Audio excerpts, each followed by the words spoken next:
What's good, Relocation Football League fans? It's your boy Smitty. Unfortunately, can't share the cam again, just for production reasons, but you guys already know what I look like. And I'm here with the same old cast. A few guys not here, but a new addition. We got Coach Dunn of the Sacramento Miners joining the panel as we prepare for day 2. Hold on, let me fix that. I don't know why that says day 1 on it.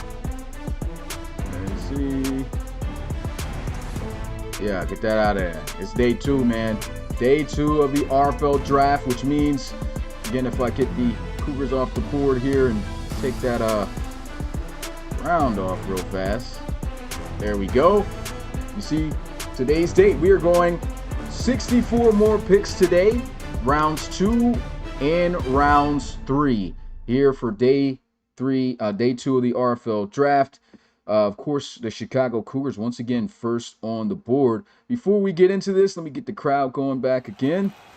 What was you guys' thoughts on the first round? If you had to sum it up real quick in a quick thought, how do you guys feel the first round of the RFL draft went yesterday? Guess we can start with the order of the way it goes. So it'll be Mix, Forbes, and then we got done. Okay, I thought that, well, first of all, I was really shocked with a lot of the overalls, man. That's the biggest thing. It's probably been a while since I actually been in a actual draft, but I was really just pleased, man, to see that a lot of guys who I thought had stellar performances in college, that they got the just desserts for their overall rating, man. I liked what I saw from most teams. I don't think there was too many teams that I saw that picked up something that they didn't need. And I felt that, the wealth of draft picks, rookies going to RFL teams, man, was spread out pretty good, man. So I'm hoping that the wealth continues to spread in the second round and maybe even reaching that third round as well. Yeah, definitely exciting. I agree with Rob. I think a lot of people were excited and just happy to see how high a lot of these overalls were. You know, it's been a couple of drafts since we've seen this many people be a 75 or higher. And I'm sure there's some left, only one linebacker off the board, only one running back off the board. And just seeing what kind of steals and maybe players people haven't been thinking of are still left.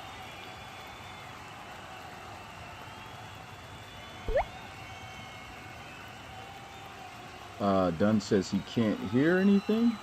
It's got to probably be something on your end if you can hear off the stream, Dunn. Let's see if we can get that fixed real fast, guys. Shouldn't be muted. I think you got to figure out how you're connected to the Zoom.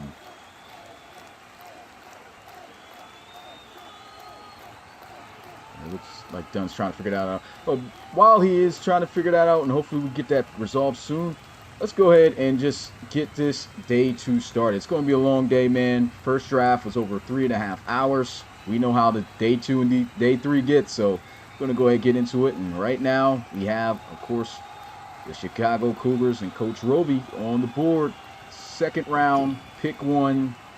Let's see where he goes. Where do you think he's going to go, Forbes? Well, as Roby likes to point out over there, he got all his old heads out. He drafted his main positions of need in the first round, at 1, 7, and 9. Mm-hmm. So I think at this pick and at 2-5, he's doubling down on O-line here, trying to get protection for his new quarterback. Now, whether that's you haven't seen any sitters, so if he goes Ricky Cardoza or Todd Sutton, Joshua Thompson from Alabama, Javier Valerio from Notre Dame are still on the board. He's got plenty of options, but I think he definitely has to go O-line here. Dunn's still trying to get that thing situated, but I do have the pick in. So I'm going to go ahead and play the sound.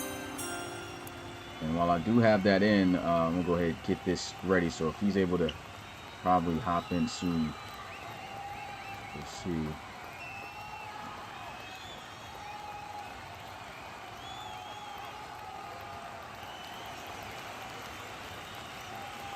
Yeah, wasn't he just talking to earlier? In the Discord, yeah. I don't know what he shouldn't be talking through the Zoom. He should be muted on the Zoom and talking through the Discord. So. Yeah, so I don't know what happened with that. Also, the cameras kind of got flipped around. Or with Forbes, what happened with Forbes? Okay, the cameras kind of got flipped, so you guys are a little bit off. Oh, good. But pick is in, and it's time to make the first draft pick announcement of day 2 of the RFL draft here in round number 2. So, with the first pick of the second round of the RFL draft, the Chicago Cougars selects Greg Dunham, offensive tackle from Notre Dame. There is an issue with this card. He is actually a 74, not a 72. I guess that was a thing I forgot to edit. But yeah, hit star. Everything else is correct, but he's actually 2 overalls higher. I'm sure Rob's not complaining about that. Yeah. No. Not complaining, man. Yeah, that's a great pick. 6'7", 320 pounds. Easily can slide in on the O line anywhere at that size. Obviously, he's a tackle that big. But everyone knew the Cougars were going O line, so not surprised here. Yes, sir. Very happy about that, man. Guys, we're going back and forth between a couple of guys, but I still got another pick at 2.5. So we'll see how it goes. But yeah, I'm really happy to have this guy here. Big guy, obviously. No, also I think what was it on Dunham that I looked at? So it was, the 151 pancakes. Only allowed 7 sacks in the last 2 years. We like the speed on him. He's in that 62 area with the speed, 74 acceleration. He was considered the top of his class. So we said let's just try this one out real quick, and we're really excited about this guy here, man. And yeah, looking at your offensive line, he clearly slides in as a starter right away. Your current starting right tackle, Clancy, is a 73-23. Well, he's already a higher overall. And then your other tackle, Hugh Jacobs, he has 87 strength, and I know how you feel about sub-90 strength linemen. Yeah. So easily slides in one way or another to an instant starter here in the second round. Very good. All right. So go ahead and get the next pick set up. Next up on the board are the Oklahoma City Bisons. Hey, can you guys hear me now? Yeah, we can hear you. Yeah. So what was the issue, man? Seems like you found it out and it's something simple. Yeah, so apparently some disconnect between my Discord audio and the Zoom audio. I had to go back and log out of one, and then I just kept messing with the settings and finally figured it out. You able to see the pick that just got made? I saw Greg Dunham, yeah. That's the last one, right? Mm-hmm. I like the pick. Greg Dunham was in conversation, like when I had 26 and the 28. Greg Dunham was one of those guys. I mean, obviously I took 2 offensive linemen in the first round, and I had 3 offensive linemen in my, on my board that I was willing to take in round 1, and Greg Dunham was one of those guys. So obviously at this point, hindsight's 2020. I'm glad that I went with Chuck Bynum instead, but I do like the pick of Greg Dunham there. And next up, Bisons. Can we get a recap on who they took yesterday? The Bisons took Ethan Marks and Bo Sanders. Okay, all right. So Like, you needed a recap on that? I mean, come on, Rob, how did we forget that?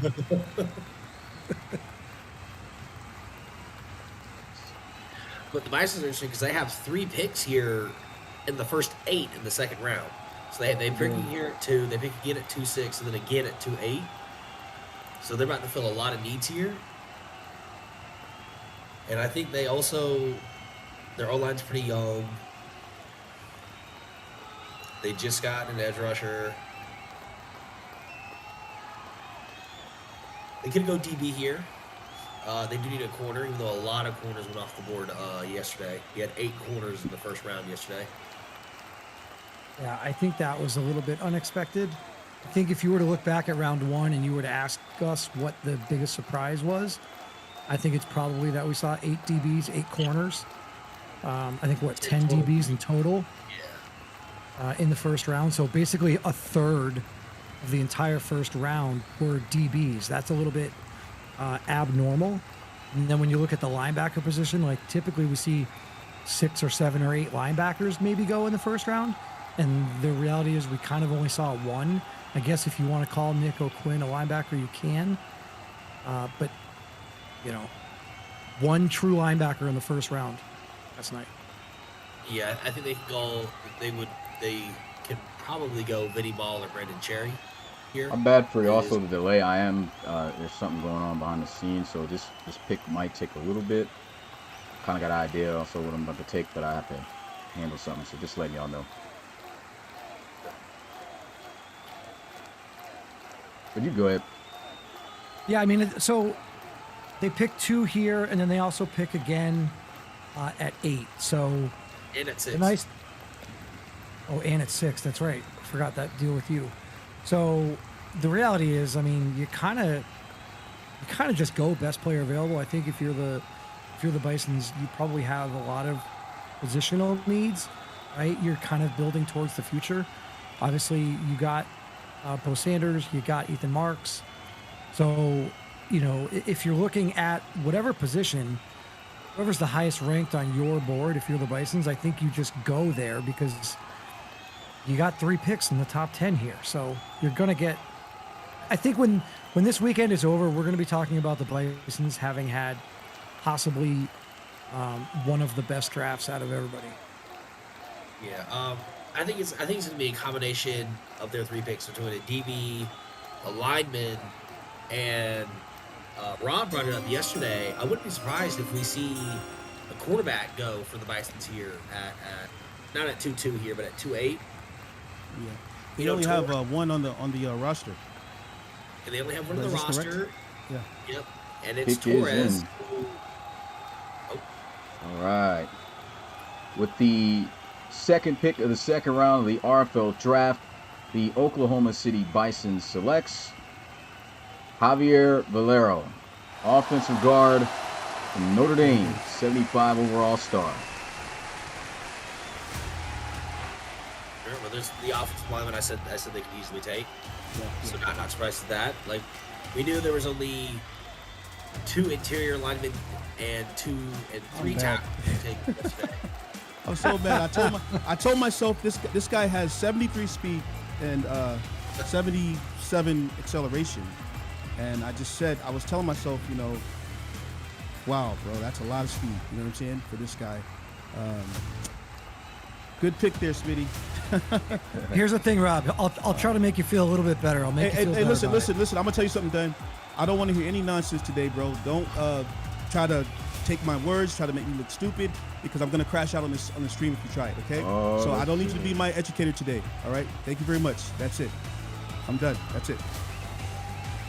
I think Javier Valero with that 73 speed, the overall is being boosted because of the speed. So what I was going to say was the pick of Greg Dunham, when you look and you compare the actual attributes that matter, right? Like let's remove speed from the equation.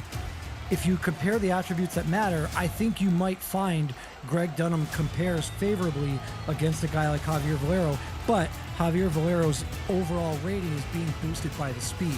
So I don't think you should, you know, I know you said you're bummed obviously because Valero comes in a little bit higher, but I don't think that that's really going to be the case. I think you're going to, when all is said and done and you do a side by side on all the counting attributes, right? The ones that matter, I think you'll find that you're going to be happy with your pick. Yeah. The guys are really high on this guy too, and I do like the size. I mean, we need linemen everywhere, so it doesn't matter who we really take. They're all gonna start. So I'm really excited about this pick here. It's just when I saw that. Look, I've been trying to get the screen off. If you've been watching any Cougar games, guys know we can't get a screen off to save our life. So that 73 was real sexy to me, man, when I saw that. But it is what it is, man. I like the pick, and we got one more at 2.5. So next up we have the New York Barons. About to say Brooklyn, but still in New York, but they're out of there.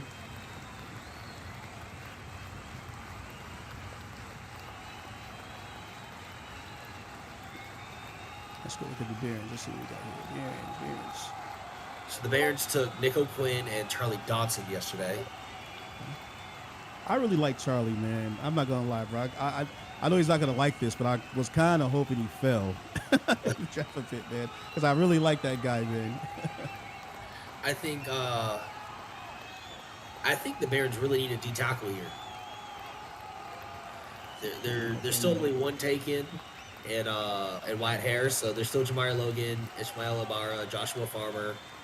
Because right now they have Mar Rivers, 86-25, but their next highest D tackle is a 71 and only 26 years old. And it doesn't matter if you're in a 4-3, a 3-4, you're going to have at least two interior D linemen out there at all times. So I think they have to take D tackle. My only pause on Jamari Logan is he's 5'8". Like I love the weight. I love that he's 324, especially if you run a 3-4. Right? Like I want a guy I want a defensive tackle that's closer to 320 than closer to 300. So I love the fact that he's 324, but at 5'8", I mean, we're talking about a bowling ball rolling around the field, right? Like, I mean, that's my only concern. Is what is the height going to do, and is that ultimately going to be a factor in how he performs in the field? Well, it just means he'll be too short for the offensive lineman to get him. He'll just go right underneath. He's just going to slide under? he's going to get like 30 sacks, man. It's not going to matter. All right, the pick Red Rover, boys. send Jamari Logan. Rob Shepard, the guy who's 6'7", a whole 12 inches taller. I mean, don't matter if you can't reach him. That's funny. All right, so with the third pick of the second round of the RFL draft, the New York Barons selects Talon Ross, wide receiver There you go. Alabama, 73 overall star. Look, Bama was overloaded, man. They had a lot of switcherooing going on, man, from week to week, and it was difficult for them to get everybody in on the same field, man. But the truth is that Talon Ross held his own, and he just was in the system again, overloaded. And I'm going to tell you, I think that individually, though, man, a humble guy. I think that, this is a solid pick for the Barons. Hopefully the player takes it serious, man, because, he actually was pretty good. He was pretty good, man, in that Bama system when they were able to get him going, man. So big salute to the Barons. That's a great pick right there. I think that the Barons wanted an Alabama wide receiver all along, and they got an Alabama wide receiver, right? Unfortunately for them, it's not the Alabama wide receiver that they were hoping for, because they were hoping to get Dior Gore with that third overall pick. And I guess if we're talking about a consolation prize, I mean, this was probably as no-brainer a pick as we're going to get. The Barons having these multiple early picks in round 2, and I'm not surprised to see wide receiver being one of them, because again, they missed out on their guy in round 1, so not too surprised here. If I'm not mistaken, did he have like 95 speed? 97, yeah, I think. 97 speed. 99 Yeah, 97 speed. Yeah, he had big time speed. And looking at that roster too, he's definitely got an opportunity to play. I think he might be starting at slot. Let me see the roster Over Juan again. Chaney. Yeah, over Juan Chaney, just off the strength of him being younger and having the reloads and playing the slot with that type of speed. I mean, why not give him the opportunity? Juan Chaney more than likely is going to be playing this year. Don't know if they're going to be signing him back. He's going to be 29. So you have to go get your guy. And I mean, when you add speed on top of speed, which the Barons just got rid of a speed demon, and then you add one, I think that's going to be huge. Flying. Can't even see his feet moving, man. That's crazy. Yeah, he really tore it up in CS7.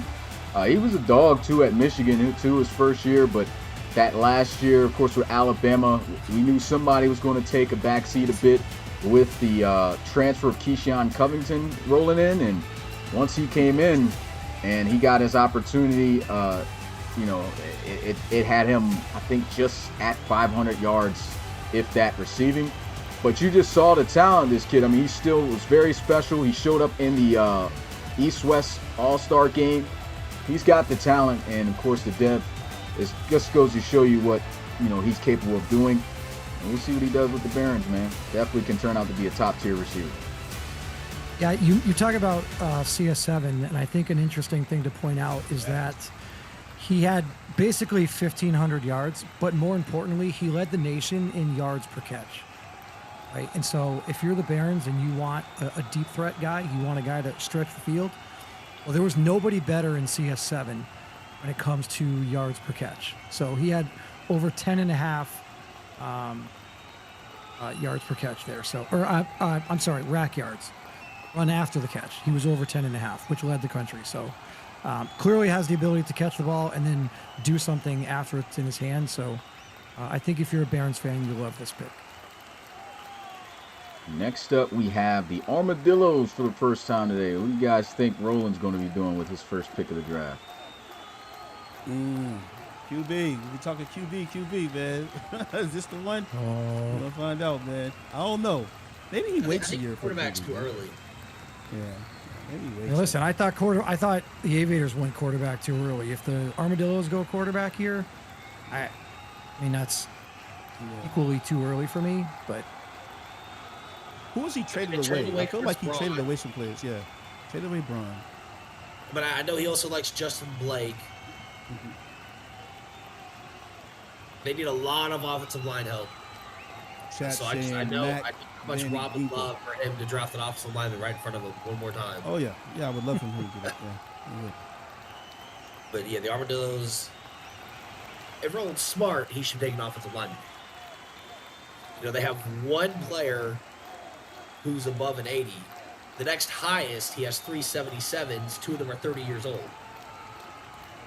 The other thing to consider too is I don't know that this is a fit at this particular pick, but Luis Luciano is really the only serviceable tight end, and he's obviously way more than serviceable. He's a free agent at the end of this year, and after him, you have Brandon Williams on the roster, who's a 69 overall, and he's already 26 years old. So I don't know what Luis Luciano is going to cost and what it's going to take to re-sign him. He's 29 years old, and he's a 99 overall. And he might want a lot of money. And if you get priced out of the Luis Luciano market, well, then there's a couple tight ends here that I think would be in play. Again, I just don't think that if you've got Brian Schneider ahead of Mac Van Ginkel, that's fine. Whatever order you have them, I still think that 2-4 is a little bit too soon for either one of those guys. But if that's the way that Roland wants to go, I don't think it would be crazy for him to look at tight end here. I agree with you on O-line, but I don't think it would be crazy. All right. With the 4th pick of the second round of the RFL draft, the Austin Armadillos selects Mac Van Ginkel, tight end from Texas, 76 overall star. Wow. 76. Wow. Okay. You want to talk about somebody who got boosted by the college football playoff. Oh, the college football playoff, like the run that he made. I think in 2 of their 3 games in the playoff, he had 12, 13, 14 catches. I mean, he went crazy in the playoffs. Yeah. Did he that's have a like great a 20-yard game in round 1? They had that comeback. Had 100 yards in every playoff game. Yep. Jesus. That's at least. Wild. I expected that. Great pick. I mean, like I said, so now, again, just like I said, what is Luis Luciano asking for? I believe we saw Roland put him on the trade block at one point. And are the Armadillos going to let Luciano ride off at the age of 30 years old into free agency and turn this over to Mac Van Ginkel? This is a stellar pick, man. Someone was telling me there's a lot of Texas boys. I think it was Austin saying, "Hey, man, there's a lot of Texas boys out there."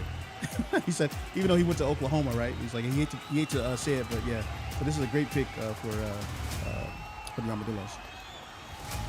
Oh, Rob, you're on the clock here at 2:05. Did the selection of Javier Valero change your mindset at all here? Like, are you?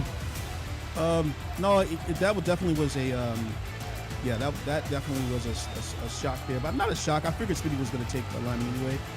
But no, I've got another guy. Who I've been high on for a long time. So I'm going to be putting that in the chat right now, and I'm just praying right now. This is my pick. The guys trust me on it, so we'll see. You know, so let's see how it goes. Let's see what lineman he's taking this time.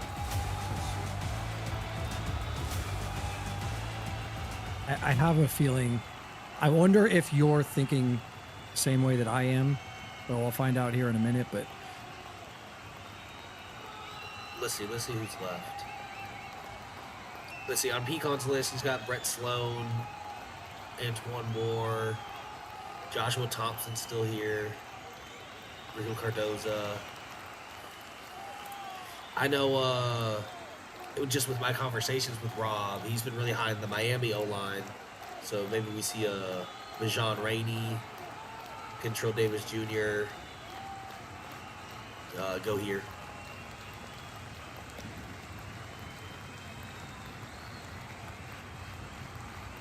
yeah, they got some guys. I mean, is a Rico Cardoza in play here? Like, Ray Parra is heading into free agency. Like, we haven't seen. Yeah, I don't think we've seen an actual center taken yet. Like, No centers have been taken yet. so I mean, would Rico Cardoza be a play here if they're not looking? I mean, Greg Dunham was a tackle, right? Are you going to double down on offensive tackle, or are you going to go? If Javier Valero was in play here at 5, well then, would somebody like a Rico Cardoza be in play instead of somebody that is that offensive tackle type?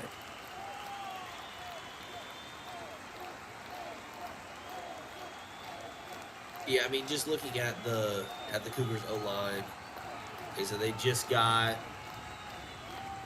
Greg Dunham, who's gonna slide in and start at one of the tackles. All right, pick is in. Oh, okay. I know, Rob. I'm with you, Rob. I got it. The 5th pick of the 2nd round of the RFL draft, the Chicago Cougars selects Bijan Rainey, offensive guard from Miami, 72 overall normal. All right. I can do it. I'll take it. Look, All right, look, man. Taylor had 6K, right? 6K passing yards. And I looked at Cardoza. I like Cardoza as well, but the sacks on Moon. I think Moon also had is it like just over 3,000 yards or whatever? So. I said, I don't know. I like what I saw out of Miami's offense, man. Nobody here can say that Miami did not have an explosive offense, that Taylor was not protected, So, I like the pick. I thought he would have been a star. He's not, but okay, fine. You know what I mean? I'll take it, man. But look, 6'5", 333, hey, you can't beat it, man. So we're gonna see, man. We're gonna see where the palm trees at. Just like I said, I remember our little chats, rumblings about how much you like all of Miami's O-line. So I kind of felt that coming. Yeah, I know, Pecan. I know, but I don't know, man. I like the guy. I saw what they were doing, so it is what it is, man. Yeah, Pecan, your list sucks. Where did he have Rainey? Oh, he had Rainey at like 15, 16. 15. Yeah. That's the 15th guard. So now the Bisons are back up. I just like the size too, though. We got the size is crazy, man. So yeah, we're gonna see, man. We're gonna see. Yep, next up we got the Bisons. Bisons are back. So they obviously just went interior line with Javier Valero. I still think they need to take Vinny Ball or Brandon Cherry here. They have Brenton Sneed, who's an 83, but he's 30. They have Underwood, who they just re-signed, 83.25. And then their next highest corner is Deontay Holiday, who's 73 at 27. So Brandon Cherry or Vinny Ball will be instant starters here for the Bisons. Oh, okay. If we're sticking there, then let's have this conversation, because Vinny Ball had a phenomenal CS7. Brandon Cherry had a phenomenal CS8. Which one do you give more weight to? Are you giving, Vinny Ball the nod because of the 10 interceptions and 5 of them were to the house in CS7? Or are you giving Brandon Cherry the nod because it's recency bias and he had 7 interceptions this year? Like, or do we think that they're both going to come in at the same overall? Right? Like, are they both interchangeable? Like, I'm asking really because I don't know. Like, if you told me I had to pick one or the other, I don't know which one I would take. Yeah. I'm going to be honest with you. A little bit of biasness in me because I thought that Vinny Ball last season was absolutely a freak, man. He did not do as well as he did this season, but he's on a championship team, right? So I like Vinny Ball a little bit more than Cherry, but Cherry absolutely made a name for himself this season. So I think that they do come in comparable. But in my opinion, I would just say that maybe Vinny Ball is a little bit higher because how many INTs did he have in the last season, guys? 10. It was something crazy. Was it 10? 2 years ago, he had 10. 10. This past year he had 2. 2, yeah. Unless he had one like in the national championship that I didn't know. You said the pig is in, Smitty? Yes, sir. All right. With the 6th pick of the second round of the RFL draft, the Oklahoma City Bison selects Vinny Ball, cornerback from LSU, 73 overall star. Okay. I like it. I think he's deserving. Of the star dev based on the performance in CS7 and 73 overall. I mean, basically that tells us that he's better than Elijah Carter. He's better than JoJo Carter. But Elijah Carter and JoJo Carter are users, and they have the ability with all those reloads to get better. So I'm not surprised. And, you know, I think this is just another good pick for the Bisons. Again, when this weekend is over, we're going to be talking about this Bisons draft class. Well, yeah, it helps that you get 3 picks at the top of the second, and you have 2 first-round picks. Yeah. And it helps that Smitty is drafting for him. Oh, who had 36 minutes into round 2 until the first call out on Smitty picking. It's crazy. Yeah, I'm just running the highlights. You got a tape. So. Oh, there we go. I mean, Forbes. I guess Forbes. This pick came from you, didn't it? No. No, they had the 6. 8 came from me. 2-8. The one they have coming up came from me. Bisons. Or no, this one did come from me. Yeah, 2-6 came from me. The 6 would have been the Sentinels. Yes, that came from me. They got this pick from me. Yeah, I'm going to be honest with you guys. I'm getting a little tired of hearing Bisons, Barons, Bisons, Cougars, Barons, Bisons, Cougars. Like, Well, it's over for us until 3.1. So. Well, you still have Barons and Bisons up again back to back, so. Yeah. I mean, I'm sitting at 210 and 211, and I was like feeling pretty good about 2 picks in the top 11. And now here I am, Cougars, Bisons, Barons, Cougars, Bisons, Barons. All right, so let's see. The Barons are up next. They took the receiver they needed. They already got their tight end. They got an edge rusher. I think they go O-line here. Yeah, they've been talking about protecting Bo, man. You know, get him some more linemen. Why not? Especially with all the linemen that are still left, and Joshua Thompson, Rico Cardoza, Derek Moffitt from Clemson still here.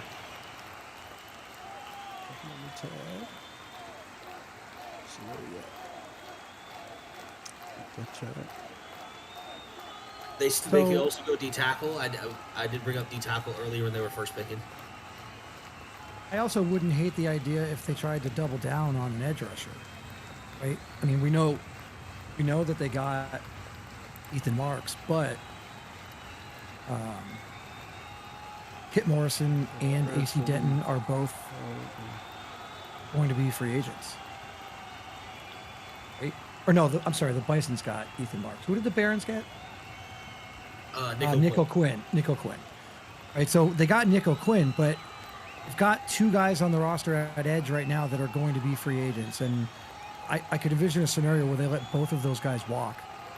And so while Nick O'Quinn is more of that traditional linebacker edge rusher, if you wanted to go the more defensive line edge rusher, like, is this Russell Shackelford? Is this Randy Wilson? Could we see one of those guys here? Is this a Will Wilfork? Like, there's, Both Clemson Deans are still here. yeah, Cena Noai's there, Lou Burks, right? I think there, but then because we just named 5 guys like that, do you want to take one of those guys here, or would you rather try and wait and get Hope one of them different falls one to later 3-3. on? Correct. Because do we think that let's just say those 5 guys that we just named, do we think all 5 of those guys are gone before 3-3? Maybe they are. But if they're not, well, then you could just wait and take whichever one is left at 3-3.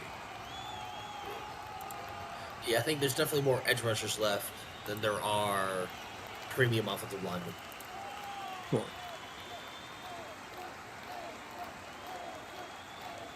I also feel like guys got to look at the roster more so, not just the Yeah, I'm looking at the placement. roster If you right look at now. the roster, they already have their 3-4 pretty much set with Nick O'Quinn. Because they're running the 3-4. You got Nick O'Quinn on the outside edge. You've got I'm Kit just looking at Morrison this. on the other. You got Kit Morrison on the other edge. You already know they got Nolan Carroll. And a guy who was playing that edge rusher at 3-4, which he was out of place last year, is going to be able to move back in the middle, and that's 23-year-old, 76 overall, Sean Best Jr. So now he's in the position he's supposed to be. He's already young. There's no need to get a linebacker. Or an edge rusher.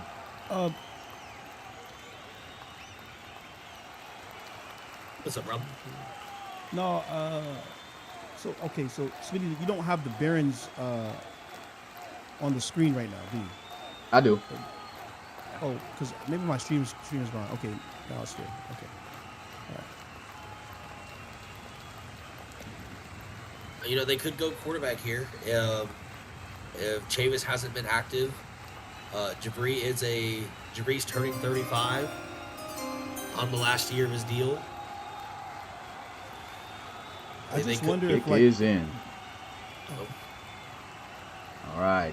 With the 7th pick of the second round of the RFL draft, the New York Barons selects Rico Cardozo, center from Notre Dame, 75 overall star.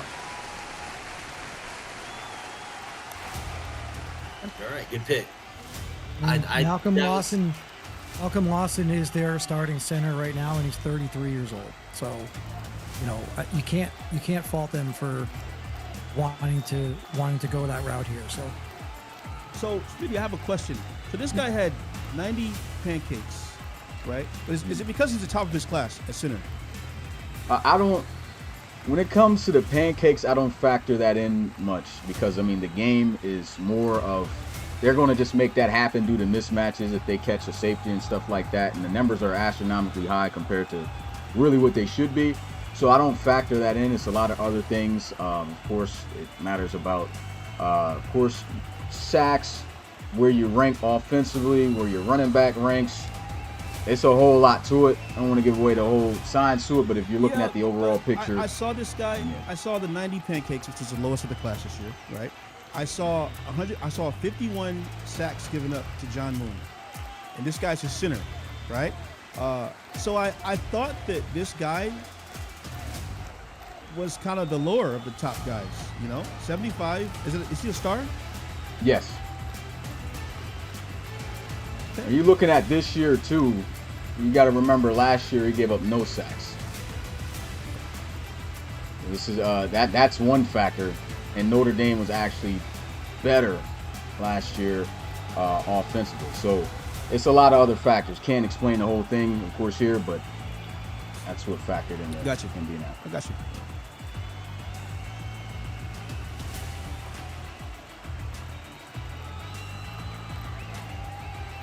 All right. But yeah, I Next. think Rico Cardozo is who I had as was my top lineman left of everybody. So I think this is a good pick for them. Can easily move to guard and start this year, and then move back to center after their current center ages out. But nonetheless, good pick by the Barons. And we have the Bisons right back up. No way.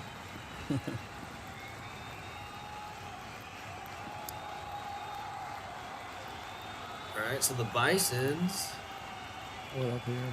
just took Vinny Ball, just took Javier Valerio. You know, what if they just say, you know, screw the rest of the RFL, we're going to take Brandon Cherry too? I literally was thinking the same exact thing. I said to myself, you know what? What if they just team them up again? Run it back. That'd be crazy.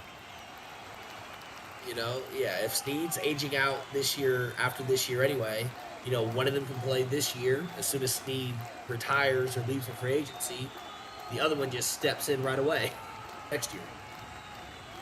You can put him in a, you know, you can formation sub some guys in. Like, I think both Brandon Cherry and Vinny Ball, I'd have to look at what their speeds were, but Brandon Snead's speed is, that's a tough one to say.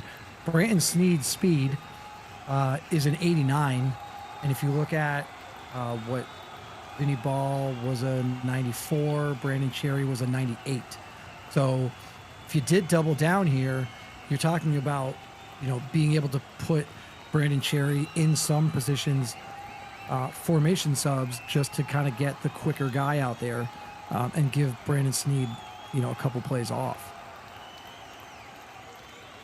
Yeah, especially with how injuries are going from last season to this season. You know, just needing depth, especially at one of the more important areas in the secondary, can really be helpful. Pick is in.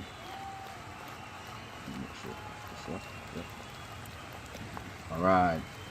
With the 8th pick of the second round of the RFL draft, the Oklahoma City Bison selects Mamadou Sunyalu, wide receiver from Clemson, 73 overall star.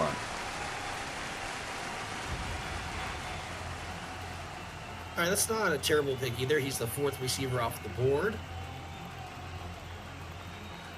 We were saying earlier how Fifth, they right? needed 5th. 5th. That's right, Tyler Yeah. Ross. Yeah. Yeah. 5th receiver off the board. We were talking about, I've already forgotten whether it was this stream or yesterday's, where Gusto is 31, Sheffield, who won Rookie of the Year, are there only 2 real receivers. They have Tyler Simpson, who's only a 74. They have Chris Harris, who's not a really active user anymore. So I think Sunyalu has a real chance to come in here and start right away if he shows some Smitty. You know, he's Yeah. a 73 star. I think he will start right away. Yeah, Yeah. he produced a lot at Clemson, man. You know, the big target, obviously. So, I mean, I think it's a great pick for the Bisons here, and obviously they got to fill some of those holes that these veterans are going to, you know, basically leave open for him. And so, a good pick here. I like it. Yeah, he's going to start immediately. If you're looking at the roster on Neon, they got, of course, anybody who has the last name rookie, that means he's not actually on the roster. But this is the guy who's going to be replacing that area because he is the rookie coming in at that position. As you have Sam Gusso, 31 years old. He's an 89 overall, but again, he's old. You got Kentaro Sheffield, a great young user wide receiver. After that, you got Tyler Simpson, who's a 74 at 27. And Chris Harris, although he's great, he's a 74 generic. So to have Mamadou Sunyalu come in just an overall lower and a better dev with star, he's going to be able to start right away at slot. But with the type of receiver that Kentaro Sheffield is, he usually kills in the slot. So we have this 6'4", 210-pound wide receiver who could be playing outside with Sam Gusto, who stands at 6'5", 223. So you got some towers out there running routes, catching the ball that you can use as a get-out-of-jail-free card, you know, with all the smoke that goes around Torres. I mean, it don't get any easier for you to operate this offense with a weapon like this, especially if he's developing himself. I think that's going to be the key thing for him. He's going to be able to start, but he can be a real monster for this offense if he puts in the work. Yeah, so great pick by the Bisons. Another top of the second player that's going to be able to make an immediate impact on one of these teams. Next up, we have the Crusaders. First time And this picking. is their first pick of this draft. Who do they take? This is a sneaky quarterback spot. Ben Wakefield is 31. Their backup's JTA, who's only a 70 at 25 years old. Easily could be a Corey Baines player right here, or pick right here. That's a cool. Could be another offensive lineman. A lot of 29, 30-year-olds starting there.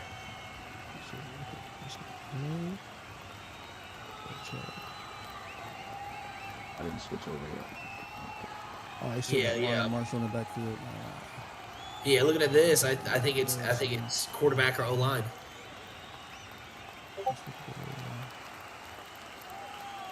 Wow. Gun is 99. Okay, yes, so Cheryl. Well, you think... Let's see.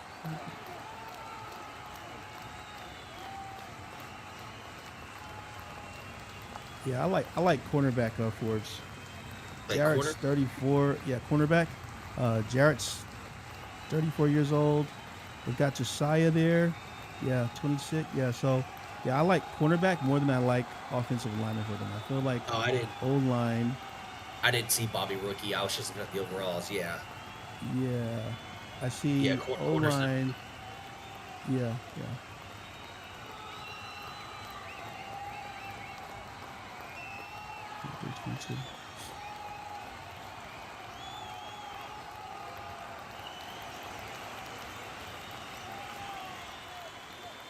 You got any thoughts on this, Don? All right, pick is in. No, sorry, I'm lining myself up for my next pick here.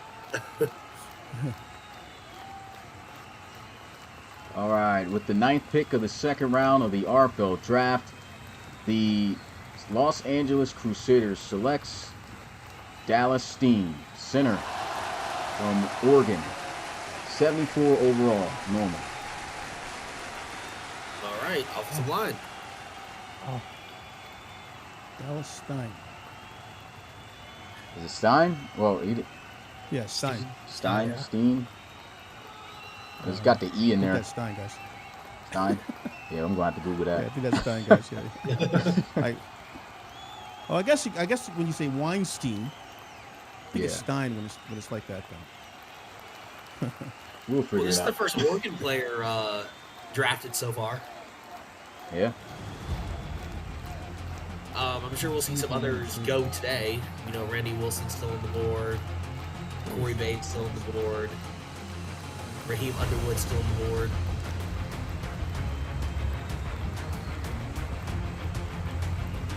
Oh, Micah Harper is still on the board too, safety. Yeah, I mean, had a good season. You know, part of the team that beat Clemson in the first round of the playoffs. Yeah, that was a big shocking game.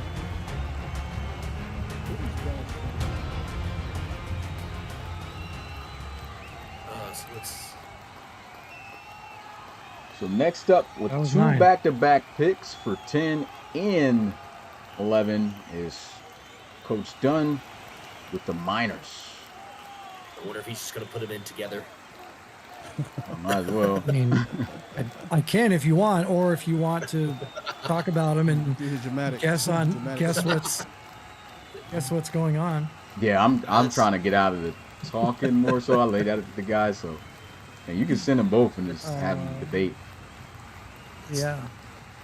So you guys already drafted two offensive linemen, and then you guys also got O'Connor. You just drafted Steve Washington. You have Miles McCain. You traded for Kirk Peterson. You have 2 picks here, and then you don't pick again until 326. It looks like you have. This could be like the armadillo situation where you go tight end. to back up Anthony Fry. I don't think you guys go receiver this early after getting Piku. Let's look at the defensive line. I think this is where we see 5'8" Jamari Logan go right here. You think I was sandbagging on Jamari Logan, and I wanted him the whole time? just soft pitching bowling ball is his nickname. Yeah, man, I'm telling you. We'll call him Mr. 300. Call him perfect game. Yeah, I think D tackle is definitely a player. I think D tackle, tight end. All right, Smitty, I'm gonna send them both to you at the same time. Okay. You can slow play talking about them. Yeah, if I'm you gonna slow want, or play it. Whatever. Maybe this is where Brandon Cherry goes. Your current third quarter is Kirk Childers, who's 29. So even if Brandon Cherry doesn't play this year, it's a generic that you can develop yourself for this year if you felt like it, and then start him next year. Let's peek at something. Let's see. Make sure we're all good. So those would be my guesses. You're either going corner, D tackle, and tight end over these next 3 picks would be what I guess. What about you, Rob? I'm thinking D tackle. I mean, Bodine is up there, but he's still, he's a legend, but he's up there. You could be safe and take another lineman to be stacked. Linemen are very rare. You know what I mean? It's possible he could do that, but I definitely think D tackle. Oh, he's solid in his D line. No need for an edge. Linebackers.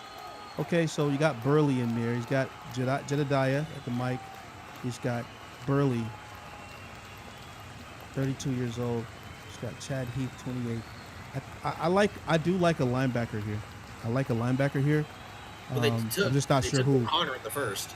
Yeah, but I still think that they could get another one here because these Burley and Rete are 32 and 35.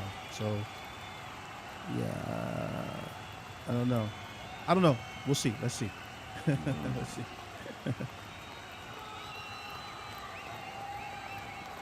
All right.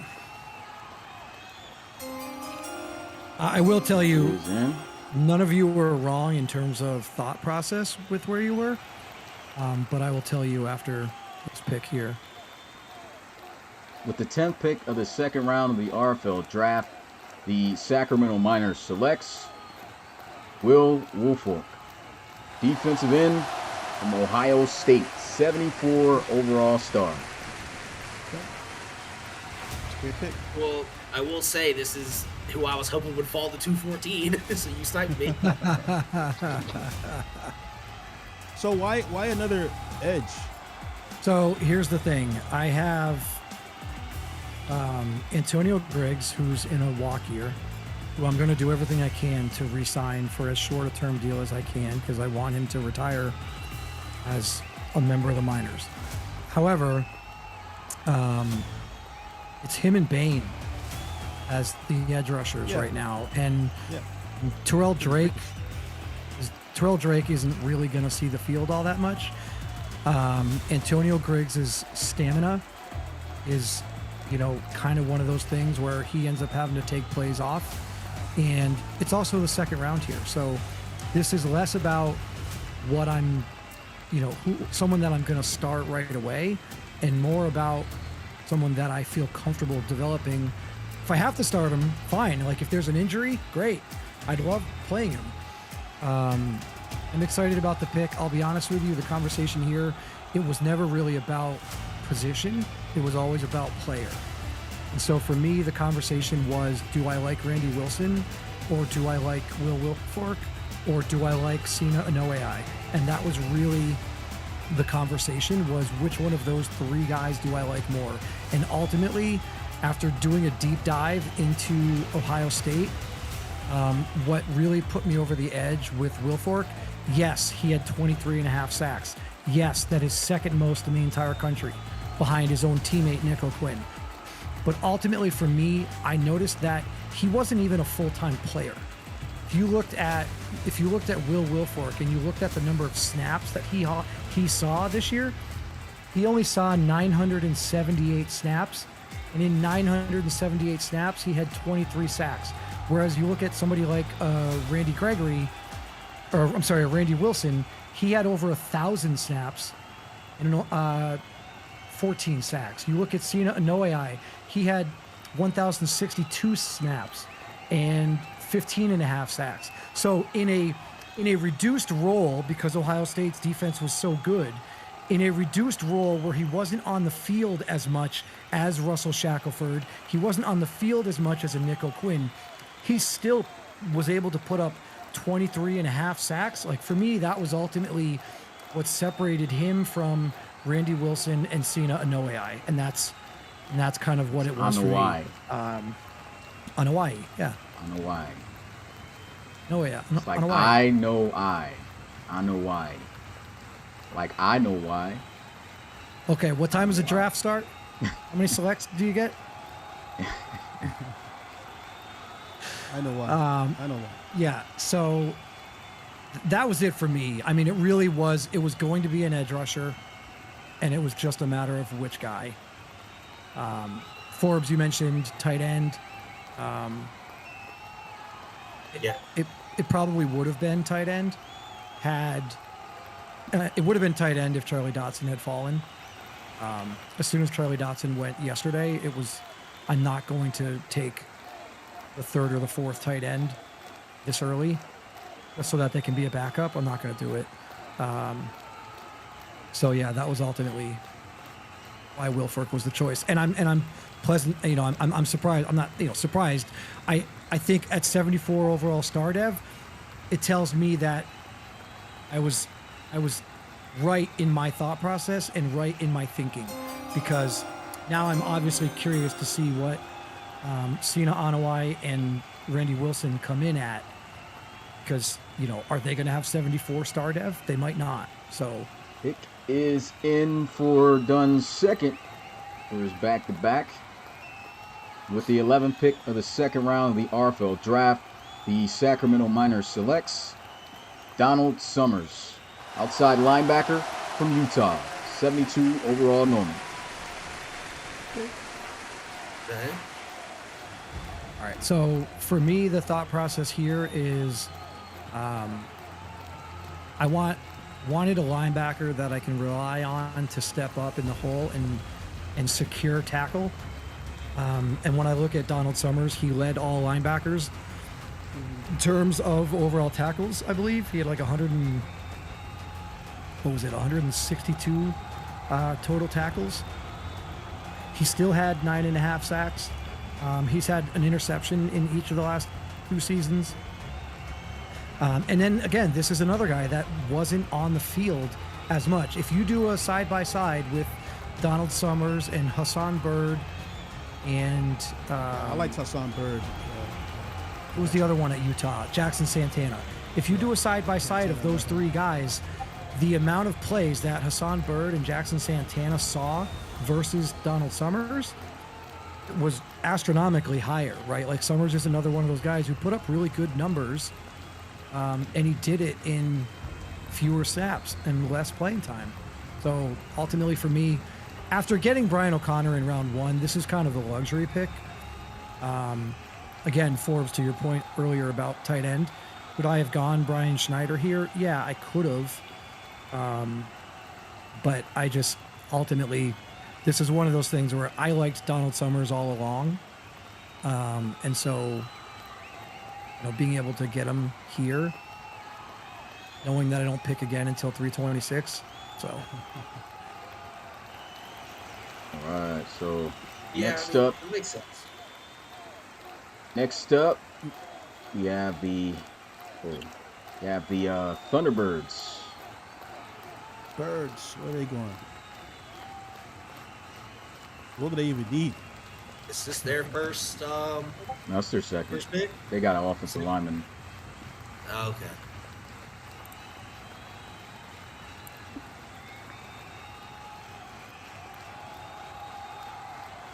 All right, let's see. T-Birds.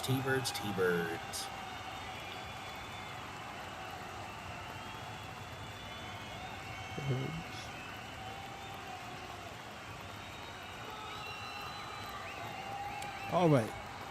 Thunderbirds. Let's see here. 88 overall, man. Wow. There's someone who could take a D tackle here. All their D tackles, yes, they have 86 Jake Wycheck, 85 Bodine, but one's 30, one's 29. Their next one's 27, and another like they don't have their youngest defensive tackle is 27. Pick is in. Already. Make sure this is 12, right? Yeah. With the 12th pick of the second round of the RFL draft, the Atlanta Thunderbirds selects Brandon Cherry, cornerback from LSU, 73 overall star.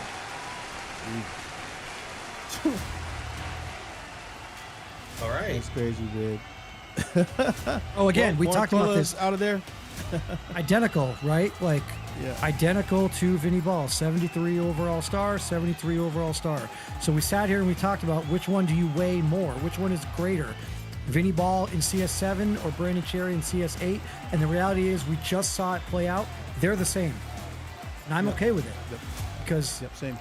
they both So- absolutely balled out. So, DSJ, is he starting, Smitty? Not this year, but he's definitely going to be a focus player. The fourth string cornerback is a 73 overall. So he already is Kelly taking Trenton? that fourth spot. Or Chris Yeah, Kelly Booker? Trenton. And also, you got Alex Morincola, which he's not coming back next Yeah. year. Yeah, So he's he's not coming gone. back, And you got Bill Stevens, Xavier who's already Mays. 28. So he's was going to just be a saying. guy who's going to be a starter there if we can focus on him to dev while he has that development. So you can see him being a key starting corner in the future for these guys. So, like, is he going to be like the slot or? Yeah, he'll be starting at, like, let's say they go like 4 receiver set. Anytime they go dime, he's going to be out there. Gotcha. Wasn't Bill Stevens a steamer? Nah, he's actually always been a T-Bird. Oh, that was a steamer. Okay.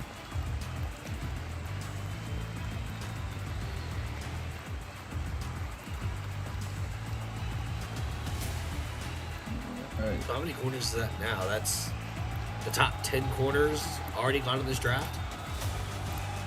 I'm loving the corners overalls, man. Jeez.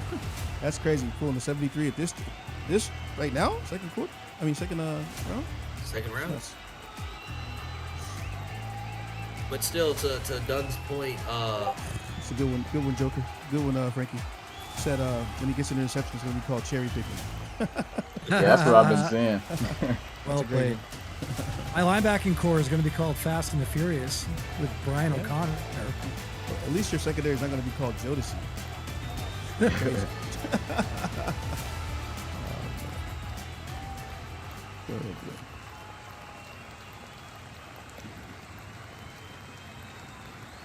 All right. Who do we have up next? I believe it's the Huskies.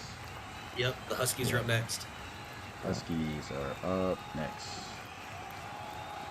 Let's see. Yesterday, the Huskies took down Armani. Yep. So now who you gonna? What other kind of belt you about to put on this defense now? So let's see. Let's go and see. You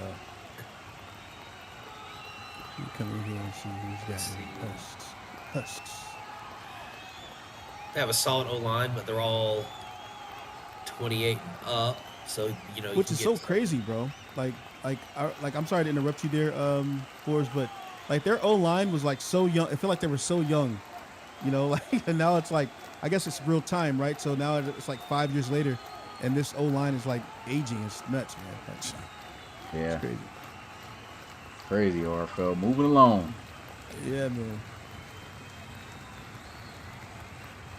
30-year-old, 30-year-olds. God, I remember these guys are like 23, 25, man. Yanda, 28. Filani's 28. German, remember German was like 23, 22, 23? That's crazy, man. Yeah. Wow. Are there any linemen left to be had, Forge? Done? You guys see any Yeah. linemen left to be had? Yeah. Yeah, I mean, Yeah. if you pull up You've got Joshua Thompson at Alabama. If you're going interior, you've got Joshua Thompson there, Connor Griggs, Keenan Rainey from Ohio State, not to be confused with Bijan Rainey. If you want to look at center, or if you want to go to tackle, you've got Brett Sloan, Craig Pryor, Sonny Daniels, Anthony Moore, Trip Zimmer at Ohio State. If you want to go center, you've got Todd Sutton from Penn State, Paul Gibbs at Clemson, Louis Franco at Utah. You just saw Dallas Stein go.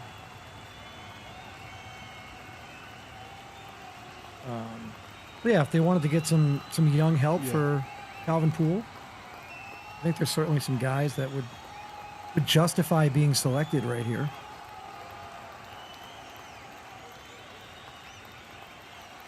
Let me look at their. Wait. Hold on. Let me look at this. Oh my goodness, bro. Wait. Who did they take first? They took Armani, right? Mm-hmm. So have you guys listed the D-line? The edge rushers? The ones that are available, So- or their roster currently. Is their roster, but is Shackelford is still out there? Yes. I took Will Wilfork ahead of Russell Shackelford. Yeah. So Shaq is still out there. I know why. I know why he's out there. Like an Eminem song. I know why. I know why. Never knew why. I would get this big. I know he's low on this list, but Chase Moore from Texas. It's a user, yeah? Chase? He didn't see a lot of playing time, right? Like he was the backup behind Okoye. Yeah, Koye, that's right. Koye. All right, pick is in. Right.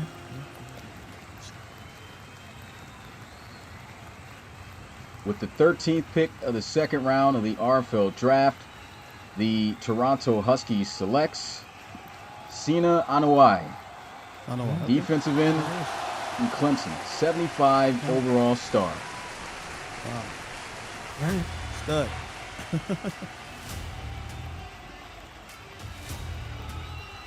Looking to see Oh, if we got a we tape. can. I guess we'll have this because I took Will Wilfork, 74 overall star, and I told you that the conversation was never about position; it was always about player.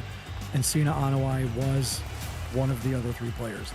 Yeah. Ultimately, the difference for me was Anuai is more of a finesse rusher, and I wanted someone who was more of a power rusher. That was ultimately, the separator. And then obviously I talked about, what Wilfork was able to do with the fewer snaps, but certainly love the pick here. I love the player. I guess my only knock on it would be it is a user, and it's a not very active user. So, how much better is he going to be able to make his player? Having star dev is good. That will help natural, organic in-game upgrades.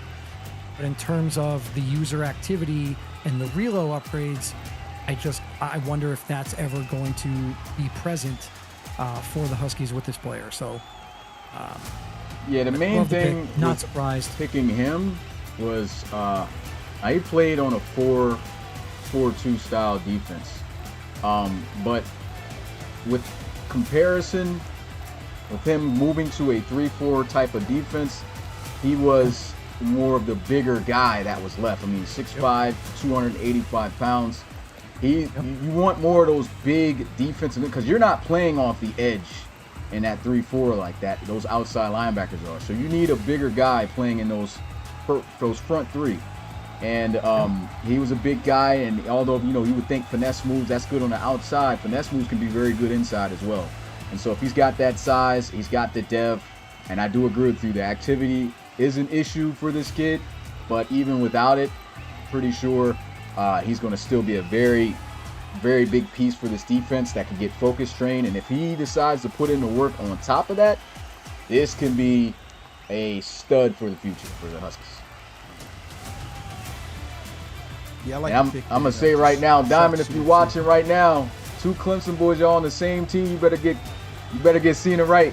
If you can get him right, then y'all can be some studs, man. I'm telling you. Yeah, Cena definitely had some nice highlights this season.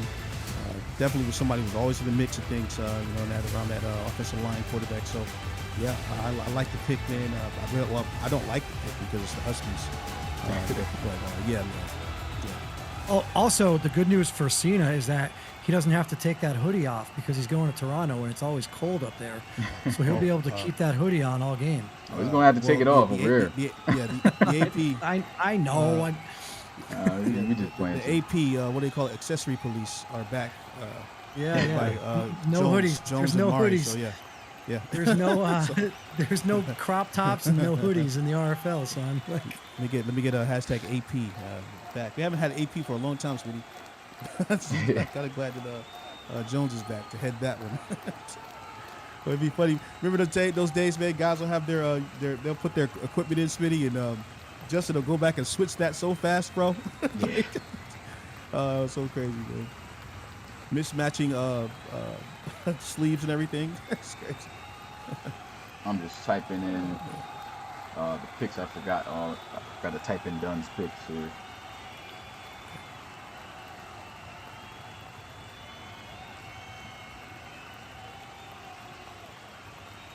Use the other one. Wolford. yeah, Wolfork at 10 and Summers at 11.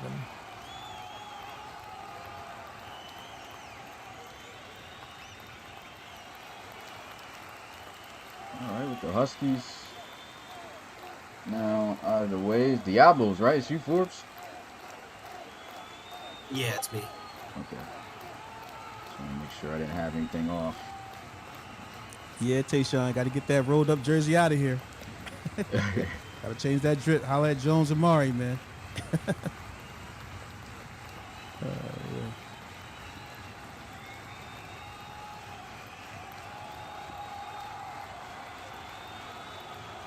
Moving along in this second round pretty good. Almost halfway through round 2. And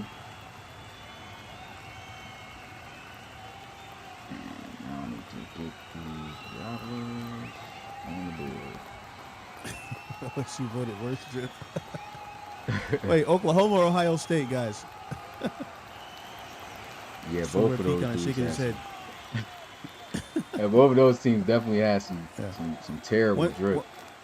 One thing that we know that Pecan doesn't lead in is drip. What category? Oh, man.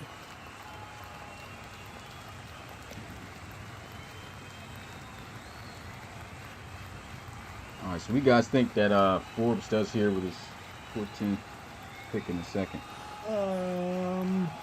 He's gonna be a jerk and take the best player available, man. I know it. So. Rob hates everybody. Let's see. Diablos. So they went Dior. Let's look at his tight ends. Colorado guys. Let's look at his tight Rivers. ends. Let's look at the tight ends. Let's see. I just think this is early. I think 4 tight ends taken in the top, Yeah. 45 picks. Let's see this. Unless feel you like really if you got a pick like this, you wouldn't waste it on a tight end when you got Glenn Yeah. Sharp.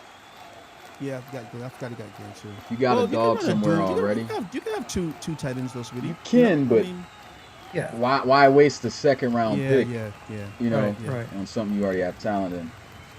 Yeah. Well, Scott? Deal. And then this is Mike the first Mark, pick in round 2. Sylvester So. Leach is old. Gordon Mitchell is old. You go look at his name. I wonder if Forbes is even trying to come up with his pick here. He looks like he's His face, Oh. right? My pick was Wolfork. Oh yeah. Well, sorry, I'm not sorry.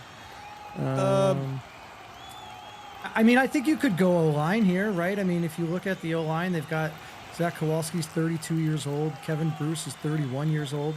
They're both interior offensive linemen. So on paper, those are your 2 best offensive linemen, and they're both 31 and 32 respectively. So, if we wanted to look interior offensive line, which obviously is a little bit of a pivot, as you just heard Forbes say, he wanted Wolfork here. So if we're pivoting and we're going interior offensive line, well, then you're looking at a Todd Sutton at Penn State or a Louis Franco at Utah, one of those types.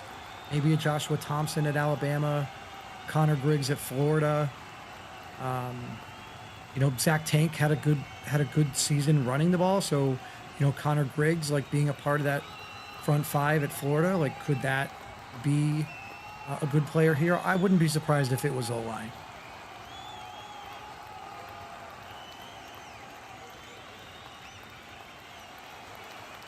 Is the pick in, Forbes? Yes, the pick is in. Just played the sound. All right. With the 14th pick of the second round of the RFL draft, the Mexico City Diablos selects Zion Anderson, strong safety from Penn State, 75 overall star. Wow. Okay, I was not expecting Zion. a 75. Wow. Okay. Okay, Zion. Wow. That's a Love that. huge steal right there, man. Love that. Zion. Man, dude, this Zion. reminds me of when I got Clayton Zito in the second round a couple years ago. Let me get hashtag Zion, man. Definitely seen him around the community and in Discord, man. That's crazy. Wow. Yeah, man. And as you can see, his size, man, 6'5", Yeah. 215, third safety on the board here. This is going to allow me. The main reason I got this guy now is I want to play Clayton Zeno in the box. Zeno is 6'2", 223, a 90 overall, and having a third safety here in Zion Anderson on my team is gonna let me do that. I got a name, what do you call it? A slogan for you guys, man. So you got Zeno, right? Clayton Yeah. Zeno. So Zeno and Zion. ZZ Top. Get it? ZZ Top. over, that's ZZ nice. over the top. Only O has to know who ZZ Top is though. Yeah. Nah, that's hard. That's crazy. That's hard. Yeah.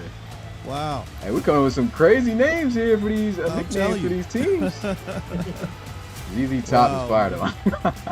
That's crazy. Forbes hates it. He's not going to use it. He's like, I don't even. He's like, nah, I don't know. See, I don't even know who that is. I'm No, you don't know what it is. He's too young. He's too young. so- Oh, these old guys making up names for me. Get out of here, Mix. That's crazy.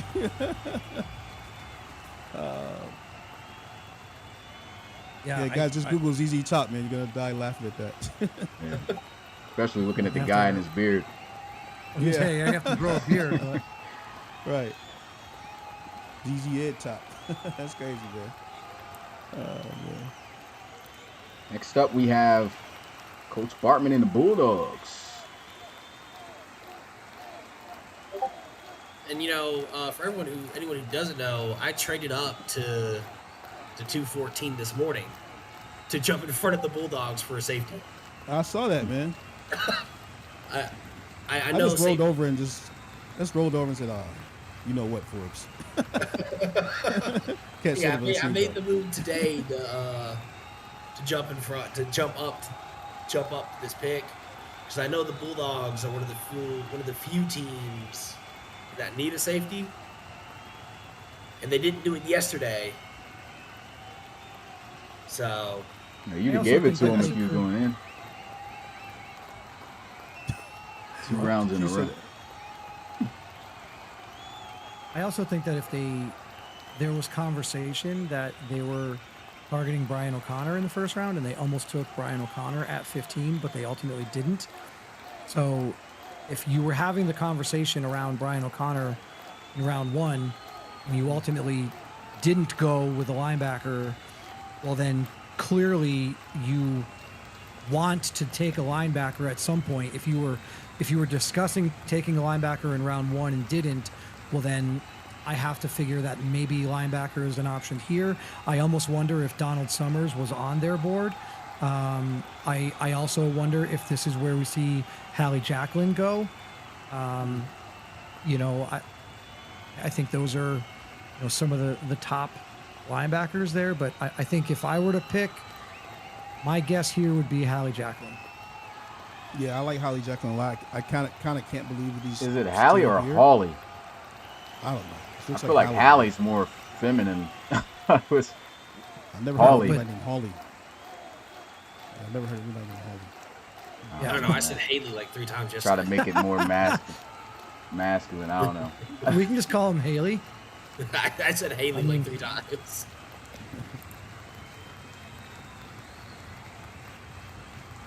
I mean, if it's not, right, like, again, I'm just saying because I know that they were talking about Brian O'Connor.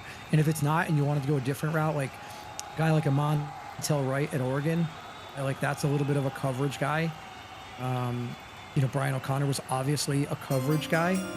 So if you were talking about taking Brian O'Connor and you're looking for, you know, who that coverage guy might be, again, Hallie Jacklin, Montel Wright, I think if you're going to go linebacker, that's probably one of the two. There's other names there, like maybe they like Pick is in. Isaiah O'Leary, Ramon Flowers. We'll see.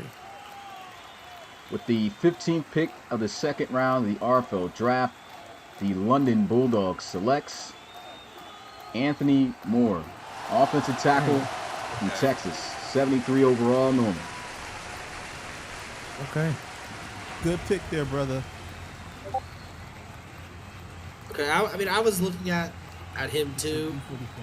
I just after seeing Smitty look through some of these user players' reloads, and I saw Moore has like 5K total.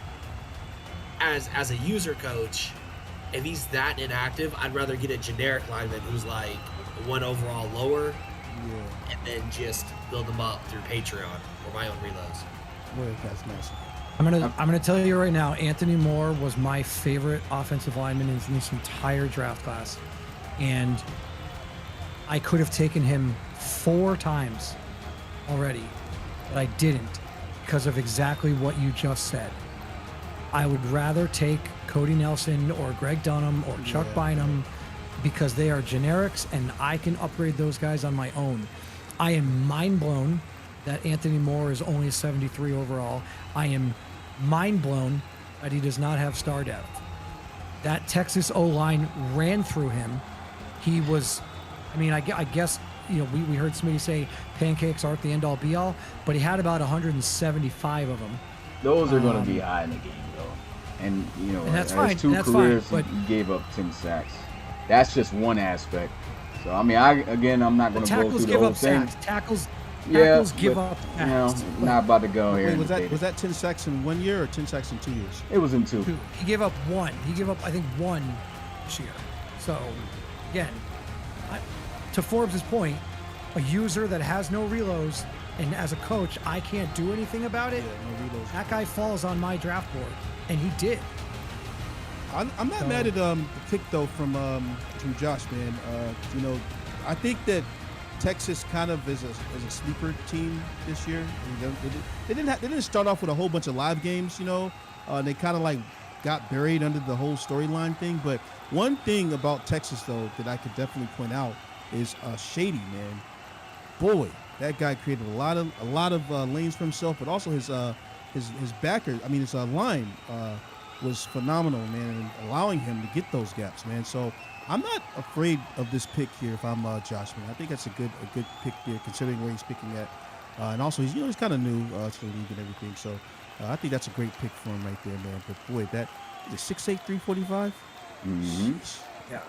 I mean, and Sorry, you know, Austin. In terms of the attributes in college, obviously these are going to be significantly nerfed, but you know, 99 pass block power, 95 run block, 98 run block power, 99 awareness, 99 lead block. Like, I mean, he was a 99 overall, and look, half his attributes were 99. So I love the player. I love the size. I love the build. I love everything about it. I just worried about the user and the non-activity. So I've tried to reach out to him. I will tell you, Bartman, like, reach out to him. He's, you know, you can message him today and he'll respond in 3 days, but you know, maybe you can do something. I tried, and throughout this entire process, I tried to get him a little bit more active because I wanted to take him in the first round, and I just couldn't feel confident in any of the, you know, the follow-up, the dedication, the activity, all that. And so, you know, ultimately for me, he fell. Next up, we have the Dreadnoughts. Got Frankie typing to me now. So until he does that, what you guys think San Antonio's next pick's going to be? Who you guys think? So the Dreadnoughts yesterday Yeah, that's got JoJo Carter. This could be where Jacqueline goes. You know, they traded away Shivers and now have that whole linebacker. I wouldn't be surprised if this is where we see Jacqueline go. yeah. Frankie likes his linebackers. I think he goes highly as well. Looking at this team here.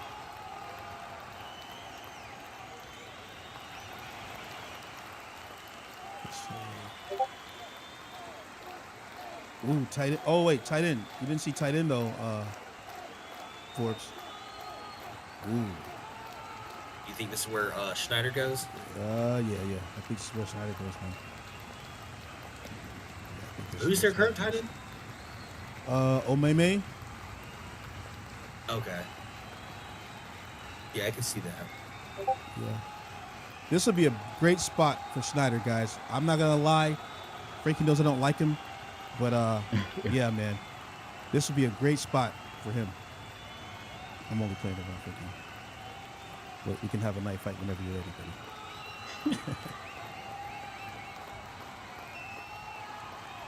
What do you think, Dunn? I haven't really looked at the Dreadnoughts I much. got a They feeling were, Snyder's gonna be like 76 star, man. What do y'all think? 76 star? I mean, he was I huge I on don't Notre think Dame. he's going to man. be I don't that think he's high. I think he's No? probably 75. 75. I think Van Ginkel, I think with the performance in the playoff, Van Ginkel probably passed him as the third overall tight end. And if Van Ginkel was Yeah. a 76 overall with Yeah. star, then I would imagine Schneider is probably a 74 star Yeah. or maybe a 75 normal. I don't think he's the same as Van Ginkel.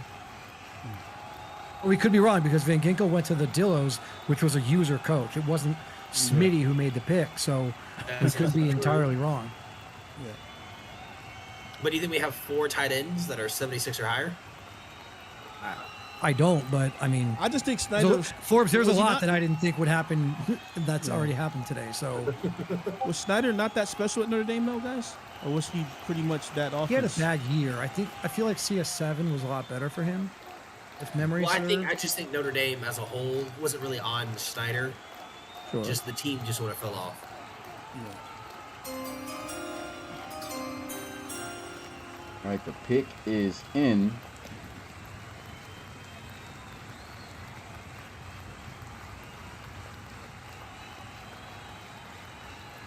With the 16th pick of the second round of the RFL draft, the San Antonio Dreadnoughts selects Joshua Thompson, offensive guard from Alabama, 75 overall star. Oh man, I totally lost with lineman, man. I wouldn't say you lost, man. I mean, Greg Dunham still had star. Bijan Rennie was just one of those my guy picks. Oh, Josh.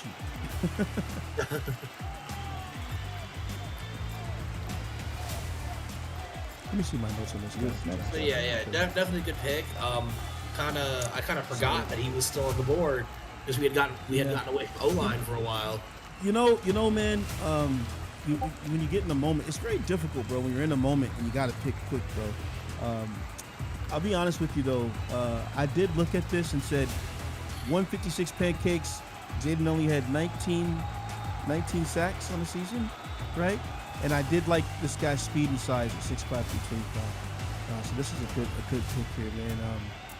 That's good. It's a great pick, man. Wait, what was so Dunham? See, this is what 74. So Dunham was a 74. This guy's okay. But Dunham's okay. Dunham's also I a get it. tackle. He's also a Thompson's a guard. Yeah, this is my first time drafting linemen, man. So I'm trying to understand Smitty's code here. Because I looked at these guys, man, but I didn't think that, you know what, I can't say that.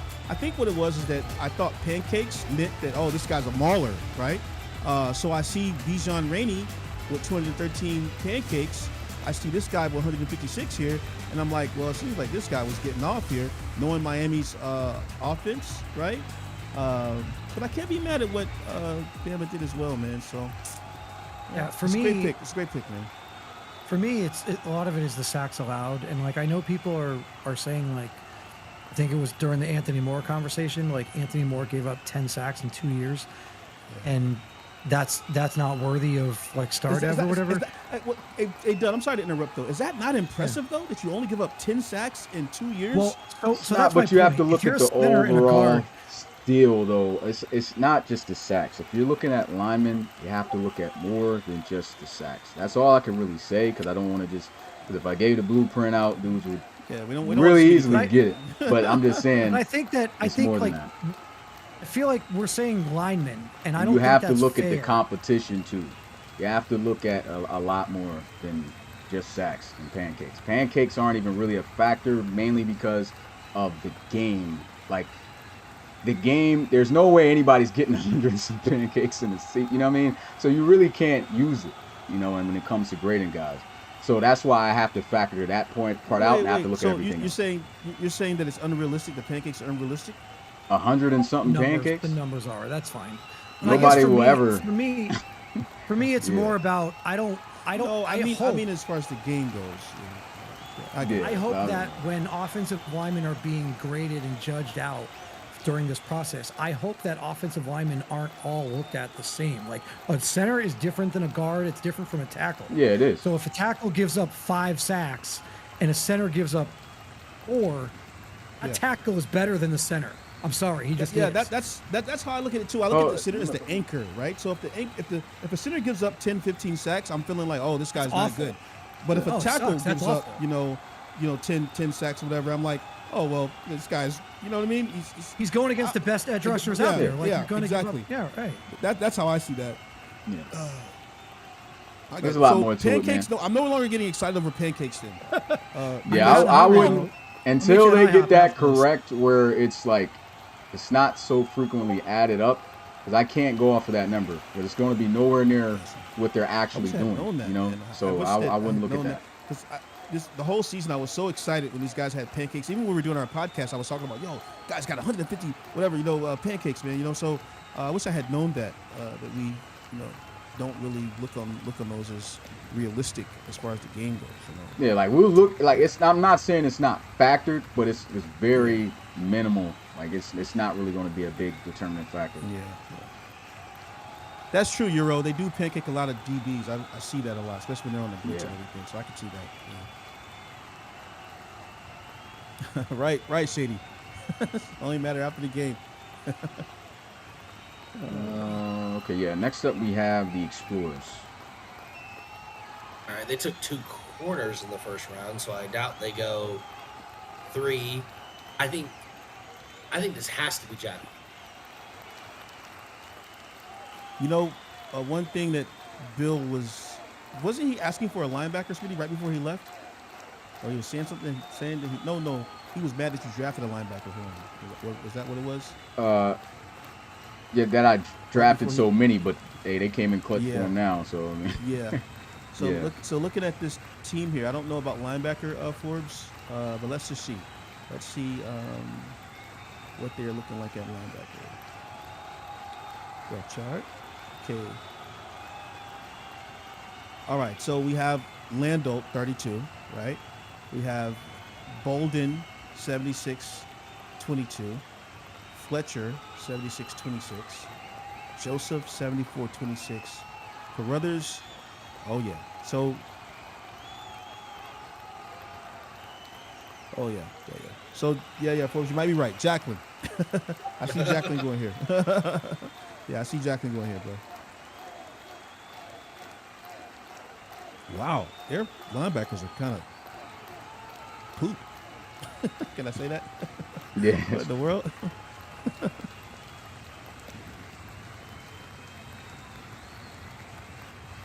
What was their record last year? 9-8. It's on the screen. Yeah, Boy. You have this fantasy, this image that you have in your head about, some teams, man. Like, boy, I did not realize their linebacker core was like this.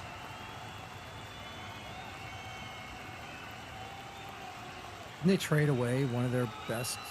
Was that an edge rusher? Was it Ingram? Who did they trade away last year? The Thunderbirds Cornerback. traded us 8 last year. You talk about their Oh, I got, cornerback. Henry They Dockett. traded a corner. That's right. yeah, I got Henry Dockett from them last year.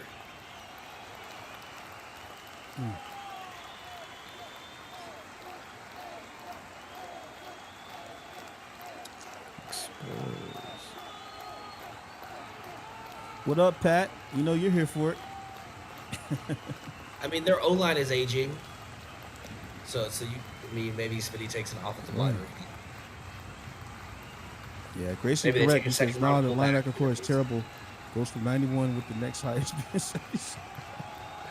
Yeah, great. Their linebacker core is. Yeah. Can you even call it a linebacker core? You do also have to look at the ages of those guys. Yeah, 22. They're young. Yeah, Developmental. but they're a 4-3, Smitty. So like, Bolden's young, so you can count Bolden as part of that. But even if Jacqueline is a 73, I'd start him over Fletcher and Joseph, and he's already better than Carruthers and Gordon. And they need a third linebacker. Well, yes and no. Like, I don't know for sure that you start Jacqueline over Fletcher or Joseph. Like, I mean, at this point, what are we assuming? Jacqueline comes in at a 72? That's what I said. 72 So normal? you want to start the 79 speed linebacker? No, I Hey, don't. I'm gonna tell y'all right now what I'm about to do. Cause Blow the roof off. Let's let go. me- let's go to the reload balances. Let's check something out. Uh-oh. Oh, you drafted on. Come on, man. Drafting on No, reload. let's This is crazy. We're never gonna I get don't to think pick Jacqueline has that 64. many. He's still scouting. well, I mean, That's I got crazy. it's That's too crazy many, work. too many teams, bro. That's crazy work. Look at man. that. I think you got This your guy's answer. He's got a whole 2K, I Smitty. think you might have got your answer, bro. Right What is there. this? Y'all hear it? Y'all see it? He's got a whole 2K, man. Wow. Yeah. So that's crazy, man. You could, yeah. I ain't gonna lie, you could be here right now. But, Well, Jacqueline, you would have been drafted right here. Yeah. But Would have been drafted earlier. A long time Probably. ago. that's why we He had tell gone, guys, you man, know. reloads. I need Reloads are everyone to very spam the important, side bro. eye at Smitty right now in the chat. I want to see it, guys. Spam the side eye at Smitty right now. Shaking my head. Yeah. Or the thinking emoji. That was the one guy I did not Questionable. check, bro. So I was just like, hold on, let me see what he talking about. Wow. That's I was nuts, serious. man. My laptop is tweaking out. Hold on. Oh, man.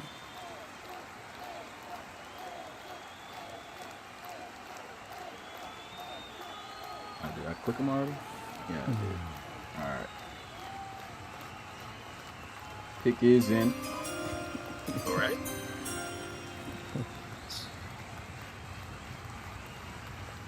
With the 17th pick of the second round of the RFL draft, the Columbus Explorers selects Keenan Rainey, offensive guard from Ohio State, 74 overall normal. Okay. All right.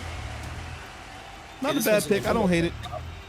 Oh, What'd I you like say? the pick. So this one's only normal depth. What is going on, man?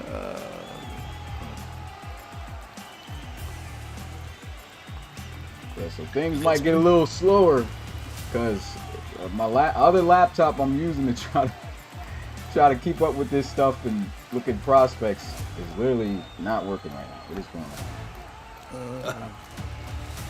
We're just going BPA off Pecan's list. I'm gonna have to look at that. Yeah, it's crazy.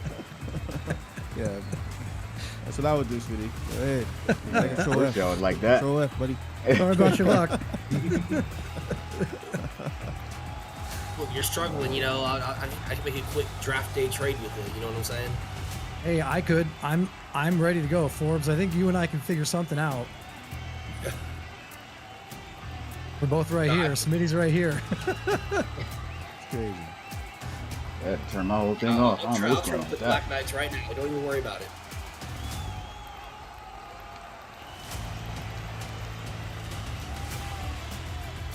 All right, since I don't even have that to look up. Who's up next? The Black Knights. Knights Black at Knights, okay. 18, right? It's the Black Knights.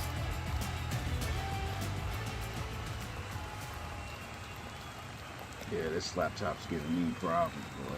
Jeez. Is this a new one? Nah, the new one's what I'm streaming on now. But it's still the Oh, the old old Mac, one. man. Thing is Oh, giving me. my goodness. Shoot. I mean, shout out to the laptop, bro. I literally had this joint since 2014, so this thing been thugging out for 10 plus years. I can't even get mad, bro. Old boy been kicking longer than he should, but dang, giving me problems right now. What? Boy said his laptop older than Bobby Wimbush. Oh yeah, Oh my Great. God. What is going on, man? that's crazy. Yeah, That thing that's older crazy. than half his life. That's facts. Wow. And we're in 20. Now, you said Black Knights up next. Yeah. Yeah, that pretty much 2026, 12 years. 12 That is years. Bobby Wimbush. And he 12? Yeah, I think he's 12. Yo, my Bobby laptop Wimbush might is be 12 older than years Bobby Wimbush, yo. Yeah, he's not. He's not that's in his crazy. teens, I don't think. Definitely in his singles, whatever. Nah. Shout out to laptop though, bro. He older than Bobby Wimbush. Shout out to an inanimate object. Yeah. Shout out to technology. Crazy, man. Shout out to all the laptops that's older than 12-year-olds, man. Well, speaking of 12, his laptop is 12 years a slave. It's nuts. Jesus Christ. It definitely is at this point.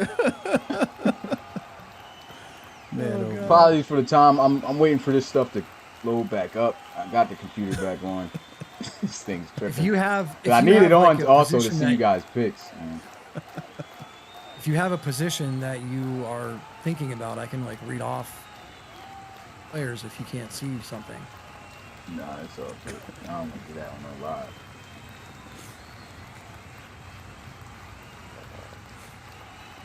We Guys, at work don't with forward it, that man. comment to my mama. See what this on me. Oh, man.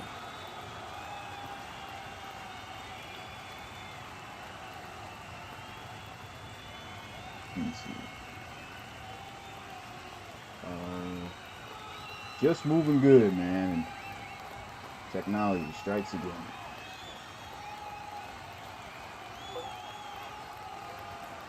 All right. Smitty gonna have to just send a list of all his picks. These are who I drafted, guys. He's on auto draft. Yeah, right. Yeah, this thing's tweaked out. All right, Black Knights. You guys already talked about who you think they might get? I don't think y'all did. No. I We were- think so. They're replacing we're Gino laughing again. at Bobby Winbush's so- age. Let's see what's because, Is this their first Black pick? Knights. Yeah, this is their first pick. Wow, poor Mari, man. All right, let's get professional, guys. All right, Black Knights. Let's see. Depth chart. I mean, they got a kicker that's going to be a free agent at the end of the year.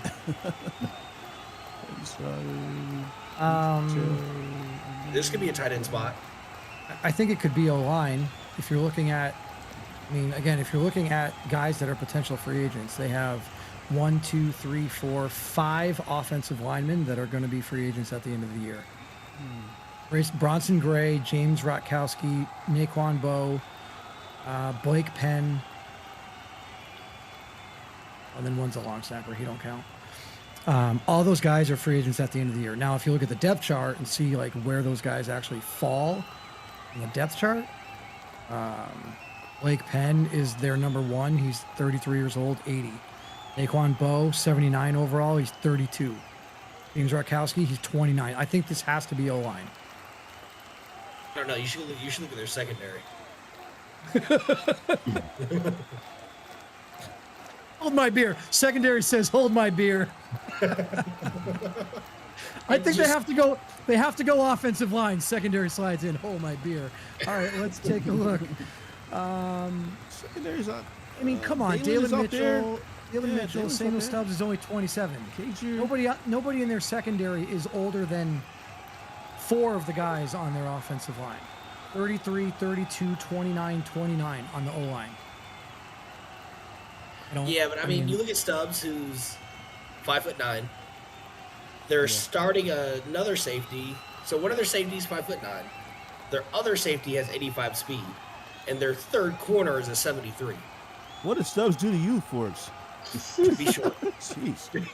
You don't like them. You don't like them Baylor boys. Sounds like you I got thought disdain. Stubbs was pretty good, man. Yeah, got disdain for it, man.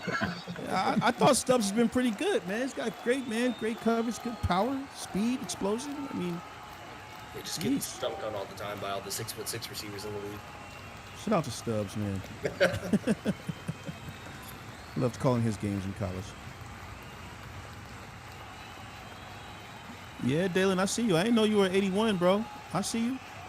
So what school did Dalen Mitchell go to? Miami. Miami. Okay. I think I missed it. I missed that season. I think I did. I missed him. Yeah, CS5. Yeah, I missed him. Yeah.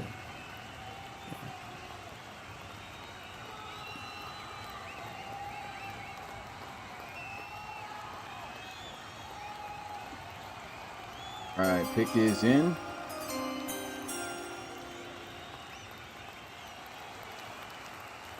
With the 18th pick, is that correct? Yeah. Okay. Back up. All right. With the 18th pick of the second round of the RFL draft, the London Black Knights selects Derek Moffitt, offensive guard from Clemson, 73 overall normal. All right, so yeah, I mean, I think, at least for me, I know you tried to sell us on secondary, but I think that's the right pick, especially when it's your first pick of the draft. You gotta address something immediately. I know you don't like the 5'9" safety and you don't like the 85 speed safety. I get it. I don't either. But you got 4 offensive linemen that are going to walk at the end of the year, or you're going to overpay for a 31 and 32-year-old offensive lineman. And you only have 1 pick in the first 2 rounds. You have to make that pick count.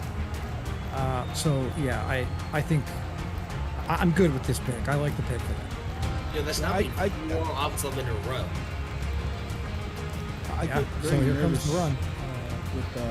I get nervous when I see like anything below 80 and they're like 29, right? Yeah. So immediately, right, it's just glaring right now when I look at the O line and I see, 33, 8, 32, 79, 29, 70, 29, 77, right? I'm like, whoa, what's going on? So I think that's a good pick for them. Yeah. I mean, whoa, what's going on? I'll tell you what's going on. They're on their way out the door, right? Like, I mean, that's what's going on. Yeah, that now makes 9 offensive linemen in just the second round. So half of the picks so far in this round has been offensive line. I And think half I of the heard picks in the first Pecan round were talking Ohio about State. that too. Yeah, Pecan Ohio was State talking Cougars, about man. that. I know you guys love it. Dude, it's going to be week 2, Rob. It's going to be the Chicago Buckeyes versus the Sacramento Buckeyes. Yeah, that'll be interesting, man. We got the Steamers up next. You guys think Justin Jones goes after picking Jaden Young with his first round pick? Okay, Steamers, where are we going? I think he's gonna look. He's looking for a line, man. I think he's looking for a line, bro. Let's see this teams. Let's go to Steam team. Depth chart. Yeah, this. I think it's definitely up. Yeah, I think he's looking for O line. Man, he's got dogs everywhere on defense, bro. He doesn't need a D lineman right now, bro. He's got Richardson, Lizraga. He's got Nathan Smith. So that's dead there. Looking at the linebacker core, still got Mays out there. Bob Stevens is out there. That's who I was confusing that other guy with, Smitty.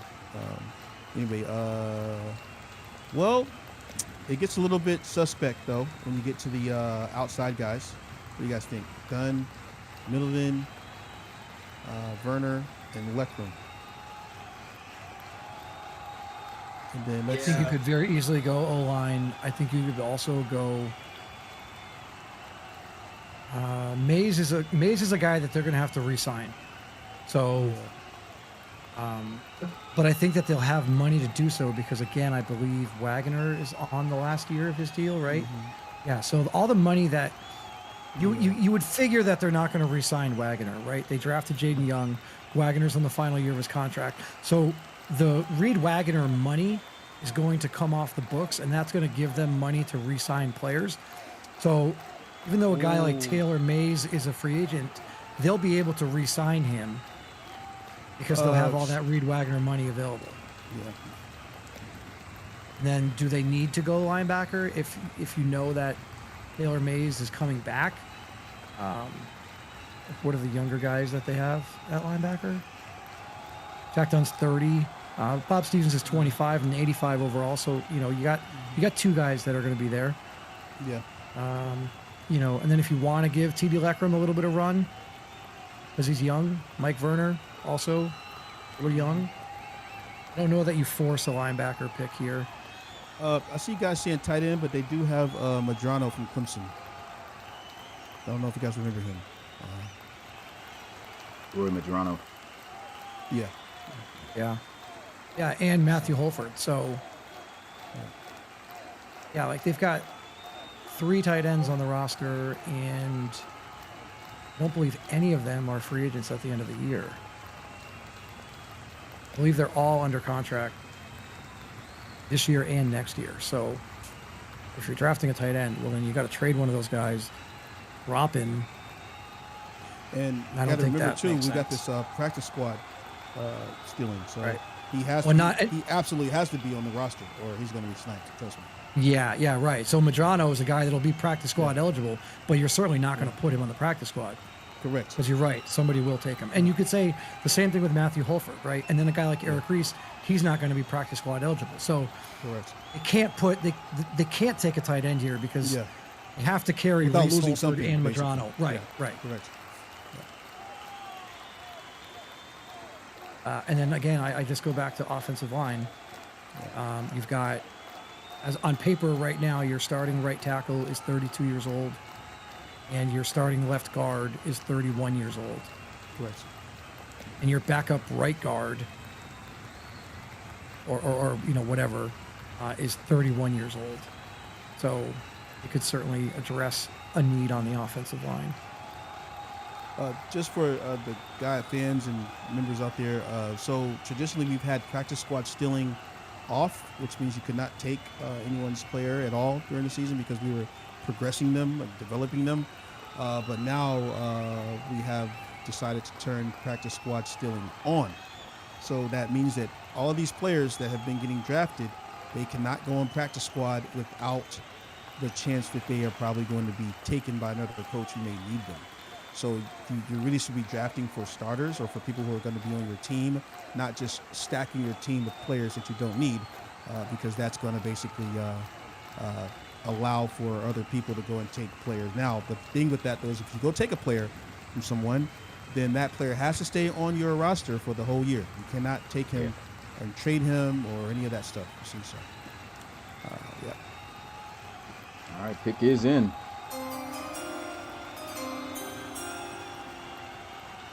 With the 19th pick of the second round of the RFL draft, the Memphis Steamers selects Brian Schneider, tight end from Notre Dame, 74 overall star. Yep, that's a good pick. It's a great pick, man. What are they going to do? Yeah, it's dangerous now though because yeah. Somebody's got to go. Somebody's got to go. So Craziest Jones, thing pick is up Jones, pick up the phone and get in my DM right now. Not even joking. somebody got to go. I'm not even joking. Send me a DM we right can't now. even do draft day trades. We can't do draft day Well, trades. no, actually. but like we Oh, can man.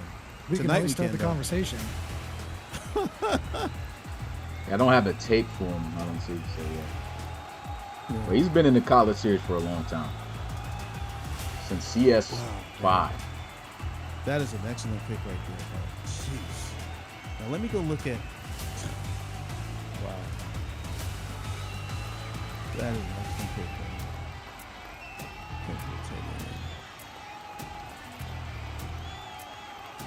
Yeah, they're not sold on Holford, man. And Roy Madrano Jr. Those guys weren't thought it was active wicked. users. Too. Yeah, they're not So I active. think Yeah, I get what if they're you doing. get him in the same bunch, and he's actually Yeah, active in the community, he could Oh, clearly yeah, be the yeah. guy.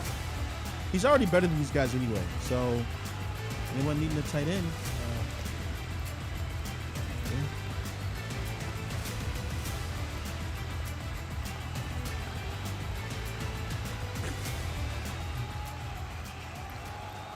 Yeah, I'm just All right. Jesus, no draft day trade, Smitty.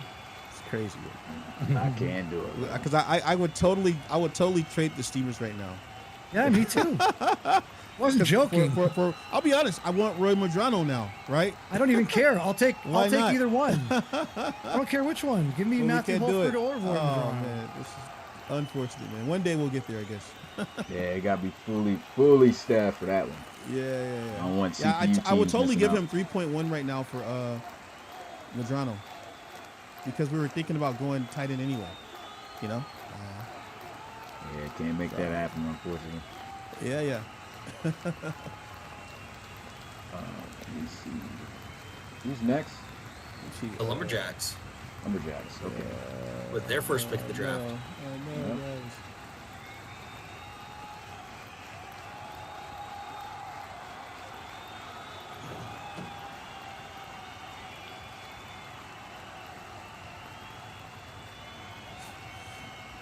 Just typing in previous pick here.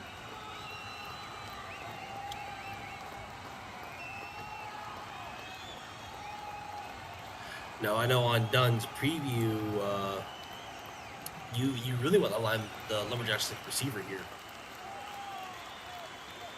Did I? I forget. There's so many Yeah. that I was looking through. Lumberjacks. All right, let me pull them up here. Yeah, you had them. Receiver.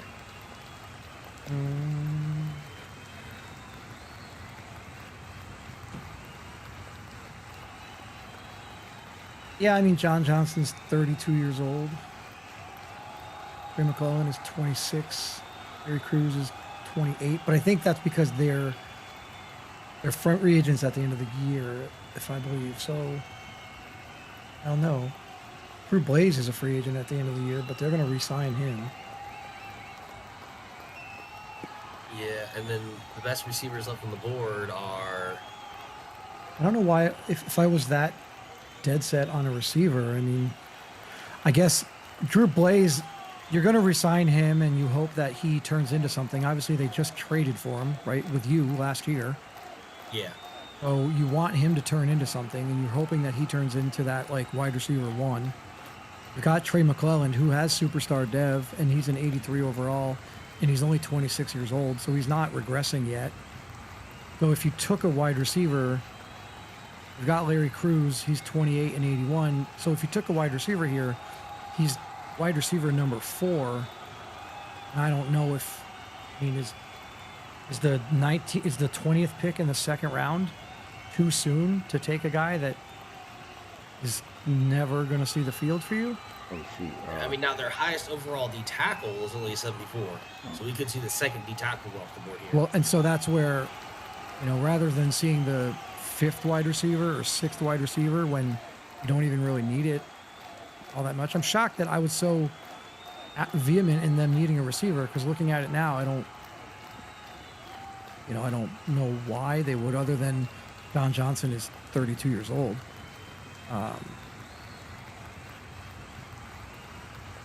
Yeah, Tyreek Allen, 22, so he'll be there. Kevin Byers. But if you take a defensive tackle right now, he's not going to be higher than Kevin Byers. He'll likely be higher than Tyreek Allen. However, Tyreek Allen is 22 years old and 71, so you could develop Tyreek Allen. But if you draft, Jamari Logan here, well, then now you're preventing the development of Tyreek Allen. Or you just play Allen over Byers. Okay, well then you're starting 2 defensive tackles. All right. With the 20th pick of the second round in the RFL draft, the Louisville Lumberjacks selects Hassan Bird, outside linebacker from Utah, 74 overall star. Wow. Ooh, what?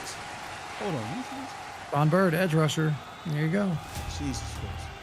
Sorry. I had him on my board too. Wow. Yeah. Are you kidding me? I mean, he had like 35 sacks in the last 2 years, right? Like, Oh my goodness. Also, Does he have a tape? Don, I'm looking up. Jamari Logan, 6'4". Yeah, I'm about to say, when he said 5'8", I'm like, maybe I missed something. I don't remember a 5'8" defensive tackle. Unless you're talking about Travis Okoye. Now, he's undersized for a D tackle. I don't even know if he was 5'8", but I think that's who you're talking about. I mean, then maybe he got changed because he was in my list from last season. So, Might have got him or confused with Okoye. I think it's I have him Okoye. on different. I have him on different tabs because Logan is a defensive tackle. They're two different tabs entirely for me. So, well, then let me change that. So, where's Jamari Logan? 6'4". Oh, well then that's different. Then yeah, I mean, I guess with one of those early, we were talking about D tackle earlier. Whatever that team was. Yeah, Yeah, that makes I have sense to pull now. up. Let me see if I can find it. 'Cause I think Travis Okoye is the one who's smaller. Let me see. Well, I can tell you what I have Travis Okoye listed on. That'd be crazy. 5'8" though. But I think it was something real crazy like that. Maybe like 5'10". Let's see. I have Travis Texas. Okoye at 5'11", 240. Yeah, 5'11". Yeah, 5'11" at D tackle. Oh, but I've got Okoye listed at 240. He's not D tackle, he's a DN. Yeah, pretty much. Well, I could have, I mean, who knows? I could have entered it wrong or. But yeah, Sonberg comes here for the Lumberjacks. Logic behind this is you got, of course, the defensive tackle position is something that you can switch with certain size guys, and you have to put them at D tackle when you're running a 3-4 anyway. So the D tackle position is going to be taken by Chase Schilling, who is a 91 overall X factor on the team. And with that 3-4 defense, you have Hatcher, who's a edge rusher as well. He can play inside, big size. He's 6'3", 277 pounds. So he's going to be more of that D end spot in that 3-4. And then you also have the other end, which could be, you know, later on down the draft, but they still have buyers who can fill in. At the outside linebackers, you already have Tim Pennington, which he's known for being just a pure rusher off the edge. He's a beast. He's a 96 overall. You already got your two inside linebackers in Garrett Evans and Justin Iran, and your outside rusher now is Hassan Bird. So they got their whole front seven pretty much in order with this pick. Yeah.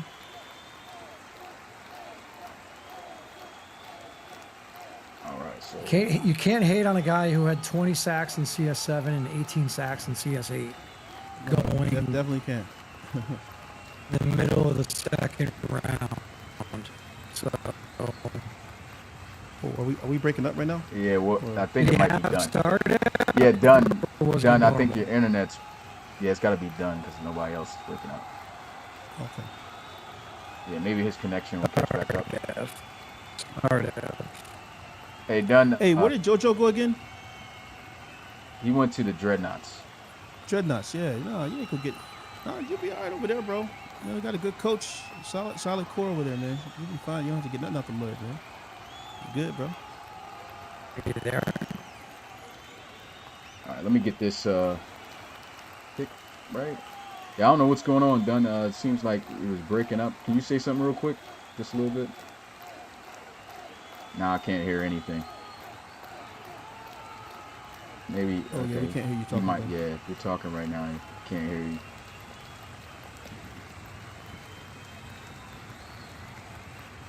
So, see, they'll probably get fixed, of course, later on. Let's go to pick number 21, which is the London Bulldogs again.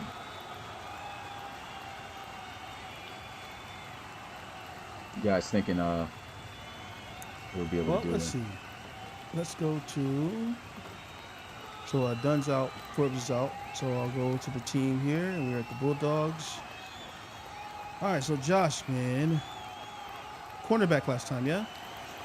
Let me see. Where did he go? He went Yeah. offensive line. Yeah, Anthony. I'm here. Oh, You guys hear me? Or what? You're still breaking up. I don't know what's going Yeah. on, but it's like weird. really bad. It's choppy. Maybe try to leave the Discord done, and then come Yeah, back leave the into Discord. Don't leave the Zoom. Just leave the Discord. Yeah, leave the Discord. Yeah. Okay. Okay, I got the team up here. Bulldogs. All right. So, where do I think they are going? So they set the offensive lineman, right? And let's Yep, look it's Anthony from Texas. I think this is where we see Tom Morris come off the board, or Micah Harper. Okay, thinking safety. Thinking safety. Well, they got. Well, They have one Roche, safety. Andre, yeah, Roche, yeah, you're right, yeah. But Trey Simeons, you mean strong safety, yeah. Well, I mean, yeah. they're interchangeable. Yeah, it's true. So, yeah, I could see that.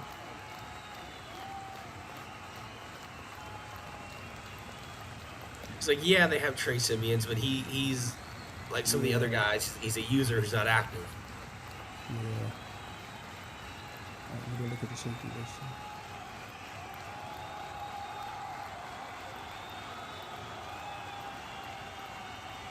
Okay, so, man, Kyrie Sims is out there. Mhm. Yeah. Kong wasn't taken, right? No? No, he's still there. Yeah. All right, Freezer is out there from Bama. Yep. Corbin Coast is still out there. Let's see this. D'Angelo Brown is still out there. David Sims from Texas is out there. Just trying to think about users. Not sure how active those guys have been, but things might change. So on this list here, Micah Harper from Oregon is still out there. He's supposed to be number 2 as far as free safeties goes. Yeah, I think as long as he takes one of those safeties. Yeah.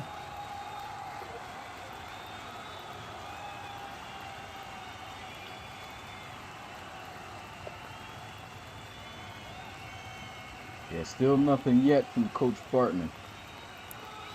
You go message him. Make sure he's there.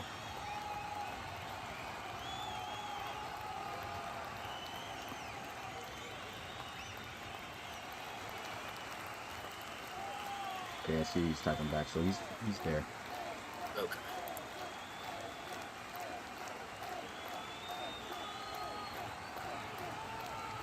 Yep, he's still thinking on the pick. Give him his time.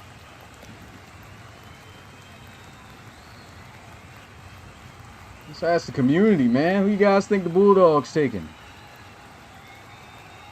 Yeah, bounce off of you guys' reaction, man. See some David Sims up there. Sims is still there. Corbin here. Trying to shout out Kong.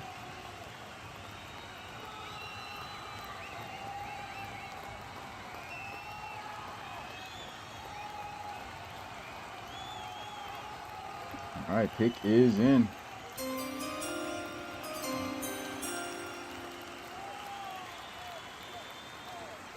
All right. With the 21st pick of the second round of the RFL draft, the London Bulldogs selects Russell Shackelford, defensive end from Ohio State, 76 overall star. Yeah. That's Wow. a big steal. That's a steal.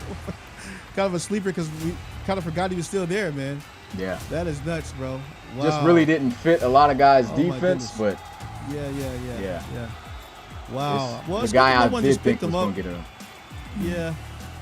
It's good no one picked him up and wasted him, bro. You know what I'm saying? Yeah. I could totally see someone doing something like that. Definitely is a starting caliber edge rusher. And, you don't want him to go to a team where he has to compete, you know what I'm saying, for a position. So I think that's a good pickup by them. And at the same time, let me look at this here. Going to Let me see the if he got tape. line. Oh, he does boy. have tape. Well, yeah. So, look, man, Willis Savage has had a great career. You know what I mean? It's about to be over. You know what I mean? So, boy, Jermaine Taylor and Brewer. This guy. My goodness. Yeah, that is a steal. That's a diamond in the rough. That's a diamond in the rough. This like here, what is this, pick 18, 19? What is Pick this? 21 Pick 21. in the second round. He gets Shackelford. And right now, Pecan has cancer sore. That's crazy. Wow. Oh, wow. That is crazy. Did you hear that? Can you hear me? Yeah, we can hear you now. Yeah. Yeah. Bro, he just picked up Russell Shackelford, bro. So Bulldogs. I think my audio, like, I'm on in the Zoom, not in the Discord. Yeah, well, we can hear you now, so you should be Yeah, good. we can hear you. Yeah, you're good. But I Yeah. don't We know, don't really I need don't you know in if the this. stream. I don't know if the stream can hear. No, I can hear you if I can hear you. Because you're in our Discord. Yeah, if I Okay. can hear you, then that means the stream can. Yeah. Okay.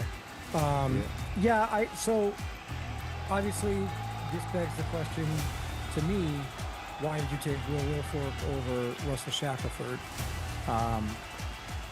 Again, ultimately for me it came down to Russell Shackelford was on the field a lot more, and the numbers were kind of, in my opinion, just as good for Will Wilfork as they were for Russell Shackelford. And then the kicker for me was Russell Shackelford has a stamina rating of 76 overall, and I don't like that. Yeah. And so he's not gonna be higher than His that. stamina, basically, his stamina is going to be 76 or lower. so. Yeah. Or lower. No, you get exactly what your durability Stamina was. Yeah, Yeah. durability So- rating. So 76 You'll then. have that. So he's He'll not have an a every down 76 stamina. Right, and so I was a little bit worried about that. Are you able to turn up your mic a little bit? Guys are saying they can't really hear you. Oh, no, Can't matter hear of me fact, they or said- can't hear them? Nah, done. Oh, I can hear done clearly. I could probably Yeah, maybe. Never mind. I read that 'Cause wrong. I It think- says you Oh, can okay. hear you. I thought he said they can't hear you. Okay. All right. Maybe I turn my output up a little bit.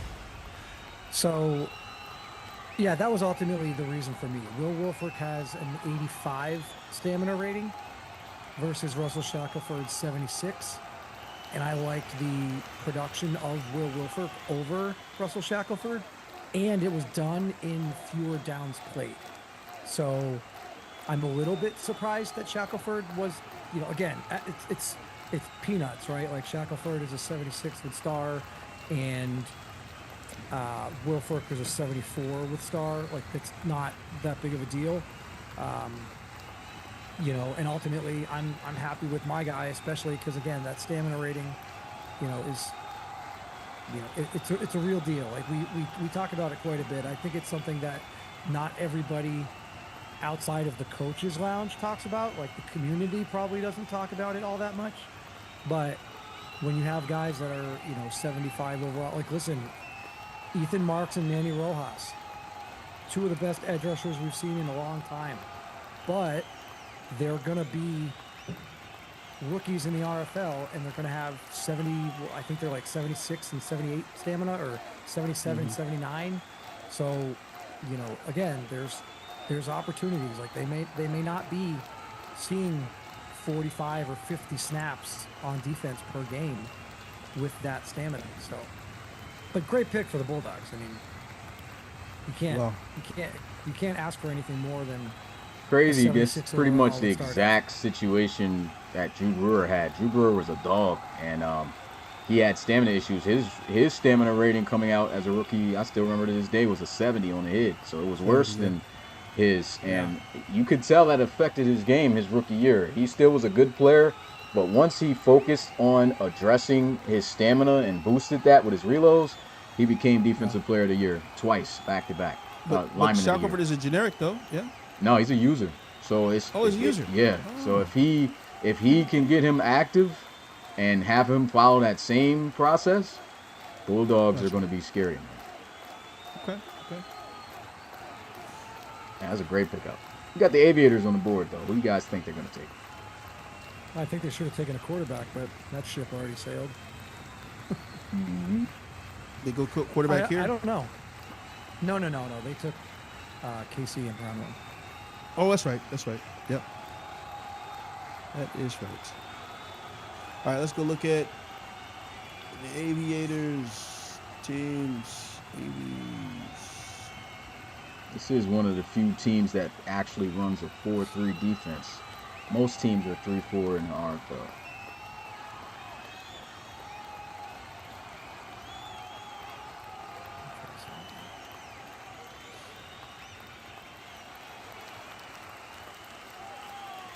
Yeah, go ahead and get Colt Cruz out of here, Smitty.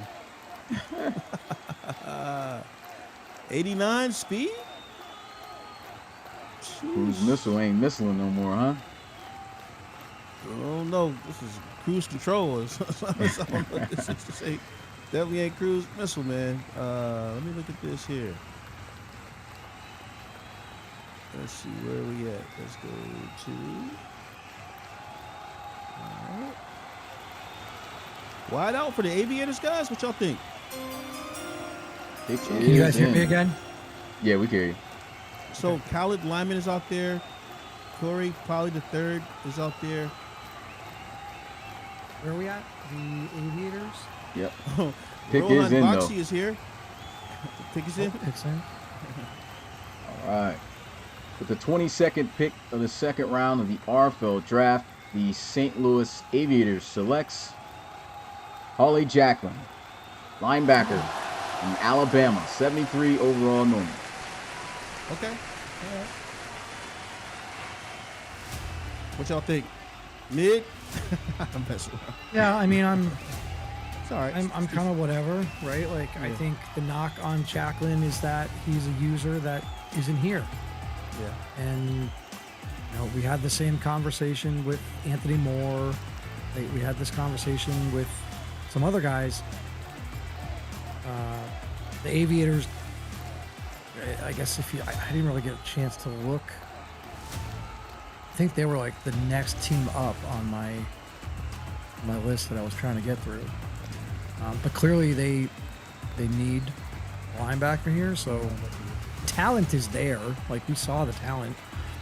And, late in the second, you get a 73 overall. Go ahead.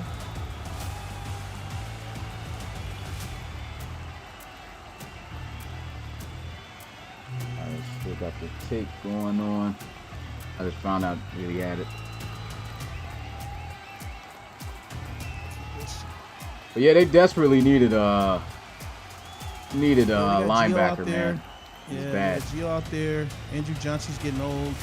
Is he a former Shamrocks, Vinny? Andrew Johnson? Andrew Johnson, he's a former Explorer.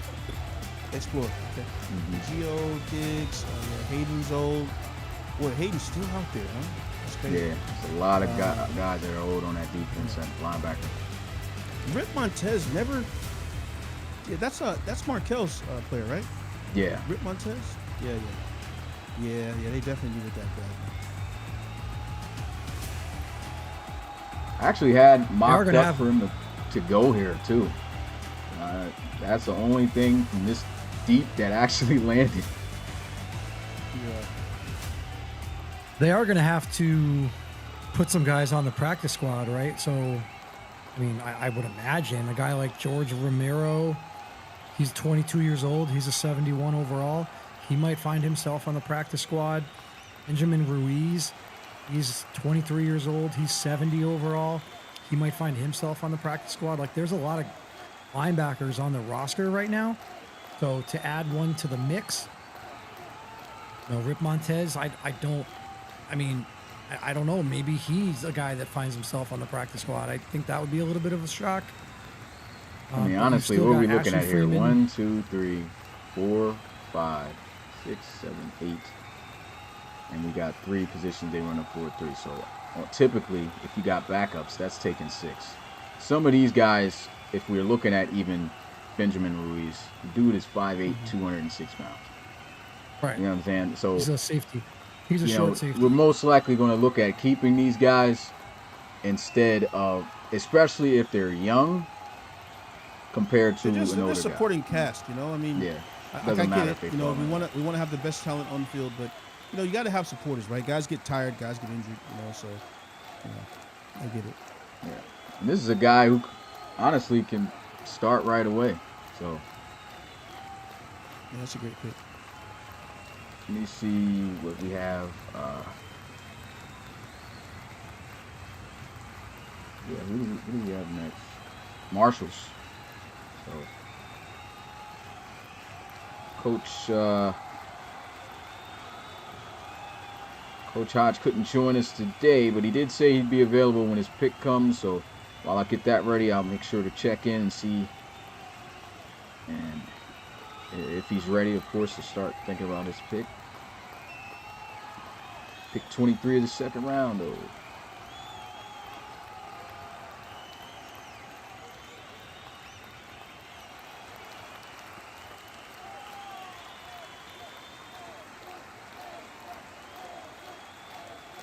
All right, so who you guys think the Marshalls take here? Okay, I think the last time I looked, it was a secondary that was he was still trying to tool a little bit. I know he got He went he safety. drafted Yeah. the safety. Yeah. Let's look at this again. I believe I said that they could have gone tight end, but it would have been later. I don't think this is later enough. So, I like Zach Tank here, guys, and I know he has Terrence Ward. He's got Alex McDonald. He's got JC though. I think did JC just come back in the Discord? I don't know if Think he's so. active or not, man. I know he owes reloads, but pick Yeah. is in. Okay. Well, that was quick. He knew what he wanted. So somebody fell to him. With the 23rd pick of the second round of the RFL draft, the DC Marshals selects Jamari Logan, defensive tackle from Tennessee, 72 overall normal. Okay. All right. Yeah, I mean, Zach Pritchett is 28 years old. Let me see if he has a tape. Marquis Sowell is 31 years old. So, yeah, I don't. Oh, he does have a tape. Here you go. I think this pick makes a lot of sense for them. I mean, you can never go wrong with defense. So I see what Hodge is doing here. Not a bad pick at all. No, Alright, especially since he grew from 5'8" to 6'4" in the last hour and a half. It's a hell of a growth spurt right there.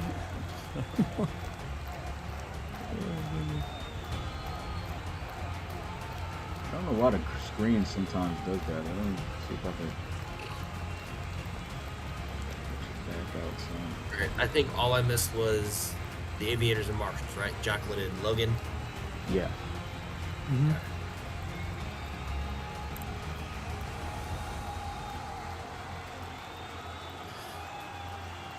Okay. On the tape here. Is this the first Tennessee player off the board in this draft? I believe so. Oh no, Arl Matthews got drafted in the first Oh, round. that's right. That's right. Our Logan was ripping it up though this year. Definitely a much better year Yeah, this he was. season.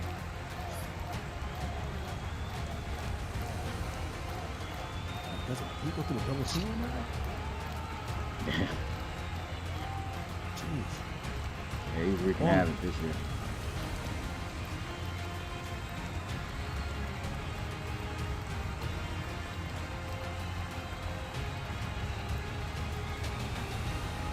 Oh, good. Oh, that was a great maneuver move. Wow. That's a great finesse move, man. You already saw that guy get drafted. Let me put this tape up. Well, yeah, it's only the second D tackle off the board. Yeah. But we still have Ibarra, Farmer, Grimes, Haggins, Sizemore. There's still plenty of D tackles left. But we had a D tackle go number 1, and then not another one until, what is this, pick 55. Yeah.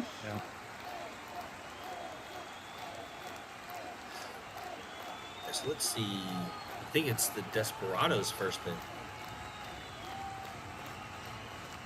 Putting all that stuff in, and yep, it is the Desperados. Go get them set up and ready to go. I think this could be a running back. Rados? Yeah, Tevion Hall was on the trade block last season. Tevion Hall was on the trade block. He's turning 30. So unless you think Nick Firestorm is the guy, you still have Zach Payne on the board. You still have Shady Houston on the board. Bro, ain't no way Smitty's gonna trade Tavion. Oh, but hold on. To the point, you don't have to trade him. He's going to be a free agent at the end of the year.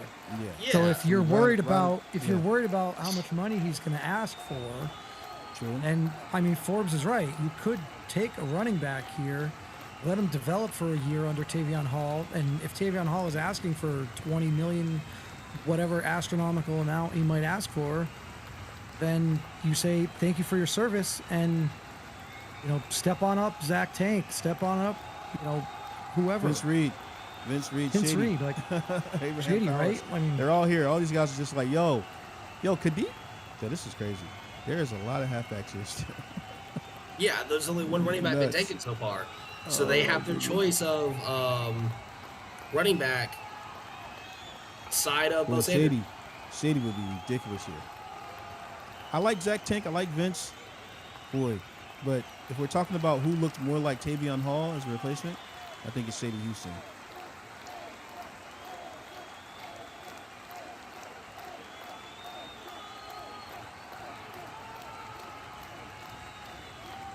yeah, I don't think Nick Firestorm is taking over that job. But I also don't know that you need to use this pick to do it, right? Like, when do the Desperados pick again after this? Because That's a good question. Let's go do they pick in round 3? Yeah. Yes. They've picked 24 in round 3 also. Are those guys going to last that long? I mean, we just named 3 running backs. Do we think that all 3 of those running backs are going to go in the next 32 picks? Like, could. We saw, 4 offensive linemen go in a row. So we could. It's not I really like inconceivable. Shady Houston here or Zach Tank, man. But from what I saw from Shady, just the ability to create his own lanes, big gains, running through guys. I also like offensive line here if they wanted to do it. They've got 32-year-old, a 30-year-old, a 34-year-old all on their starting line. And none of them are above an 83 overall. So they've got over 30-year-old offensive linemen, and they're 83 or less. In the case of Moses Newton, he's not even an 80, he's a 79. So, I know it's not the sexy pick to go offensive line here, and clearly the running back would be, the glamour pick. But I do think if they're not going to address offensive line here, then they're going to have to look to address offensive line in round 3, or, it's going to be a major priority next year.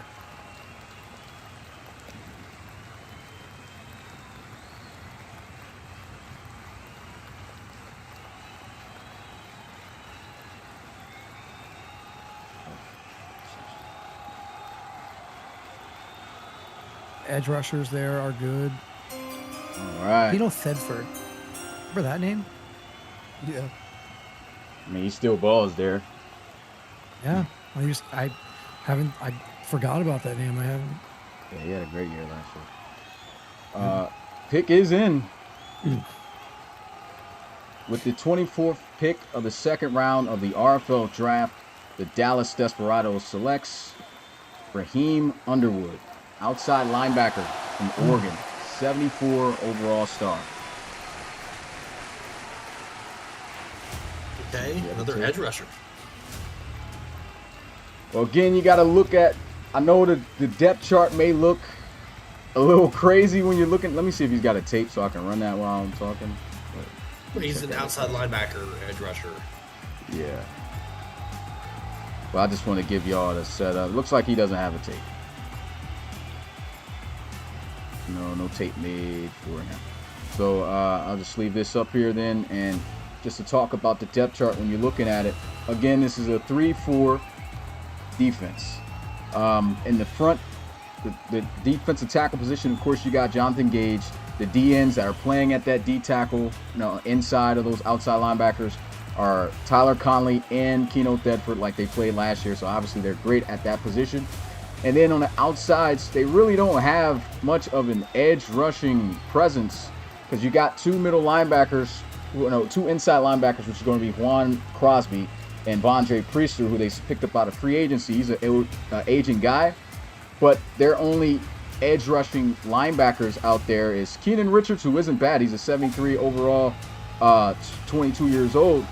But the next guy is a 72 overall, 23. And both of those guys are normal.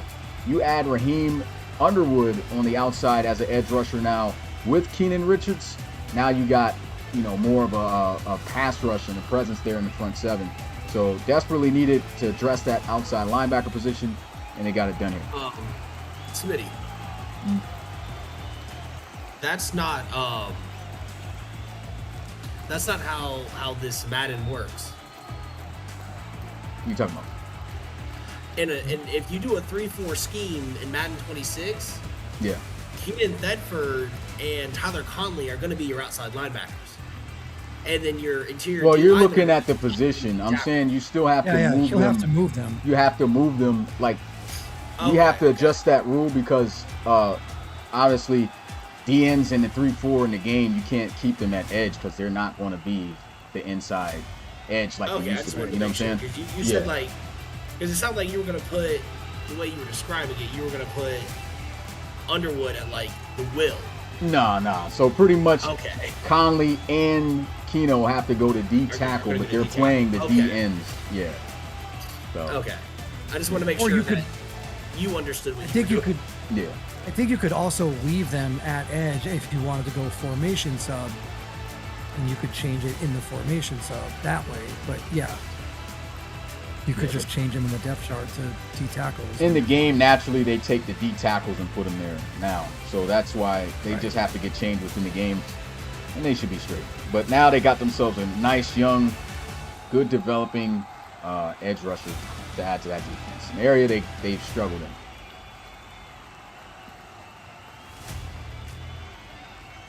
All right, so we're the Shamrocks at 25, all right? Yep, the Shamrocks and the Red Dragons. I think this is the Shamrocks' first pick, too.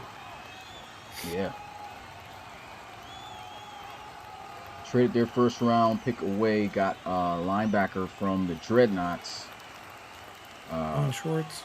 Yeah, Dylan Schwartz. Let me pull this up. Apparently Frankie didn't like Dylan Schwartz. He had him for, 5 weeks? 8 weeks? And then flipped him.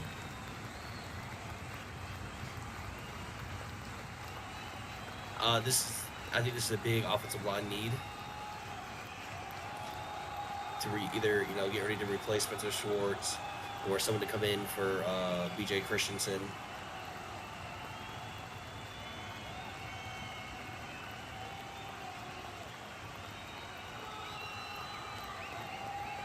Pick 25. First pick. Could be a corner here, but I doubt it.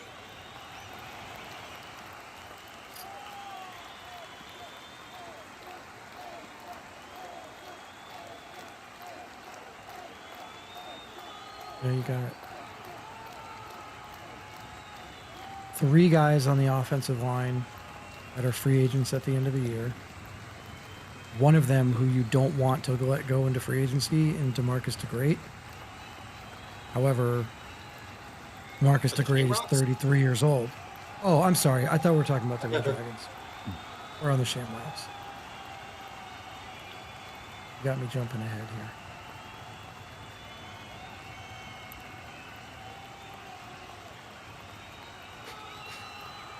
Ugh.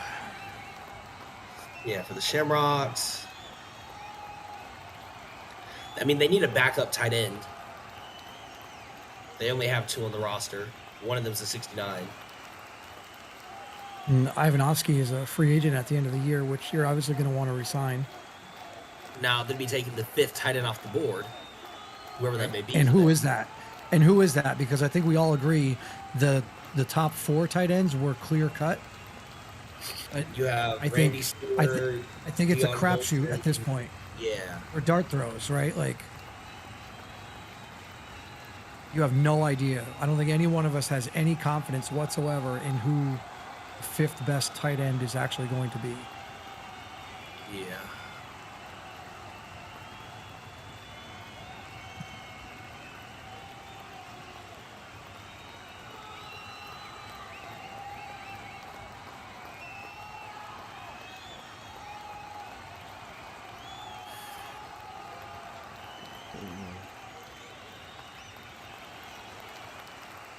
I think the Shamrocks, not at this pick, but eventually in this draft, are another team who's going to address their future quarterback, because I don't think it's going to be Tyrone Green or Tyler Mole.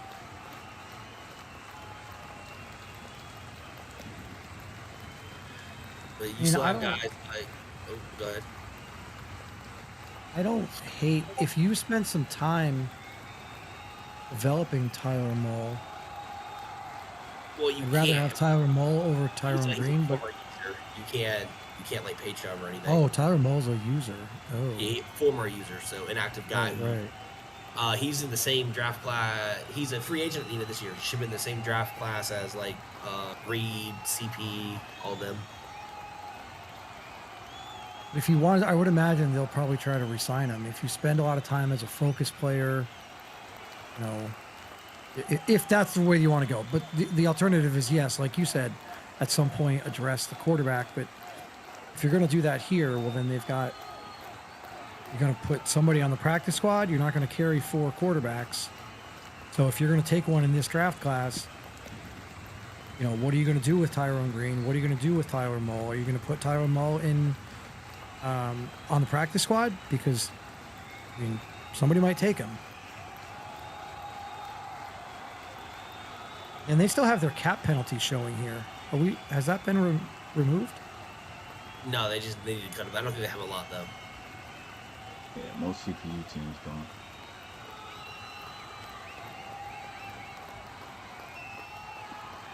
All right, the pick is in. Okay.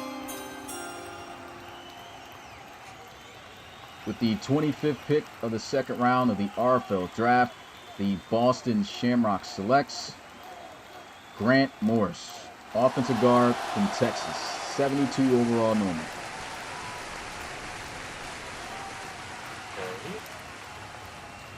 Well, that means if you want an offensive lineman, you better hurry up and get them now. Yeah, I don't think it's uncommon, right, guys? We've been doing this long enough, where typically in the 1st round you see fewer offensive linemen, but then in the 2nd round, guys are like, okay, I got my like skill position player, I got that user created player. Now in round 2, I'm going to be smart. I'm going to go get an offensive lineman. I'm not surprised that we see so many offensive linemen go. I guess it just, Rob, you might agree with me here. I guess it makes me, and it might have the same feeling for you, it makes me feel good about having addressed my offensive line needs in round 1. Yeah. And for you, having addressed yours early in round 2. Yeah, I think that you and I are both feeling pretty good about what we were able to do at O-line versus what's happening, 25 picks later. Yeah, I'm definitely happy about my picks. Again, when I saw the guys after me, though, man, I'm like, wow. I do kind of feel like I whipped a bit. But, I did get, a position to beat and everything. I can definitely see this starting to dwindle down, despite there still being what looks like amounts to like 15 to 20 guys still on the board. Right. So, yeah. You're allowed to whiff. You're allowed to whiff with a 2nd round pick when you had 3 picks in the top 9 yesterday. Yeah, so It wasn't even like a huge whiff. Right. It's like, I- oh man, you got a 72 when there was a 74 on the board. Oh man. That star, that 75 star though, was crazy. Who was that? One of these linemen there. I was like, Javier So, Valera. was it Thompson or Thompson Valero. or Valero? No, Valero. Javier, Yeah. yeah. Yeah, man. Red Dragons Does on he the keep board, that their speed first too? pick. 1, 2, 3, 4, 5, 6. It's just the Most Red Dragons. likely. Yeah, this is their first pick. Who did we see just go? All right. Grant Morris? It was Grant Grant Morris. Morris. Yeah. In Texas. Okay. Yeah, so his running mate at Texas, Al Kimball, I thought was really good too. I mean, Texas offensive line was phenomenal. And I know Shady gets a lot of credit, but I mean, we're going to see Al Kimball's name called pretty soon. It might not be in round 2, but I wouldn't be surprised if it was, in round 3. So that's going to be 3 offensive linemen from Texas taken, in between rounds 2 and 3.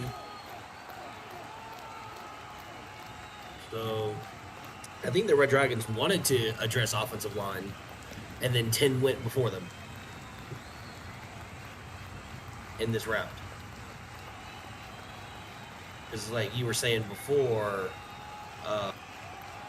when you thought we were on the Dragons, but we were doing the Shamrocks, done, that's what you think they should address. All right, I'm updating a little. Grant Morris's overall was what? 72. Who? Yeah, let And me a go couple coach back picks in a to row All right, here, so pick now is you in. can chill. Red Dragons. Davis not wasting any time. Davis trading and everything, man. With the 26th pick of the second round of the RFL draft, the San Diego Red Dragons selects Ishmael Ibarra, defensive tackle from Penn State, 72 overall number. Okay. Yeah, I was looking at our bar just a second ago, just trying to see what he was going to be about. Yeah. This pick. All right, so the same overall as Jamari Logan. I have to believe that there's at least one D tackle higher than this. If we really think Yes. there's a That's what 9 I'm trying to overall figure out. difference, a 9 overall difference between Yeah. D tackle 1 and D tackle everyone else. Correct. So I think that's what stands out to me most here. Gotta be. I mean, You look at this here. But hold on, we're talking about a transcendent player like Wyatt Harris. Like, I don't think it's Yeah, being an I don't 81. think it's astronomical to be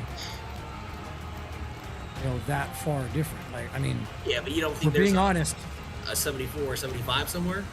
well, I guess it's not that I disagree that there could be a 74 or 75 somewhere. I guess, who is it? Is Joshua Farmer? That's what I'm trying to figure out. Yeah, I saw former two. He's dog. Because you got to remember, every D tackle taken so far has been by a coach, not by Smitty. So wait, what was Jamari's? Fair. What was Jamari's rating? 72.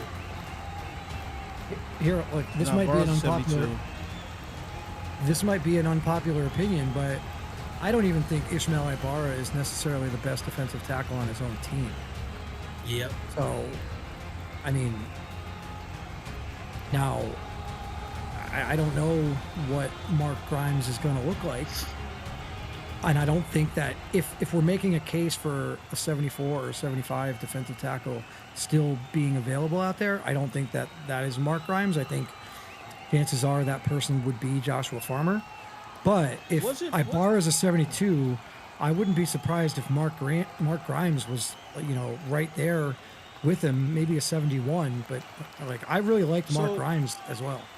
The reason why I think that I don't think there's really anybody that's going to be higher is because Joshua Farmer was on Clemson, but Clemson got the knock for not really having a great defense, right?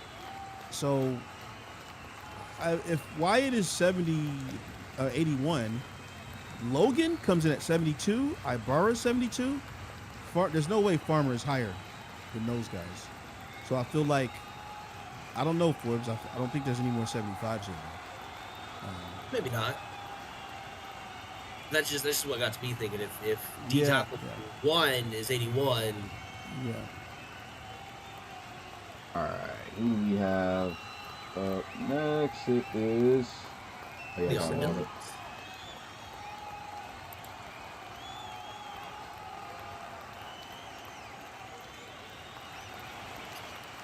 Just logging him in. Billows up. Get their stuff set up here. Oh, I did not close that.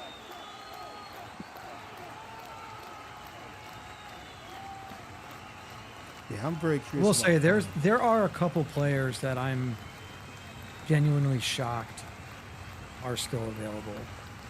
Yeah, I'm not trying to say their names. Bad analyst.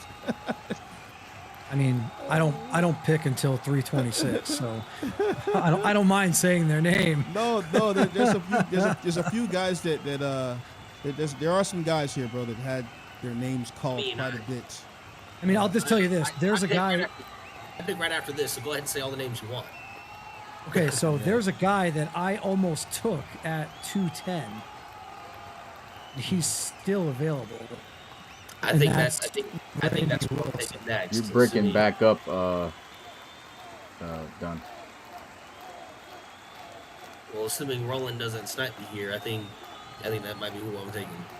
Yeah, you should just take Marco Sweet from Mississippi State. There's all these safeties on the board too. I know Roland DM'd me saying he was jealous that I stole Zion from him. Yeah, Kyrie's So still the- out here. I don't know much about Micah Harper, man. Anyone know much about him? Oh, Cooper Zigman is out here too. Yeah, the Florida safety. Yeah. Oh, okay, cool.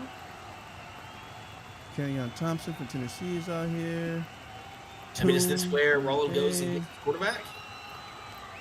Kong Freezer is still out here. Oh my goodness. Yeah, I mean, Coast. it's, I don't know very about those, close, but right? I do know Kong and Freezer definitely, man.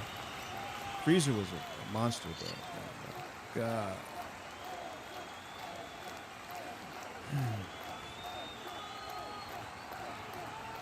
You guys hear me again? yeah, we got you. Mhm. Yeah, we hear you. Did you update the stream yet, Smitty? For the Armadillos? Oh, yeah, that's what I'm missing. Okay. What pick is this? Is 27? 27. It's 227. Okay, so I just didn't put up the team. Okay. There we go. Let me take those Red Dragons off in the back. Is it safe to still take lineman guys? I don't think it's a wrap. All backups. I mean, I think it's safe. I've got like two guys. One. Yeah, I got a couple that I think could still be above a 70. Oh yeah, for sure. I've got Yeah. two offensive tackles, maybe three, that I think could be a 70 or above. If I were to go guard, I mean, we already saw Valero, Thompson, Connor Griggs go. Pick is in.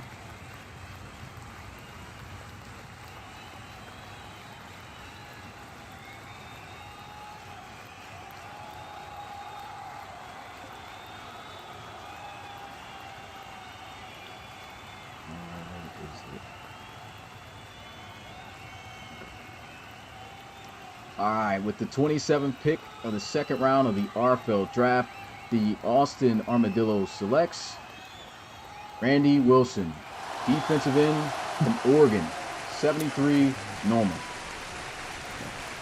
Well, there's Hold on for a second. the other guy I was going to get. You got sniped. Yeah.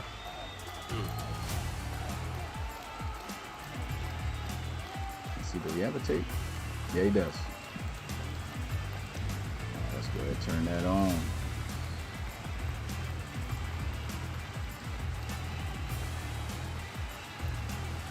And I'll try to look and see. And we'll log this in.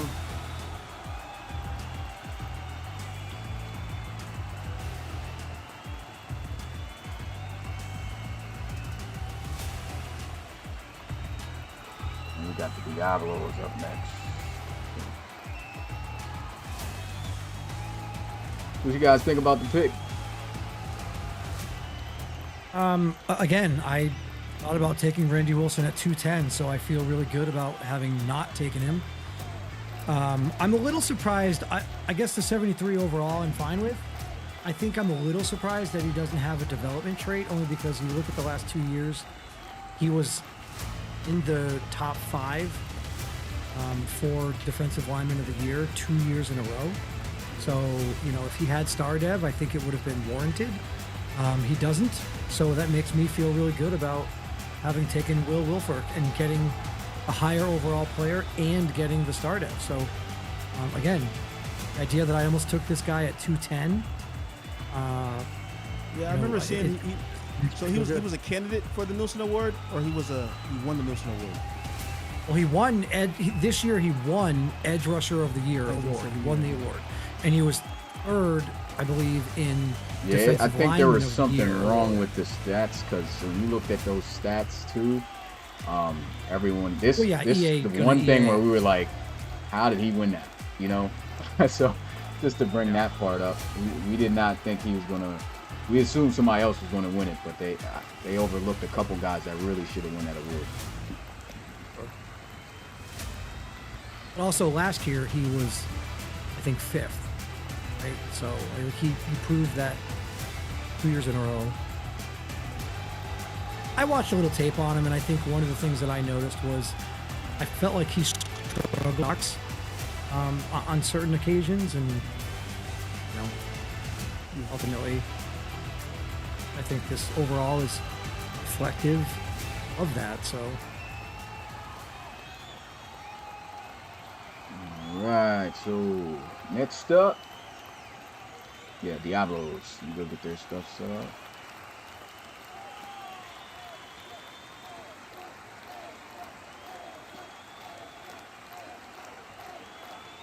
Forbes, you got a lot of picks, man.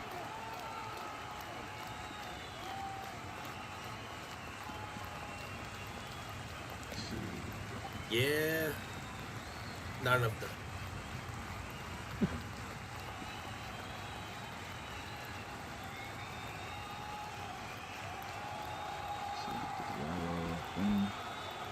And there we go, on the board. Pick number 28. Yep, all that is accurate.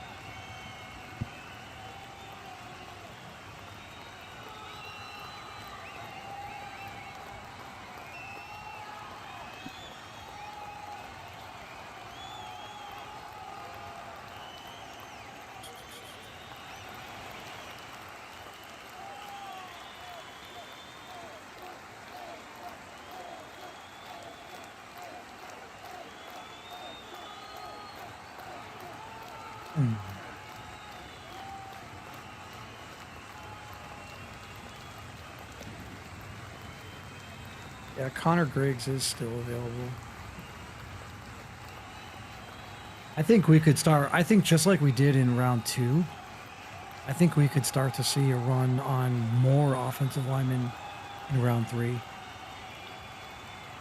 I think there's probably 5 or 6 offensive linemen that could get taken between here and like the middle of round 3.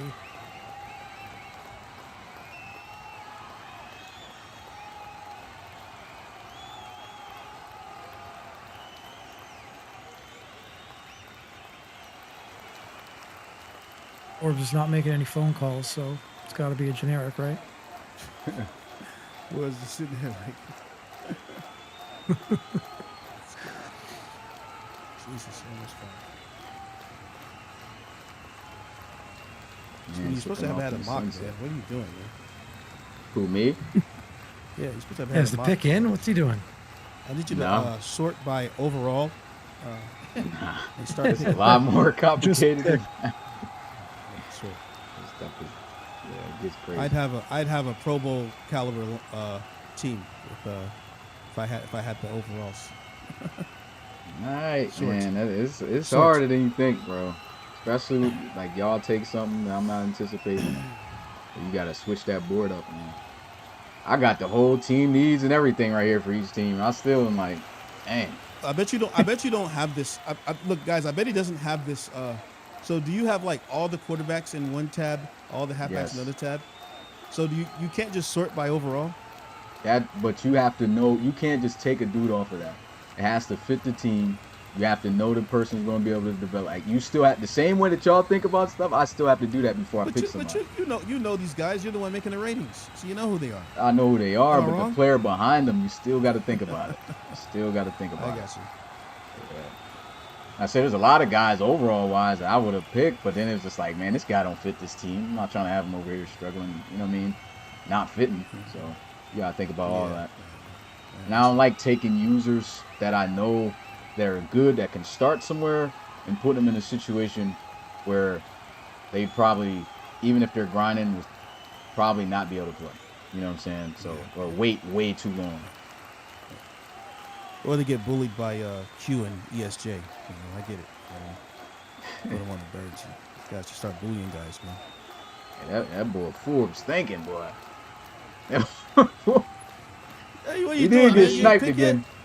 No, I didn't pick yet, man. My pick was Randy Wilson. Yet? Bro, I'm looking at my screen. You're just sitting here like, Yeah, bro got sniped what's twice. going on, man? I think he's looking at something like where he's trying to make it. He did get sniped twice. He got sniped by me. Different players. I mean, all right, well, Last if 5 Randy picks Wilson- in the second round, boys. if Randy Wilson was the pick, then like, are we thinking Tyrone Crawford? Are we thinking Roy Rubin? Are we thinking, you know, Mike Cushing? Radio. Hey yo. Terrible. I saw what you said, man. I saw it.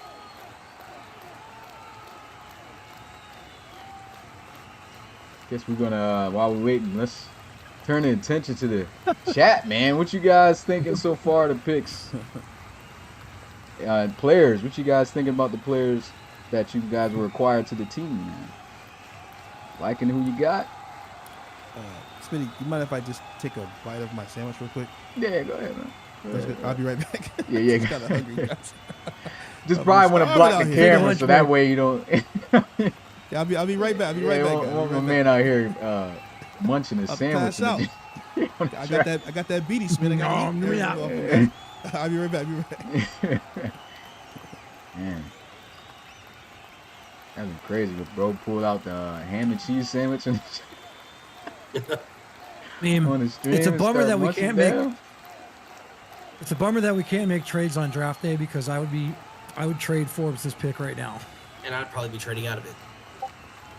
I know you would. That's why you're taking so long to make the pick. This only round 2.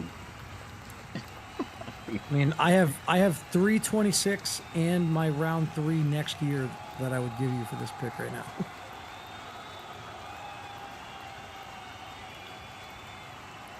I don't know. I mean, you got some edge rushers there if you were looking at Randy Wilson.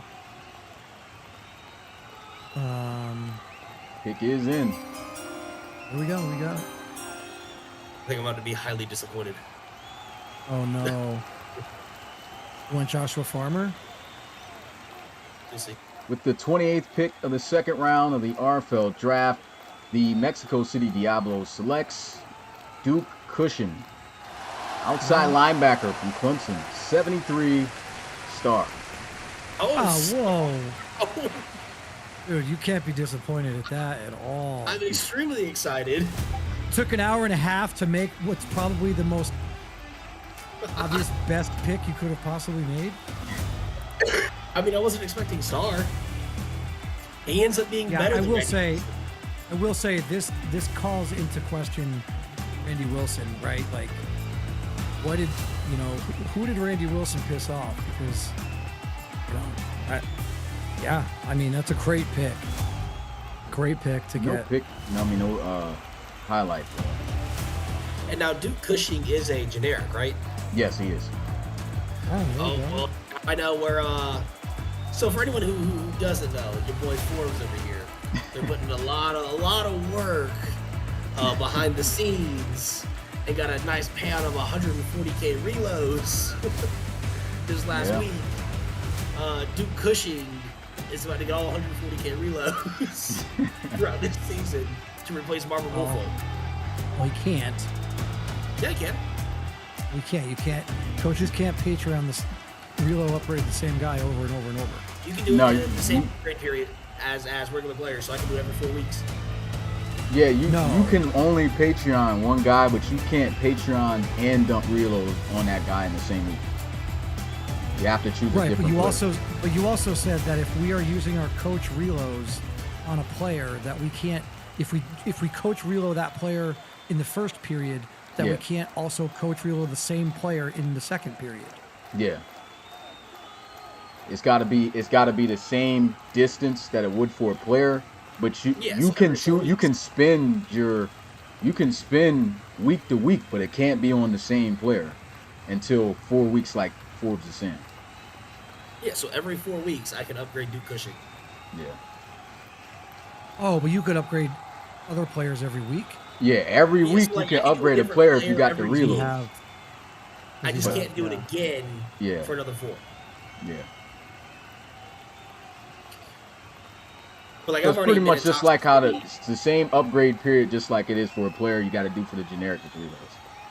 But but instead of waiting a month like the players, well, it's still the same because the players have to wait a month. The generics have to wait a month too. But the coach can use those on any week that they have it to give to somebody.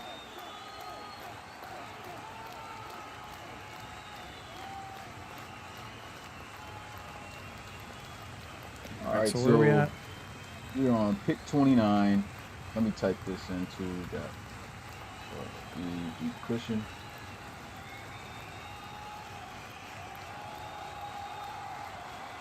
USA 73. And now we are on the Cincinnati Hogs.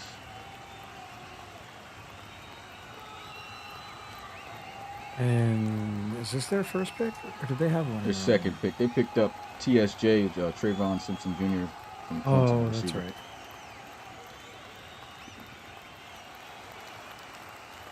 Crazy thing, I did not know he was from Cincinnati too. Oh, really? Yeah, so he's excited about that. That's cool. Where are they going here? Yeah, Mix must be crushing that sandwich. must be a full long. Gotta be a sub, Italian sub with everything right on it. Let's see. I feel like I did their team preview. I got 1, 2, 3 offensive linemen that are gonna be free agents. I think Washington at DB is aging. Let's see the depth chart here.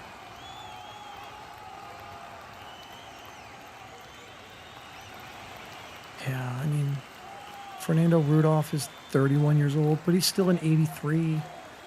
CT London is 30 years old. He's only a 78. So if you wanted to go interior O-line, you could in theory go interior O-line and actually start a player.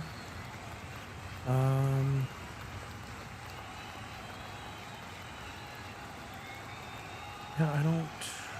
Linebackers, they got tons of linebackers. Tons of youth at linebacker. Got tons of youth at linebacker. Boy, they're gonna have to figure out which guys not to put on the practice squad. Not really. I mean, you got still enough to carry. 1, 2, 3, 4, 5, 6. Some of those 7, guys too aren't probably like actual Hog players. Yeah, there's 7 guys that are legit. Yeah. So they're gonna have to keep all 7 of those because otherwise, I mean, you're not putting Salua Scott or Isaac Evans or Danny Reese for that matter. You're not putting those guys in the practice squad. Pick is in. All right.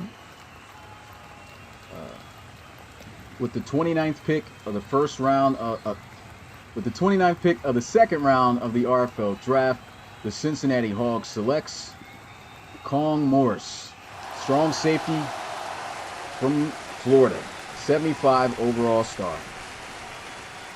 Oh, we're still getting star devs on safeties this late. Well, you gotta remember, he's only the fourth safety to be taken. Yeah. Florida had like the worst pass defense in the league, so. Even though they had JoJo Carter and Kong Morris, and Ethan Marks and Manny Rojas. I mean, Ethan Marks and Manny Rojas aren't covering dudes. No, but they're the pass rushers who are supposed to make it easier to cover dudes if the quarterback has no time. Well, and if they were clearly doing their part and the guys in the back end weren't doing their part. I mean, what was the first round pick? Which. That he was. That he was. I mean, the pick here for them is great, right? Because Lester Strickland is 28 years old. He is a 77 overall. So yeah, Morris, Morris comes in and probably took that starting spot. Yeah. Right? I mean, I'd rather start a 75 overall 21-year-old than a 77 overall 28-year-old. Yeah, this kid was a serious strong safety, man. His hit power is crazy. Best believe he's going to be able to lay the lumber on hit sticks. And I mean, the ball hawk, the guy was a beast at that safety position. Yeah, Florida's defense. Oh man, another guy about to play up there. Is there a way to stop the playlist so it could just stop and not go into the next video? They gotta set them like that. Yeah, you gotta turn off like your autoplay feature on YouTube. I don't even see that option here. Yeah, it don't even matter. But yeah, he's definitely going to be a day one starter for them. They got a pretty good backup strong safety too, who's young and Gunter. So their safety core with this guy is great. I would like him to be a little bit more active. He's got some okay reloads over 30,000. Recently just checked that. And I think, if he's able to put in the work, he could be one of the feared safeties in the league. So shout out to Con Morris, man. Yeah, I mean, I think anytime that you can get with a late second round pick, if you can get a guy that you are 100% starting right away, I think that's a phenomenal get. I think Forbes will probably tell you the same. I will tell you, a lot of times we're taking guys late in the second, middle of the second, and we're not even sure that they have a spot to start right away. So shout out to the Hogs. I mean, this kid's going to start right away, and good for you. Welcome to the RFL, Kong Morris.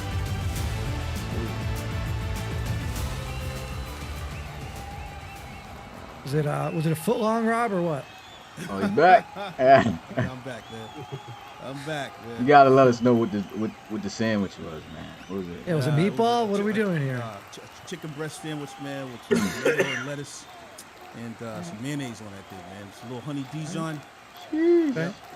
Ingredients. We go cheese on that bird or what? Yeah. Yeah, a little cheese on that thing. Yep. And I had the little rye bread. You know what I'm saying? A little rye bread. You know what I'm saying? Not the all the way yet, but pretty good. Pretty good sandwich.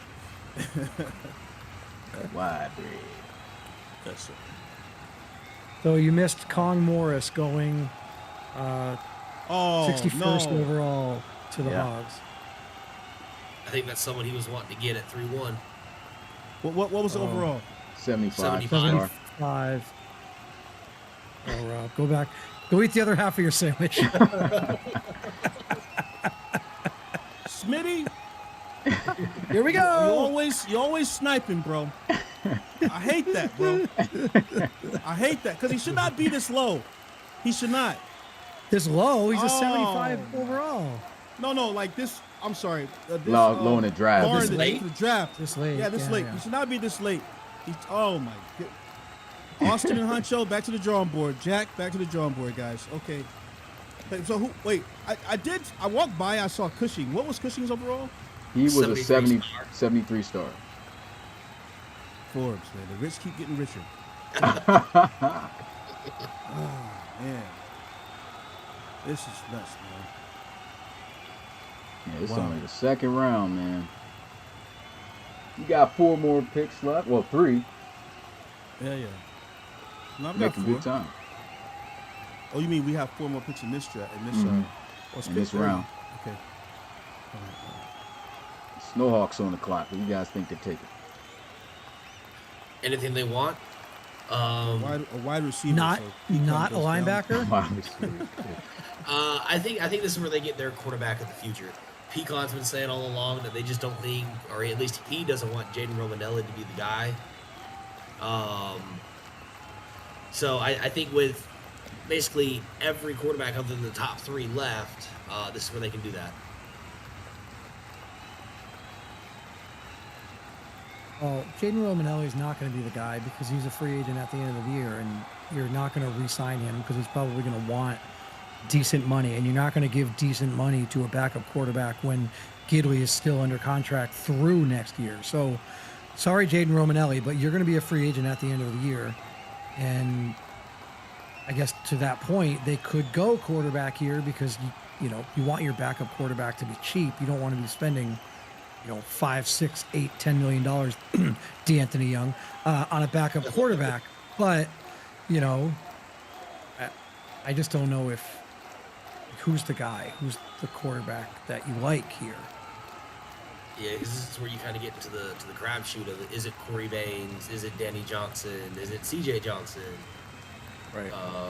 Nyshawn Miller, K.J. Smith, like that sort of group there that's all lumped together. I mean, I guess if I'm a betting man, I'm going to put $100 on this being Corey Baines. That's who I have as quarterback 4 as well.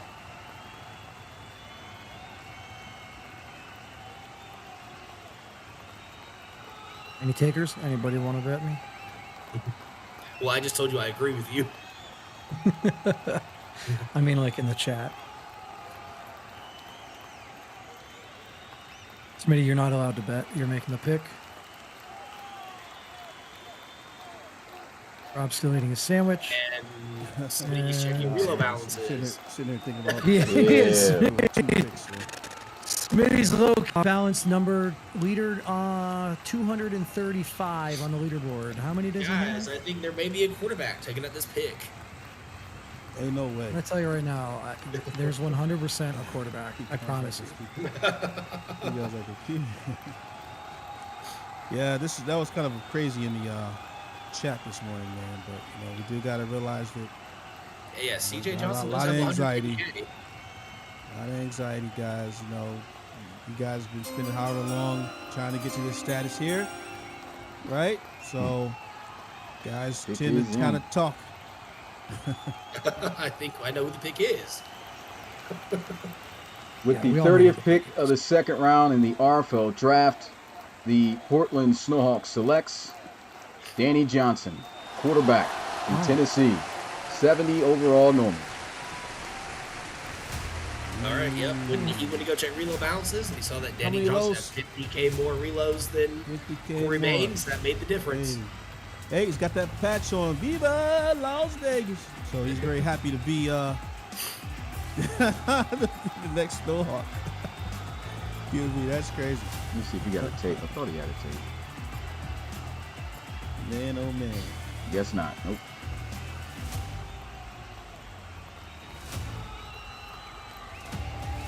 But yeah, Danny Johnson's up out of there. Jeez. Definitely going to be a backup, and as Dunn said, some interesting, deals when it comes to the contracts. But yeah, Danny Johnson got an opportunity here, man.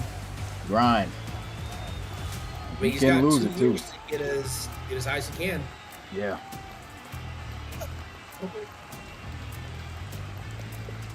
If not, I know where I'm trading McCafton. And that ship and came and went. We got next up. The Celtic Tigers.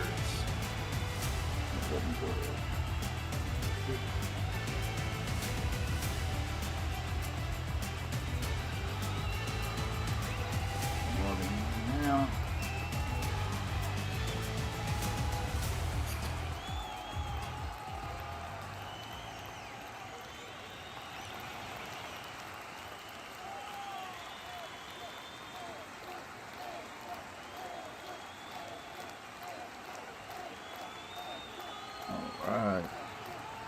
Tigers up here next.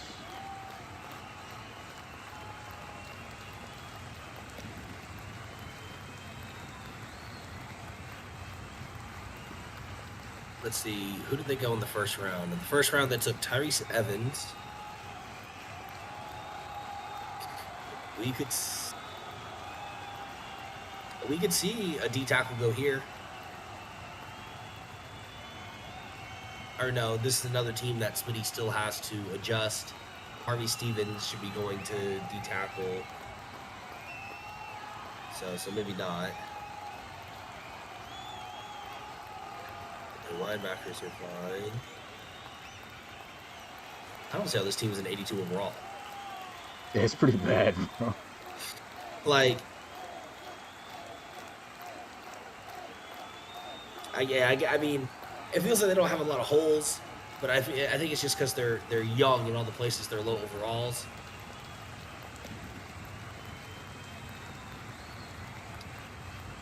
So I guess maybe O-line here. Somebody scooping them up before the user coaches get them around 3. Yeah, look at these special tackles. If he has a quick tap. 2.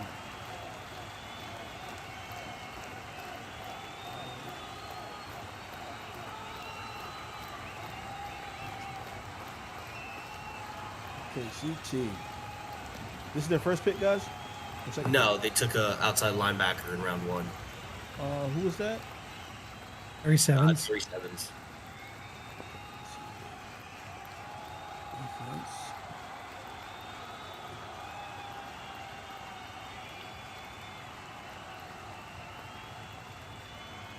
Yeah, those edges are still sus, man.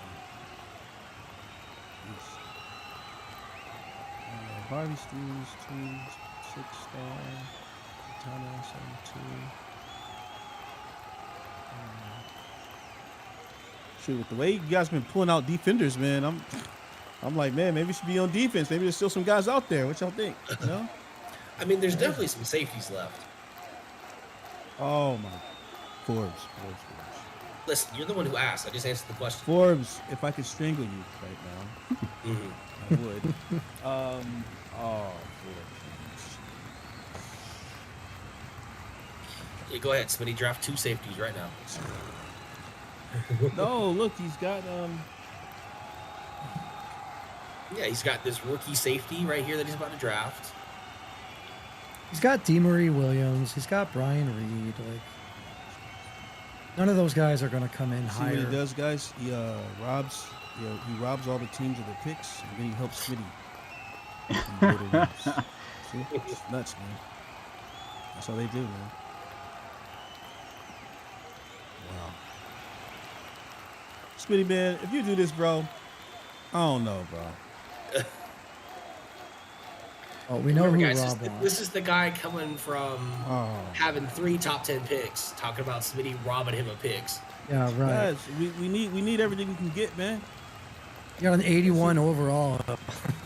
I'm drafting need. You guys are drafting off. You guys are making fourth string teams. You know, you guys are stacking on top of players, man. I need all the guys, man. It's crazy. Wow. I got a feeling I know he's gonna go too, bro. Pick is in. with He's laughing. with the that makes me killing me, bro. Yo, he's killing me. I'm so yeah. Yeah, go ahead, man. Come on, man. Come on, With man. the Go ahead. Come on, I'll clean you up real quick, man. Come on, man. Hurry up, man. With the 31st pick of the second round of the RFL draft, the Dublin Celtic Tigers selects Corbin Coase, strong safety from Ohio State, Sorry, 76 overall star. Sorry, Jack. There he is, bro. Sorry, Jack. Yo, Jack, just put that in the chat. Like, that's my guy. Go get him. He's active. I was just talking to Pecan. He's a great guy. And what do? Pew, pew, pew, as you normally do, bro. Well, there it is, guys. All good. Where's Pecan to talk about how great Ohio State is? Yo, I was just in the chat with these guys, bro. I can't make this up, man. I feel like this happens every year. Is that Smitty is like, oh yeah, safeties, they're trash. We can't draft them, this, that, and the other. Now we're on our, what is this? 1, 2, 3, 4, 5 safeties. 75 or higher in star. Well, when you got stacked safety class, yeah, hey, take them. But I feel like this happens like every year with safeties. No, not really. Remember, was it Safety last year? haven't What been this didn't high. Cam Johnson? Didn't Cam Johnson have like 200,000 reloads and he fell to like early 3rd round? I'm trying to find a tape that looks like you don't have one. Hey, you done made Jack curse, man. Sorry, Jack. All Jack. caps too. The boy gonna be all right over there in Dublin. Oh my goodness, man. He got another Buckeye over there too with him, a Euro. That's crazy. All right. Let's see. I mean, you still got a guy here. I know who. Yeah. If I were you, I mean, I got a guy for you. Yeah. You got the Condors up next. You got a guy for me? You know, I'm picking again soon too. I haven't thought about it, but I can look. I mean, Randy You helping, Wilson would've been a great helping pick team for you. scout, man? What you doing? Well done, tripping. They're gonna be the same one snipe you too when it's your turn later on. That's crazy. All right, last pick of the second round, boys. We're making good time. We started one round in round 1 at 6 p.m. Eastern yesterday. I'm glad we started when we did, because Yeah. Boy. Yeah, 3.5 hours. We're still gonna be 10 o'clock tonight. yeah, That's crazy. tomorrow we gotta hit early at noon, man. Yeah. Yeah, that's about to be crazy. At that point, I think dudes is just looking for fill in depth. Still gonna be some important picks, but yeah. EPA.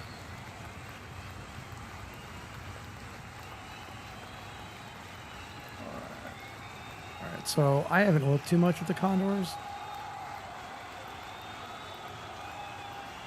They also are a team who just took an outside linebacker in the first round.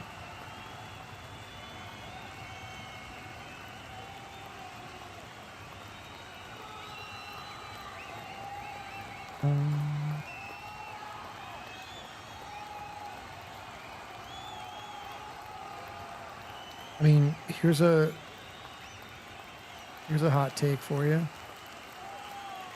Why don't you draft the? Oh, let me see. Let me just double check.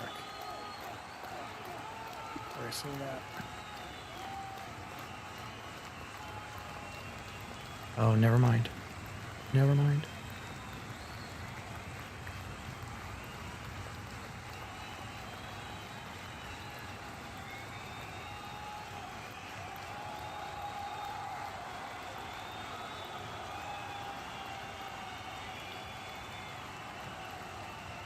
Yeah, this one's tough. I mean, this could be where Not Corbane's that. It's not that.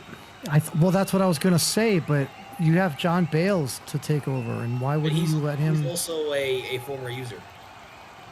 Well, that's fine, but he hasn't had a chance to play. He's a 72 overall, and if you give him Yeah, a but chance that to means he's been play, here for 4 years and has gone up like 3 overall.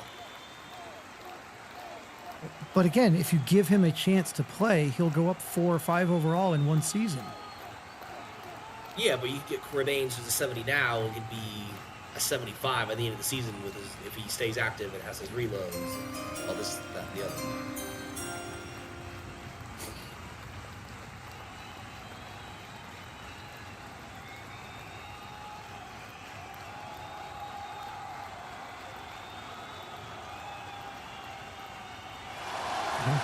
What do I know? Yeah, what do you know, Dunn? I don't know. I just I don't like it, but all right. I mean, I didn't get far enough with the roster to see where I would have liked them to go otherwise. I mean, they got a 31-year-old center. They got a 31-year-old. They got 2 31-year-old guards. Now they got a situation where they're gonna just let John Bales continue to be a backup, and he's got probably no trade value. I love Corey Baines as a player. I just, if you gave John Bales a chance to play, maybe he's just as good as Corey Baines. I don't know.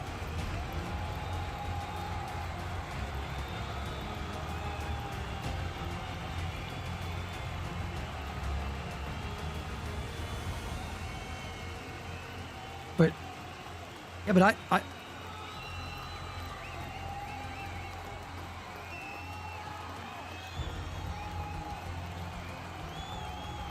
mean, what does Baines' real account look like? Well, what do you mean it doesn't matter? Because if John Bales being a 72 overall and non-active matters against him, well then Baines matters. Like, the reason John Bales hasn't developed is because he's not playing.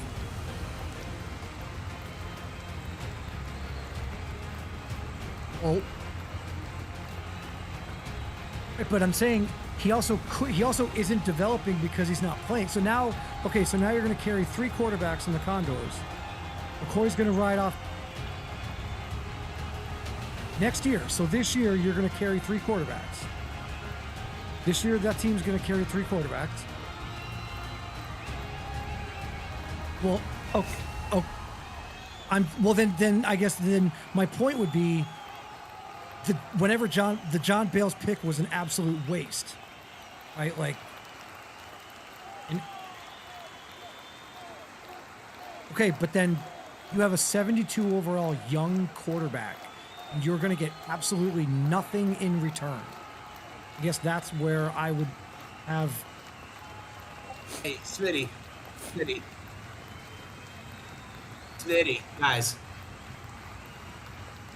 guys, real quick. Smitty, you're muted, so Dunn's been arguing with himself live on stream. Oh, I didn't even know, man. Oh, so y'all never even heard the pick? Did y'all hear the pick? But yeah, all right, Corey Baines, let's go ahead and redo this. With the 32nd pick of the second round in the RFL draft, the San Jose Condors selects Corey Baines. My bad, man. I ain't want to ruin your experience. Let's get the crowd going. Hey! So pretty much what we were debating here. This guy is saying, with John Bales being an inactive user since when did he get drafted? Season, who knows? It was years ago. Hasn't done anything with his player. He's a 72 overall. Corey Baines is here, and he is a 71 overall, and he's active.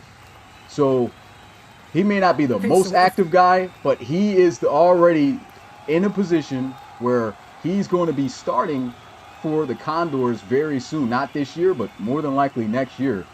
Why would we let John Bales, who's shown for all these years not being active and develop his guy, stay in that position when you just got this guy who's going to lap him with the reloads for a whole year while Chase McCoy is here and be able to play more than likely next year? Okay, lap him, I don't agree. He's going to lap. How's he not?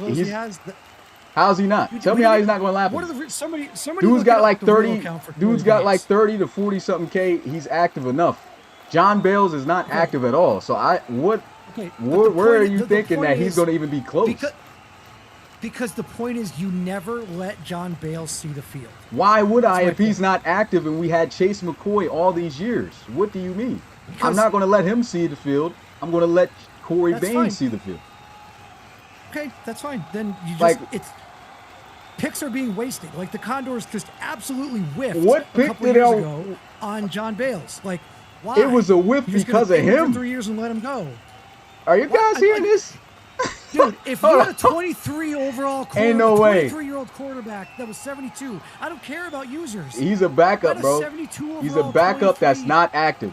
This is a dude who just came in this year, second round. Condors literally just got their franchise quarterback with an active enough guy who is clearly going to lap John Bales. It's not even close. So I don't even know where there's a debate for John Bales to get in there. It's easy to say that because you're letting him play right away next year. and you didn't give John Bales the opportunity. I don't. He care if was he's not an going to active user. beat. What scenario was he going to beat Chase McCoy? Why would I give an That's not the active, point. a I'm not generic arguing guy, Chase McCoy. an active opportunity compared to an active member who is an overall behind him? I don't care what pick I wait. You say I wasted back then, and he was picked mad late. This is a second round pick. They just got themselves 2 starters for the future. Okay. I don't know where you're going with it, but that I don't understand. You never let him see the field. Why would I let him see see the field over Chase McCoy? You wouldn't. Like, are you would thinking let him about see that? The field next year. You would let him see the field next year and not take Baines here. That's my Why point. you think that? You would You address think another that position. Bales next year was going to be, if I never took Baines, was going to be any type good, or a player that the Condors should be wasting development on? That's not active. It's physically impossible to answer the question because you never. Because let him it's see not. The field. What you mean? I do not understand. We're moving on, man, because that doesn't make any sense. This guy is not here. Hasn't been here for years. Who cares? It doesn't matter that he's a user. I couldn't care less. I care about the fact that there's a. So John Bales is going to be a 72 to 73 overall starter next year, compared to Corey Baines, who could be a 77 or 78 overall quarterback by next year. Make it make sense.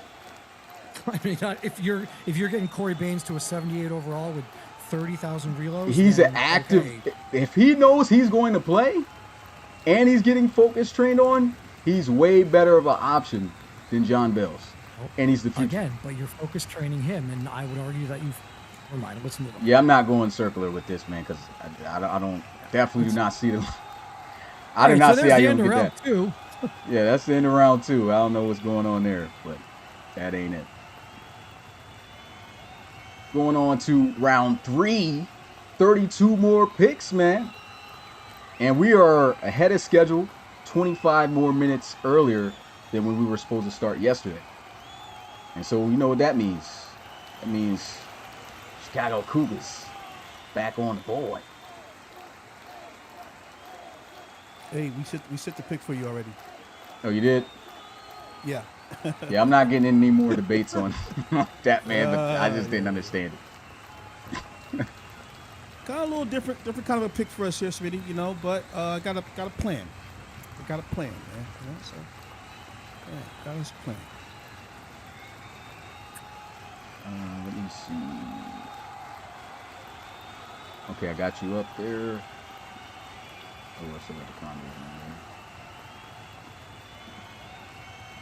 There we go. Let's go ahead and check what you're seeing.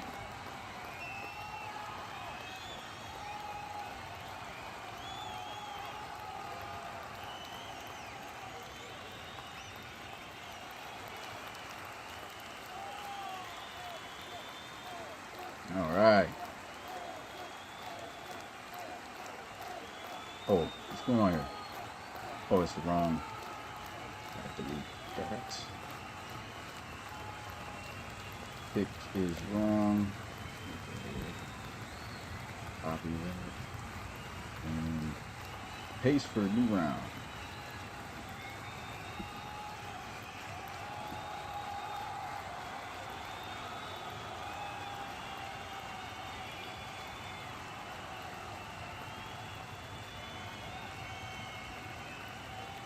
Have it.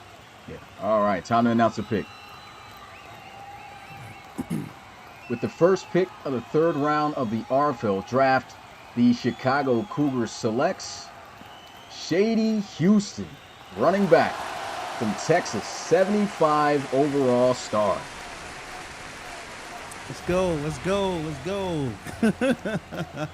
Kept falling, man. Look. I know I got Cheeseboro, but I'm gonna have to probably practice squad my boy because Cheeseboro's not active. The only other person is Boyd, who's behind generic. Hodge. Yep. Boyd's a generic, you know, and you know Boyd this is a user. He's promised me that he's gonna be active, and he's promised me that he's gonna get his stuff together, man. So I liked what I saw out of Shady Houston. As Honcho pointed out too, this guy's very versatile. We think that we can get him as a utility in the 5 wide receiver sets, and we think that this is going to be an excellent pick, excellent guy, locker room guy for us, man. So let's go, Shady. I love saying that name too, man. I've always loved saying that, man. You know what I mean? Yeah, he's gonna have some crazy tape, as you can see here. Yeah. But yeah, I mean, Way definitely too got low. a crazy amount of running backs on that roster now here, man. Yeah. But he was killing The Cheeseburger's definitely got to go to practice squad. So, guys looking for a guy, he's there. so yeah, but no, I got you, man. You know, but yeah, this is kind of a fun pick for me right now, man. You know, and I talked to him. He realizes what's going on. He doesn't mind being a backup. So yeah, we're gonna see what he does. You know, but you see the tape, guys. Those skates. Yeah. So well, I'm loving it. And where Forbes go? Locker He's room's still going crazy. he's still around. He's dipped off. What Forbes doing, man? I think, I don't know. I have mixed feelings about this. Yeah, it's okay. Because It's okay to have. Mixed feelings. I will take mixed feelings on this one. I will Bars. take that, but it is what it is. You know what I mean? I guess because for starters, we sat here for the last hour talking about safety and wanting to go that route. And you said a minute ago, I went a little bit of a different route. I'm kind of surprised that you didn't take Devontae Freezer, Yeah. especially because I know that you love your Alabama boys. So I kind of thought that was, in my mind, that was kind of like a no-brainer pick. Yeah. Now I don't still know. got Where do you pick 3.7 again? Maybe 3.7. Okay, yeah. Maybe he So falls to you 3.7. could Maybe he get- doesn't. You know. Yeah. But at the same time, I'm really high on Mansour Chappelle and Brian Brown coming off a Pro Bowl year. Right. So at this point, honestly, I'm okay. I'm okay. I got 3.7 though, and there are plenty of DBs that I could take at 3.7. So we'll see if that guy falls. If he doesn't, I got to figure it out. But it's all right. But this right here, I just think kind of takes the offense to another level as well.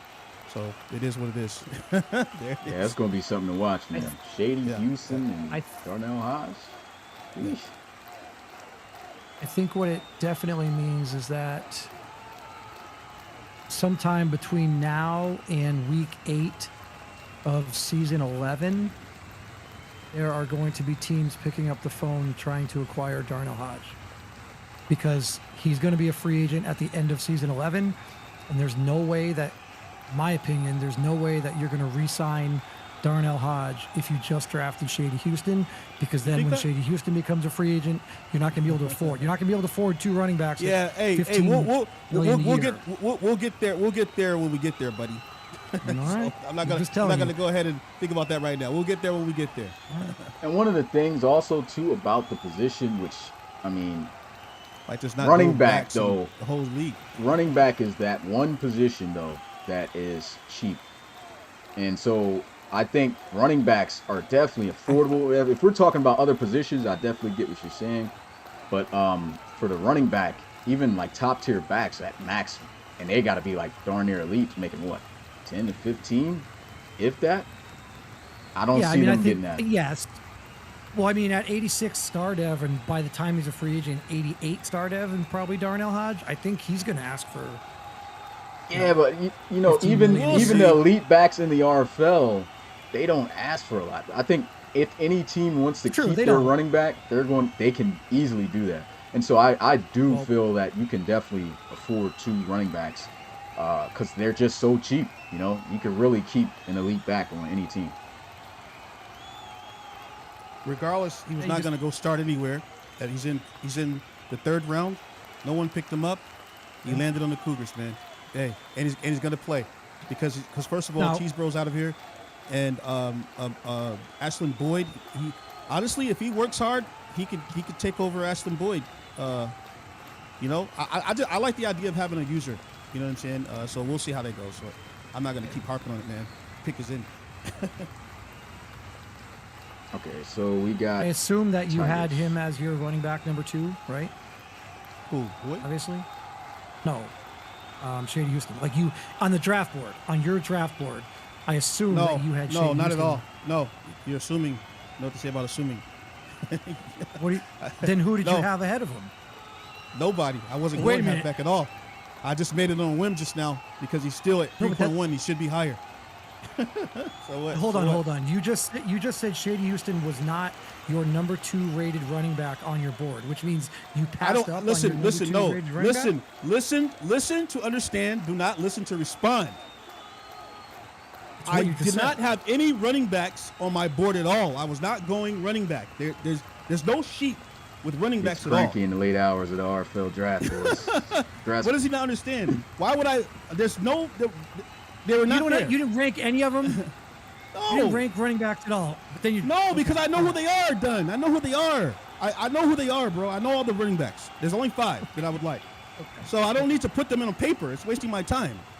Oh my goodness. That's the dumbest thing I've ever heard. But okay. No, it's not dumb. It's the dumbest thing I ever heard to put a halfback on your board. You know who he is. I don't need to. I've got Hodge. What are you All talking right, about? y'all. All right, Oh, my we're goodness, good. this guy. Okay. What are you doing? All right. Sandwich in your head, man. No, you're losing your loop. Oh my goodness. Okay, we got bro. the Tigers on the board, man. Forget all that. Where's Forbes at? We need some balance in here. Yeah, we got the Tigers on the board. Let's hold this crash out. We need to be Stop professional, having man. make the kids dinner. This is low key some real content, though, boys. He's passive aggressive with me. Anytime I do good with anything, That's he all has good. to come back and say Let's not something. getting. That's what it Not is. passive aggressive. I asked you a question. it's the Hey fact that he guys, doesn't I'm gonna like keep you it to have 100. Shady. I'm gonna keep it 100, guys. You can't handle a this question, if this then goes on, It's on you. I'm Whatever. booting dudes off the stream. All right, we're not gonna let this escalate. All right, let's get back to the pick here, Forbes. Where you at, man? We need you, bro. We need you, bro. Jesus Christ, Pecan, where you at, dog? You get it's getting real in the RFL draft, man. Emotions running high.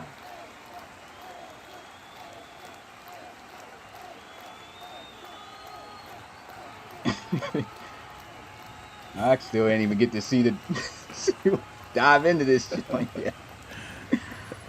Take us in, Smitty. Come on. Tigers. Nah, 3-2. I ain't even get to look like that. All right, let's Tigers see. are at. Um,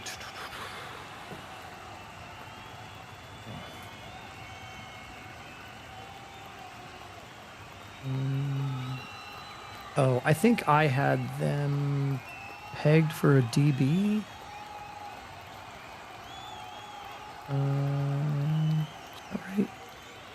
Parker Brockers is 30 years old. He's in a walk year. They got Michael Blount Jr., who can be a number 1 corner. But then after that, you've got Kadero Moreland, who's 26 years old, 76 overall. You've got Matty Packerman, who's 24 years old, 76 overall. So the idea of finding a 21-year-old here, if you're not going to re-sign Parker Brockers, if you are going to re-sign Parker Brockers, maybe you can get him on a 1-year deal or a 2-year deal to get him to come back. It's not going to cost you an arm and a leg. Well, then I wouldn't go corner. But if if they've decided they don't like Parker Brockers moving forward after this year, then I could see corner. Linebackers, I mean, they've got really good linebackers. A lot of them are 28 years old. This team is actually looking pretty good, bro. I'm not gonna lie. I thought they needed a lot, I but like it doesn't seem like they do. This is I feel kinda like looking the dangerous. Tigers are. they're I think the stacked, problem bro. with the Tigers. I think the problem that the who did Tigers have is the you- division. yeah. Who did you Playing trade a tough for, Smitty? division. For somebody they acquired someone recently. Steve McCaskill, wide receiver. Oh yeah, that's right. So they got McCaskill. Luzon is there. Hunter Jones is there. Okay, line. Oh, line is young, bro. Yeah, line is in their prime right now, 25. Yeah, they're not going to line. They have arguably yeah. one of the best offensive line classes. DT's DT is solidified. Yeah, Dominic Morris there. Yep. Monch is there. 34. One thing that I edge do rusher. remember, if memory serves, I think they only have 5 picks in this entire draft, and they right now only have 4 wide receivers on the roster. Well, they already got Steve. Remember, they picked up Steve. Oh, that's right. Yeah. Oh, right. Oh, I forgot. Oh, right. Hakeem So, Prince. never That's the mind. one. They got Hakeem him Prince, too. Smitty. Yeah, they got Oh, Prince. Oh, and too. they got so never mind. Yeah. So yeah, they're Ooh, okay, Kai. And the pick got is three tight in. ends. All right. All right. So with the second pick of the third round of the RFL draft, the Tampa Bay Tigers selects Demarius Regis, defensive end from Notre Dame, 74 overall star. Okay. I like the pick. Love the pick for them. I was just looking at the edge rushers there. I saw Dominic Moore. That's not edge rusher. That's a DT. Demont, 34 years of age, so declining obviously. And then the only other edge rushers there are Isaiah Mosley, star 81, and Dwight Northup's here as well. But he's 30.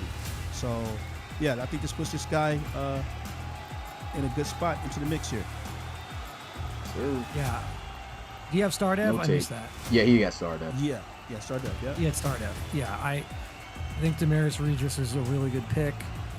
I was watching a little bit of him as recently as this week. Yeah, I mean, if you can get a star dev in the third round, I don't care what position it is. It's a great pick.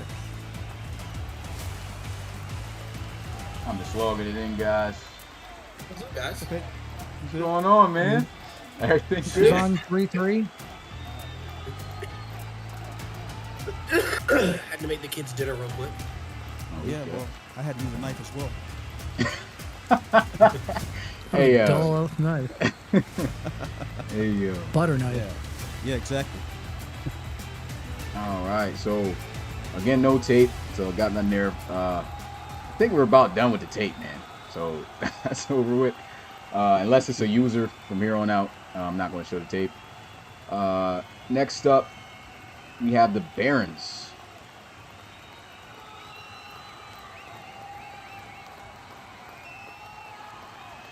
$30 more picks to go, boys. Day 2 is in the books. The Barons. I gotta get back into the flow of this real quick.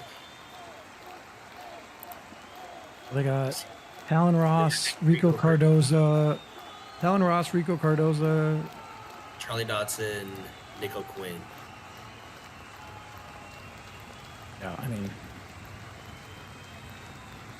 got some really good players.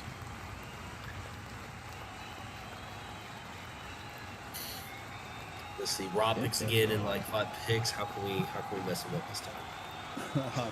Come on. Don't start yapping. Devontae Freeman.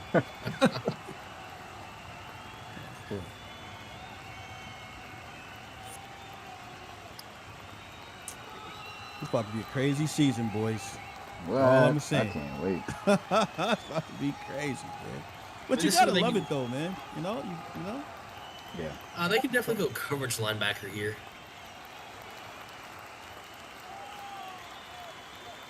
All right. You know, Okay, so Montel we're Wright, gonna do Ramon it. Flowers, Jackson Santana are all still on the board. Experience. All right, so let's see here.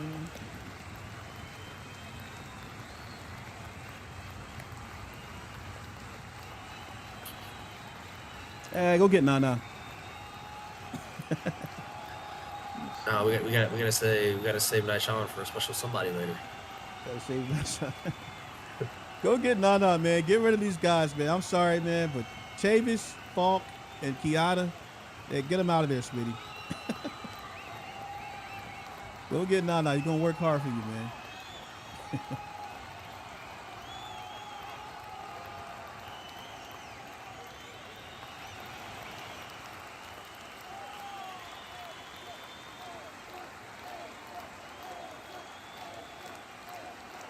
Is he 5'10"? 5'9". I think it was 5'9". 5'9"?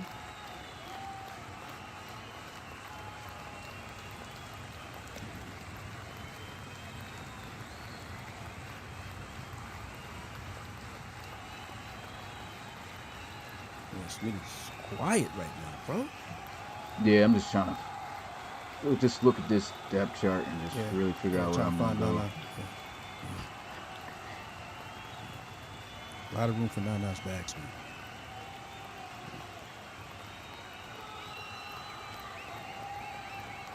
Let's see. Let's see.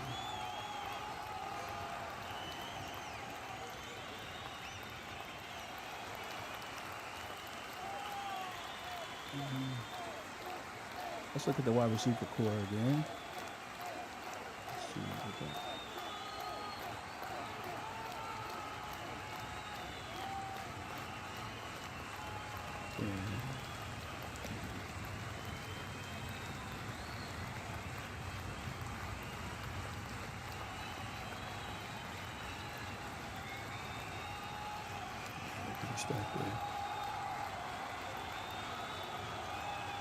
Gonna start getting prepared for mine. Oh, I need to eat. Yeah, go ahead, take a break, man.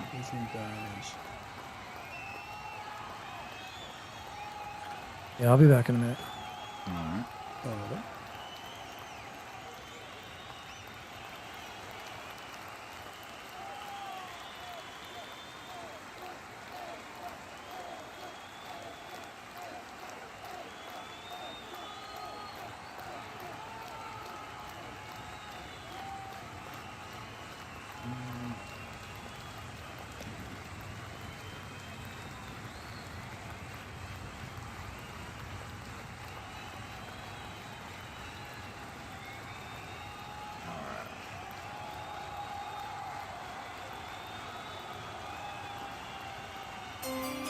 Pick is in. Okay.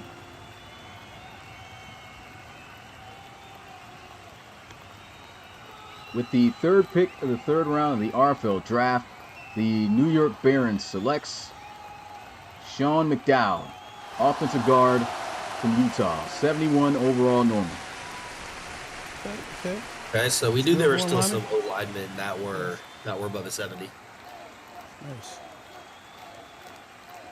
Not a bad pick there. Obviously, linemen have been quite a rare commodity here in the RFL. So, again, anytime you can get a good lineman, decent lineman, not bad, man. What is his size? Let me look at this. I didn't see that. 6'5", 333 pounds. Oh, yeah, that's a monster, man. There's a lot of big guys in this draft, man. Yeah.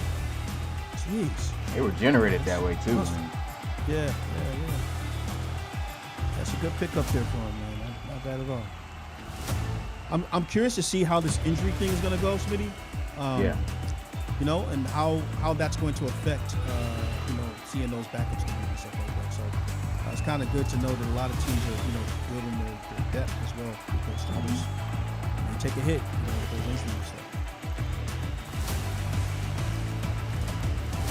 Wear and tear and all that.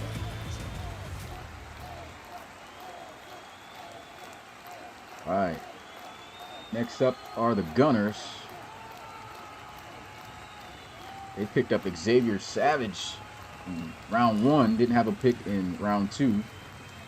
Yeah.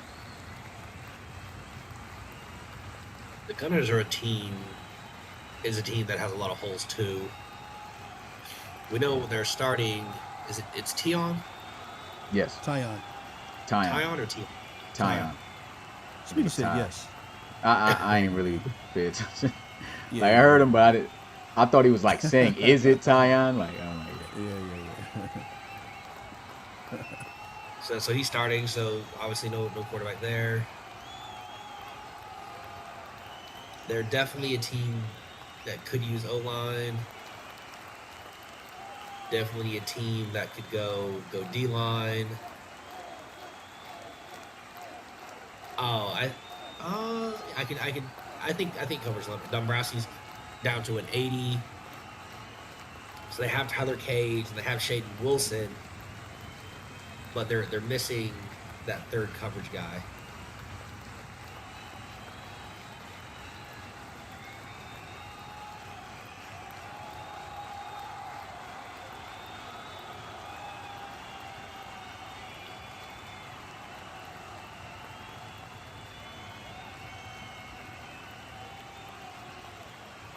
Smitty loves injuries. I like it when guys get injured, man. yeah, opens things up, man. New storylines.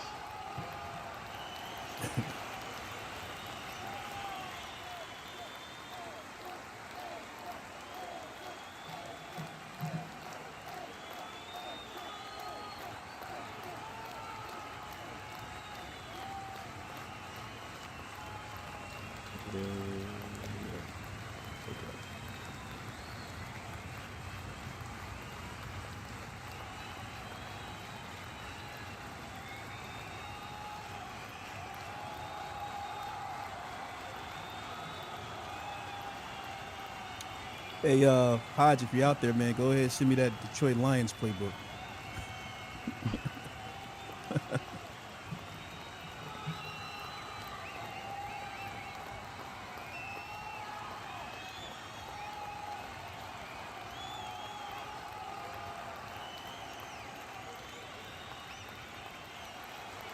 Let's see.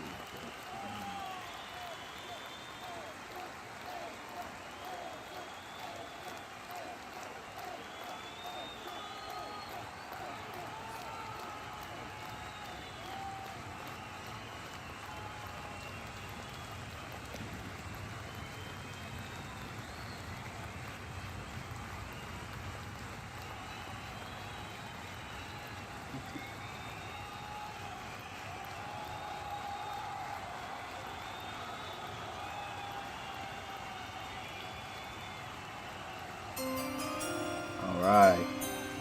Pick is in.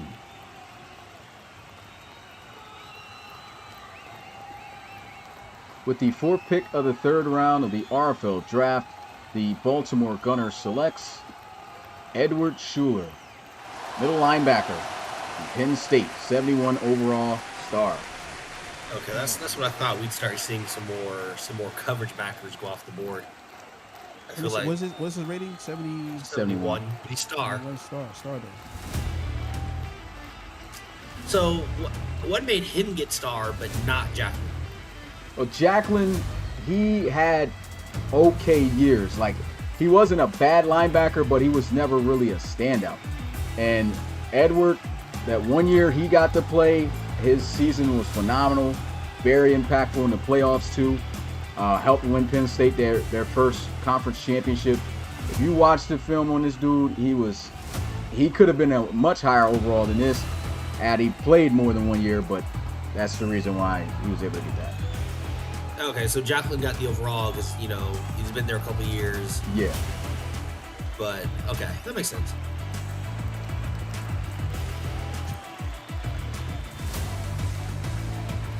For what, Rob? Detroit said going to get run over. This linebacker gonna get run over. Oh, well, I see you guys looking at the weights. I forgot to mention that. Weights are going to change because college football weights are bad. So for generic players, for all teams, we're going to make it suitable for pretty much when their attributes are done. We're going to make it suitable for what their attributes are coming out.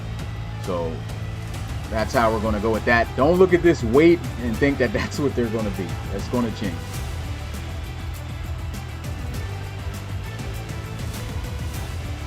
Does he have a tape?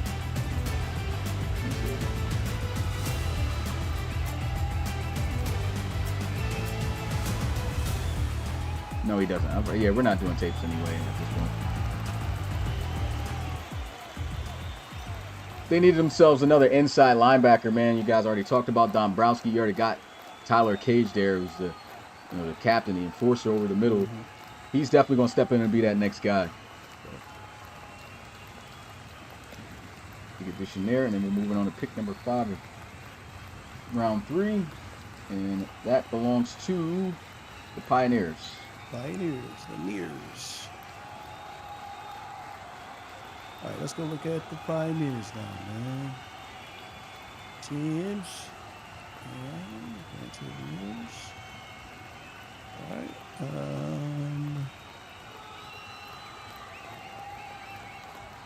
right. Well, great team last year, man. Didn't meet the expectations that they wanted. Had some nice games, though, bro. Yeah. Almost thought they were going to make the playoffs for the first time. Yeah, almost thought they were going to make the playoffs. Yeah. They definitely have a great team, a great young budding team here. The play that we saw out of DJ Evans last year, phenomenal. Earl Raines has, been there for a while. They look pretty good here. They have a decent wide receiver core. You get to TJ Reynolds, it gets a little bit hairy here. Matthew Horn, 75 though, 23 years of age. And it looks like that's pretty much it there. Go to the O-line, and we're looking at an average to decent O-line here. 22, 28, 30, 23, 31 are the ages. These Pioneers. Let's see. Let's see. Is this the Pioneers' second pick, or have they picked? Yes, they didn't have one in the second, Yeah. and they took Manny Rojas in the first.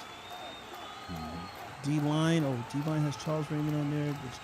Jeremy Collins is 30. So D-line. Well, they took Manny Rojas. Yeah. So Rojas. It's 4-3, Smitty, or 3-4. I believe they run 3-4, yeah, because of Jesse Newhausen. Okay, so Newhouse. Okay, so Raymond is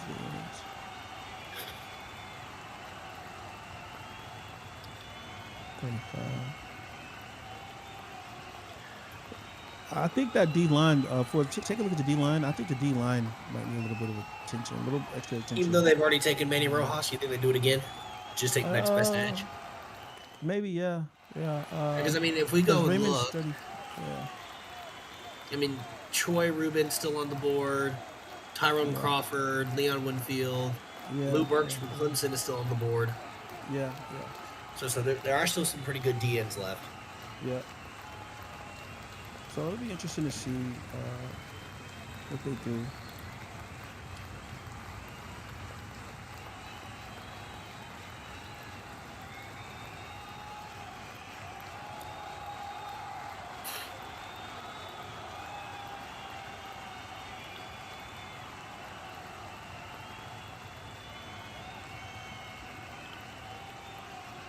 Yeah, I can't wait to see what they do here, man. I'm thinking D-line. I'm thinking D-line, man. But we'll see what You think an interior D-line, or you thinking another edge rusher? I want to say edge, man. I think they need another edge. So as soon as Raymond gets out of there, they got another one to match with Rojas. Maybe, we'll see. Now, again, I don't know what these younger players, if they got Dev on them and everything, because I'm looking at Neon. Like, I don't know if any of these other guys have Dev on them, stars, whatever, so. Well, Neon tells you they're dev. Where's that at? It's just right next to if you go to the team and they go to depth chart, like. Oh, yeah, I see it right here. Yeah. Yeah, Jeremy Collins, left edge, star. Okay. Yeah, I was looking at console. You just see this,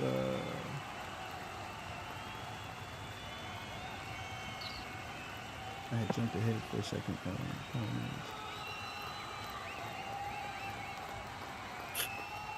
Now that we're in the third round, Spitty's starting to take his time. Yeah, I know. Yeah. Taking a sweet time, man. Jeez. Yeah, it's going to take a little long, guys. Long. It's just how it is. It's crazy, man. Yeah, once you get to this point, bro, it's going to be a minute. No, man. Come on, man. Let's see this. So only Angelo, Michaels, and Collins are stars.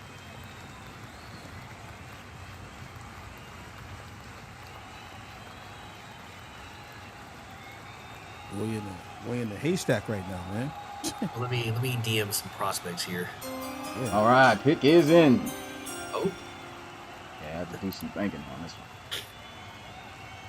With the 5th pick of the 3rd round of the RFL draft, the Pittsburgh Pioneers selects Zach Tank, running back from Florida, 76 overall star. Okay. He's got tape. Okay. There he is. So there it is. He's there. Now it's got to. What is it? Witherspoon. Yeah. But I mean, I think it's a good chance that Zach 1-2 Tank punch. is like the feature back, and Witherspoon is the sprinkle in kind of guy. Well, yeah, 27, 87 overall star. Now Well, Zach look at his Tank's height in and there. weight, Rob. Oh, goodness. I had no idea he was 170. He's 175, Smitty. No, he's. Yeah. Oh, you're talking about the running back. Oh, yeah. The one that's there. Witherspoon is 5'9", 175. Oh my goodness, I had no idea, bro. Oh, he's out of there. So Sorry, I think I Zach like your players, but I Tank's think a he's out great of there. pick here. RIP to Mike Choi. Everybody else is dead anyway. So, wow, this is crazy, man. We got tape with Okay, Zach so Tank, man. Definitely a much bigger body, 6'3", 235 pounds. Yeah. And yeah, they were definitely in the sweepstakes for a running back. And you can have the Thunder and Lightning type package with them at first with Witherspoon. We could talk about Witherspoon's size, but as a receiving back and speedy back and the things he can do with the ball in his hands, it's still great. Imagine that, on a third down receiving situation with a power back like Tank, man. That 1-2 punch is going to be crazy with these two. Yeah. And he's going to be able to get those split carry action with him. So I think this is a huge pick for them. Definitely their future feature back. Yeah, we were looking at that too. Honcho had brought up too the fact that Tank is more of a power back, right? So it's kind of a reason why we kind of just said, well, maybe we'll go with Shady, and get someone a little bit more utility type of back. So but yeah, that's a great pick though there for the Pioneers, man. He's going to walk into an easy role in that offense very easily in the first year, man. Yeah. Go ahead and logging this in. Tape still going. Old boy was giving damage. Yeah, he was, man. He's been in the chats, man, trying to see when he's going to go, man. This is a great place to land, honestly, man. I think it was the next best place after the Bisons for a running back to go.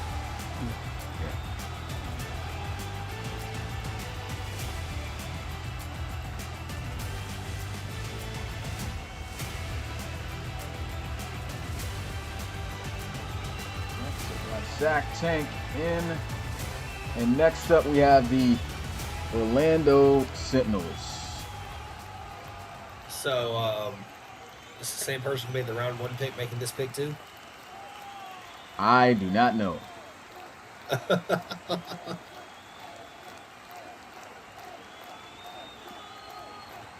Hey, you coming into some fly uniforms too, Zach. Pioneers, they may be a brown. I remember everybody used to flame them for being a brown team and looking terrible. When we revamped those unis, Pioneers one of the best unis in the league, man. Just make sure to drip hard, man. That's all we ask. Keep the drip hard. Let's see the Sentinels now that they're finally back up again. Sentinels. Let's see. They traded away Flame. They could be looking for a receiver. Oh, Khalid Lyman from Florida is there. They definitely need O-line. They need O-line really bad. I think is it Khalid or Khalid, Smitty? Khalid, is it? Khaled. It's not Khalid. Is it Khalid? I think it's Khaled Lemon. Or it might be Khaled I gotta ask him that because I always mess his name up. Yeah, I must have. We gotta get him right. Been here for a minute, but we might need to get like a little channel, Smitty, where they record they put the voice to text. Yeah. Or whatever, or text to voice. Well, I don't know, whatever. Just say their name so we'll know. You know what I'm saying? Mm-hmm. Right. Yeah, there's him. Corey Pauly still on the board. Jimmy LaRue, Rohan Boxy. Oh, LaRue is still there. LaRue, I like LaRue at LSU, man. Boy, he was getting open, man. Yeah, I don't think we had a receiver taken since was it Babadook? Yeah. Yeah. Yep, since 2-8. Mm-hmm. So it's been almost an entire round since we've seen a receiver taken.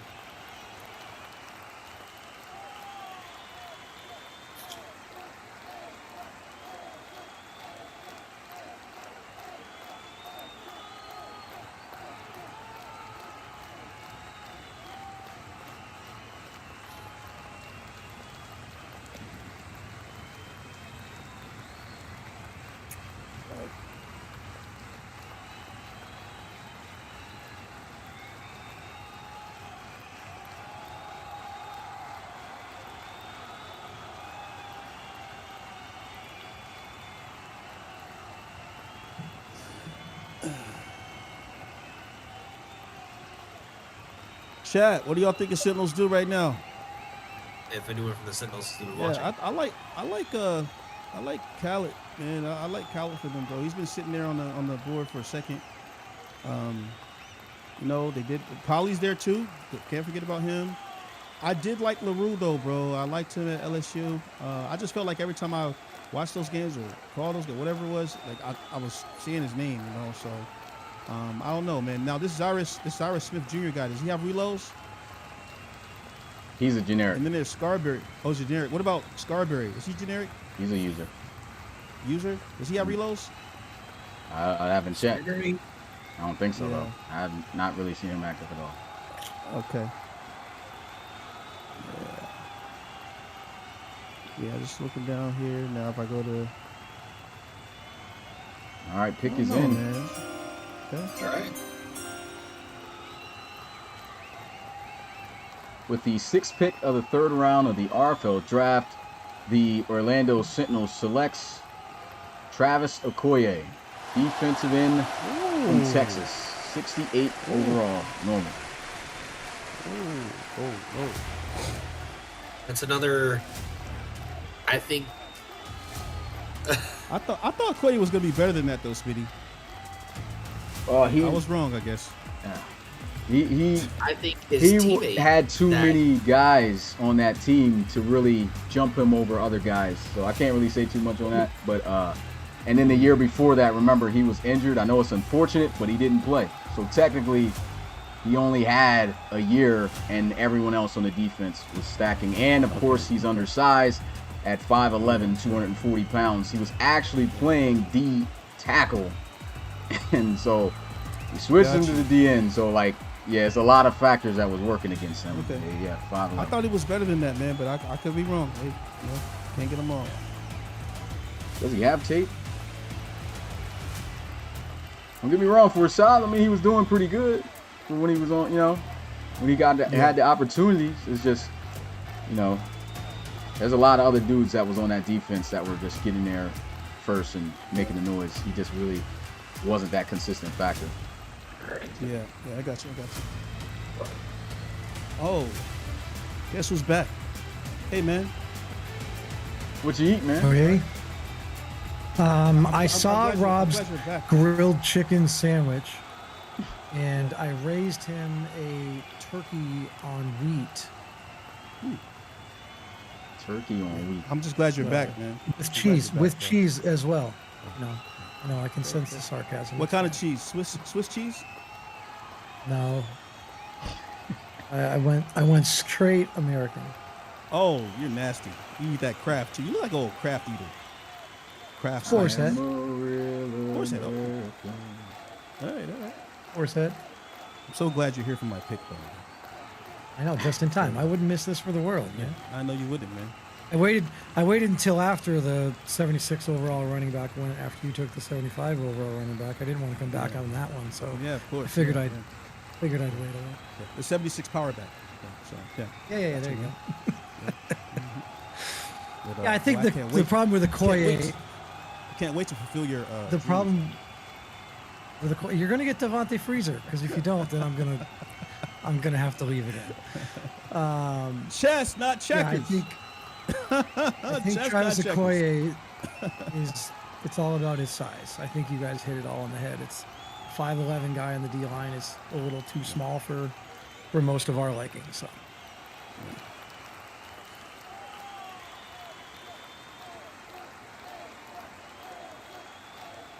Oh yeah, this is pick 7 and the Chicago Cougars. Come on, Smitty. Don't do me bad now. I didn't get to check the pick. Don't yet. do me bad You now, sent it. buddy. He's like.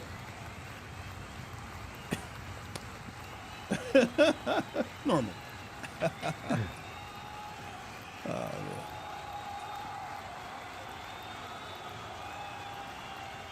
Yeah, we play the minors, man. We play the minors. What are we 1-1? it seems like we play you guys every year. Or 1 and 2? At least the Is it last 1 and 1 or 1 3 years. Have you beat me? Have you beat me 2 times or 1 time? I feel like Did we play played last year? Well, I didn't. No, I don't think we played last year. Did we? Did we play last year? No, I think we did. I think y'all beat us last year. Well, then we beat you 2 in a row, because two Yeah, so years two- ago was yeah, the yeah, Gino Gannon. 1 and 2. Yeah. That was the like. Oh, nightmare so game. you beat me with the quarterback situation. Remember you benched Gino at halftime? You're like, screw this, I'm out of here. Oh, yeah, that's Crazy times, man. Oh, crap. What am I? 3.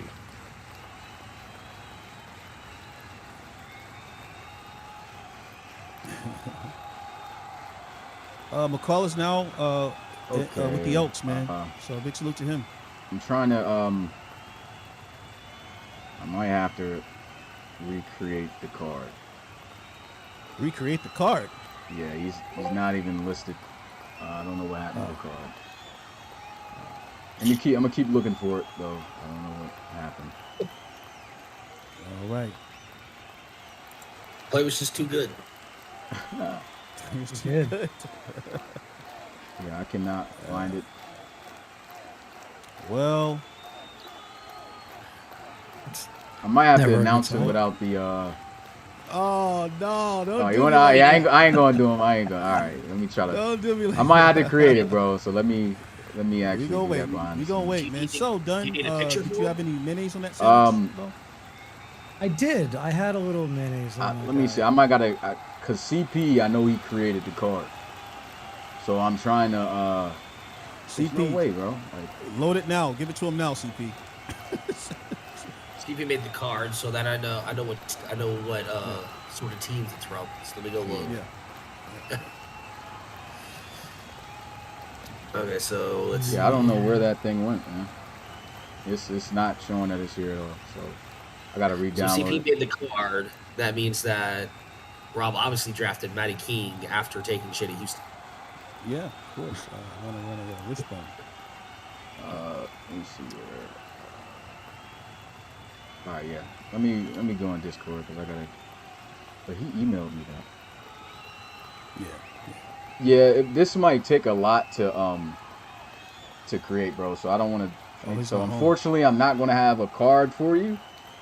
But No. I'm just gonna have to announce it. All right. So All pick right, is all right, in, fine. and I'll get you a card created later. Let me go to Okay. the. Okay. Yeah, I'll get you a card created later, man. I'm sorry. But Boost. with the 7th pick of the 3rd round of the RFL draft, the Chicago Cougars selects Devontae Freezer, strong safety from Alabama. He is a 74 overall star. Woo! There we go. Love it, guys. Cougars, love it. There it is. Yeah. So So we I love don't know Brian what Brown, happened to that but, card, you but know, yes. it is what it is. We love Brian Brown, but you know, hey, We're gonna get you a card made though, bro, if you in the chat. Okay. Let me go ahead and log that. Let's see this.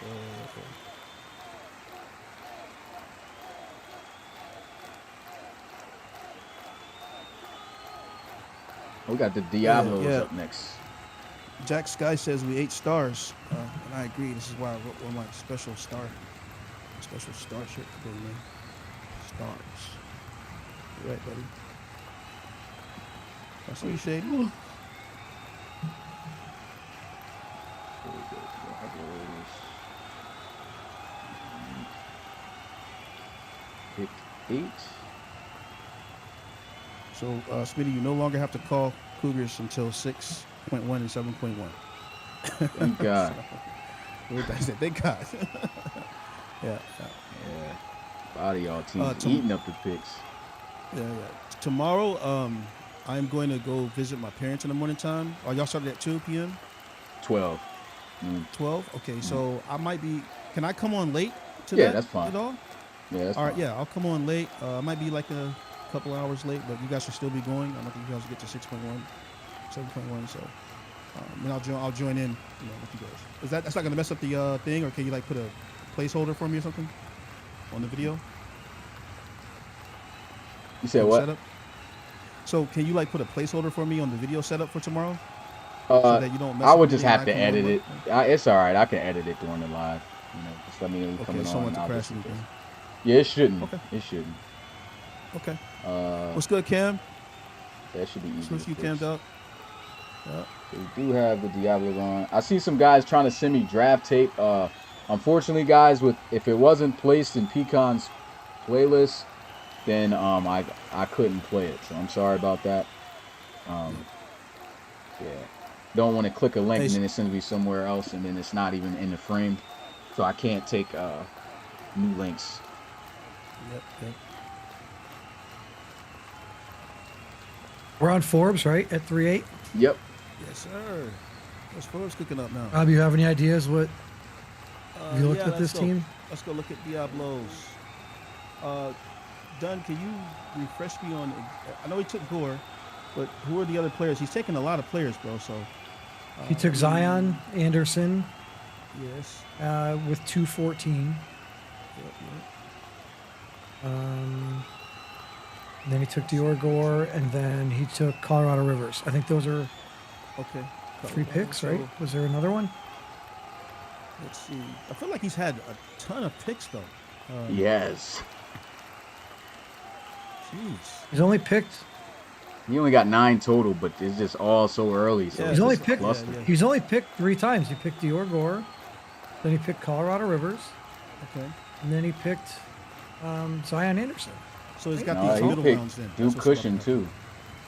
Oh, Duke Cushing. Oh, yeah. Duke Yeah, Cushing. check That's him out. right. Okay, where? 4. This is 5. He's just picking up backups now, That's man. right. Like that's all he's picking up now, bro. There's every position is like 90 something over, 90 and above. He took Duke Cushing because I'm looking at the roster here, and I could see if he wanted to take a linebacker, he could. He just took Duke Cushing. Yeah. I know that they don't need defensive tackle, but if Forbes really thinks that there is a defensive tackle that could be higher than a 72 overall, and he's still on board, i.e. a Joshua Farmer or a Yeah. Mark Grimes, Yeah. if he does in fact think that those guys could be higher than 72 or 71 or whatever it was, like he I could. honestly, just off of Farmer being associated with Clemson, you know what I mean? I Right. kind of feel like that might be the move there. Of course, I love what you were saying as well, but yeah, I think that I think he might could be- go O line too, right? Like he hasn't taken an O lineman at all, has he? No. I Oh, think he so did. Zach Kowalski is 32 years old. Kevin Bruce is 31. There's this Todd Sutton. He only gave up 4 sacks. All right, Matt pick Sutton's is in. there. There's a guy by right. Maddox Barber, 2 sacks. Let's see. With the 8th Yeah, pick of the I would 3rd lean towards round, O-line. with the 8th pick of the 3rd round of the RFL draft, the Mexico City Diablos selects Corey Polly, wide receiver Oh, okay. from Miami, 70 overall normal. Okay. You know, I looked at the wide receivers, but I Right. said he's got Gore, he's got the veterans there. Okay. All right. So we'll see what Polly does. How many reloads does Polly have, guys? He's only got 10K. 10K. Okay. Well, we'll Does see he what have Polly the does, tape in man. here? What up, Heavy? Yes, What's he going on, does. bro? Thank you, Charlie. I appreciate you, man. He's got a No, I tape. went he can play Corey with. Polly because obviously Dior is gonna slide right into the starting 3 with Mike Mark and Sylvester Leach. But as everyone knows, Sylvester Leach is 33 years old on a 1-year deal. I kind of needed a guy I can bring in, and hopefully he devs himself up throughout the year, get himself to a 75 or 76, so he can be my 3rd starting receiver, not for season 10, but for season 11. So that's the rationale for him. Yeah, that's good. Still playing this tape out here for you guys, so you guys can see his work from CS. I think 6, 7, and 8. Yeah. And he was just one of those like crowd favorites, you know. Whenever he would get a touchdown, a big catch for Miami, everyone was like, "Yeah, Polly, yeah, Polly." You know what I'm saying? So I also like this because this is this is his 2nd player, right? Or is he Yeah. his player, basically, right? Yeah, I like Yeah. that for him, man. He was an aviator or something like that. Yeah, he's still Yeah. on the Aviators as player, but the deal was for him to create that new player since his Yeah. player was under the contract. I didn't want him waiting a couple years and then being late on making a pick, so I was just like, you know what? Your player is going to be retired after this season, which meant Gotcha. technically the Aviators have no quarterback, which is why they had to Yeah. get one. And yeah, so he got his receiver and he was able to work from that point on. Yeah, I love that for him, man. Wasn't he You the know, same name? Yeah, he had the same name. Wasn't it Corey Pauly? Yeah, Okay. this is Yeah. Corey Yeah, Polly. this is Corey Pauly the third.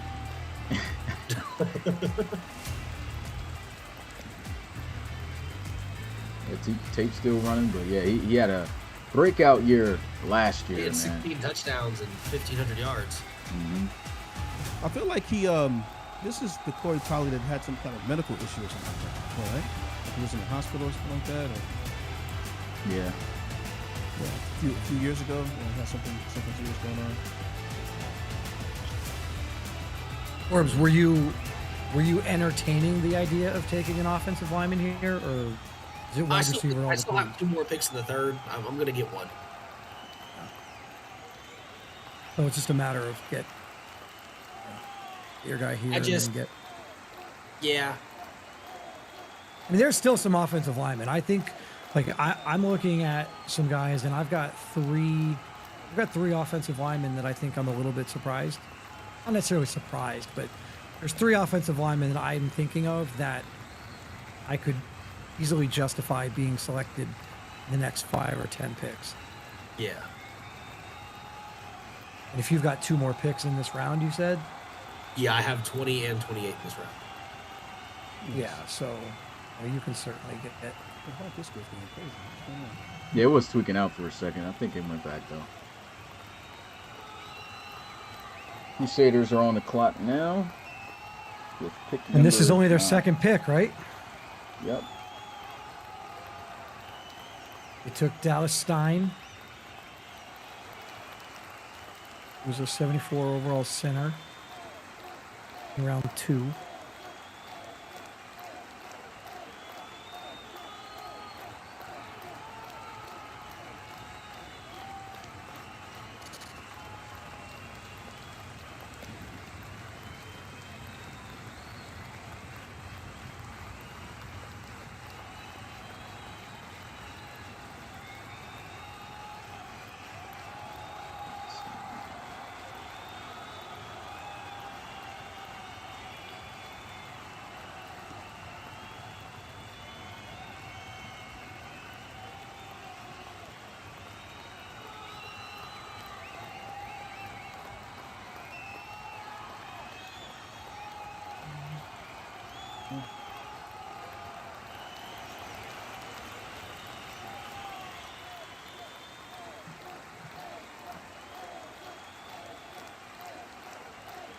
All right, let's see. Running back, they're set.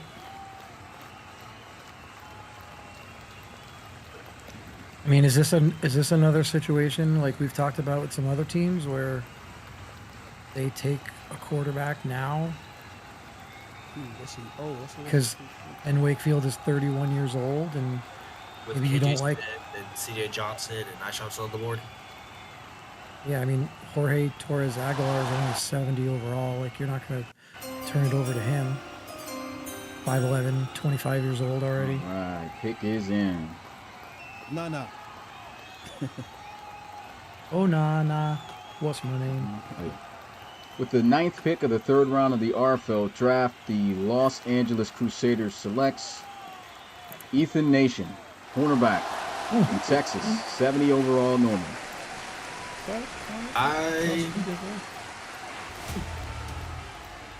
What do you think about that one? What are you going to say, Forbes? Is he a user? Yes, Yeah. I did not know that. not active though, but Why? Were you thinking about taking him? Why? It sounded like No, you were about to say something. No, I didn't know he was a user. Oh.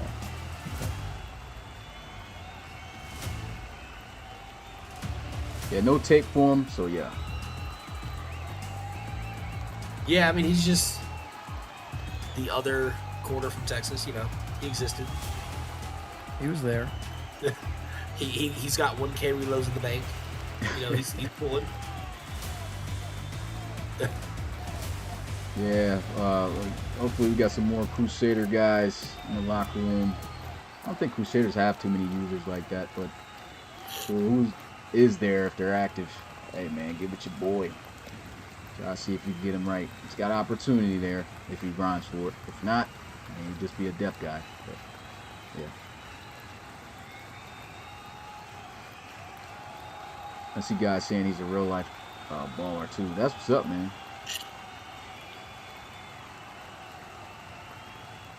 I think, yeah, we're on pick number 10, and who has that? That is Bulldogs. Yeah, the Bulldogs.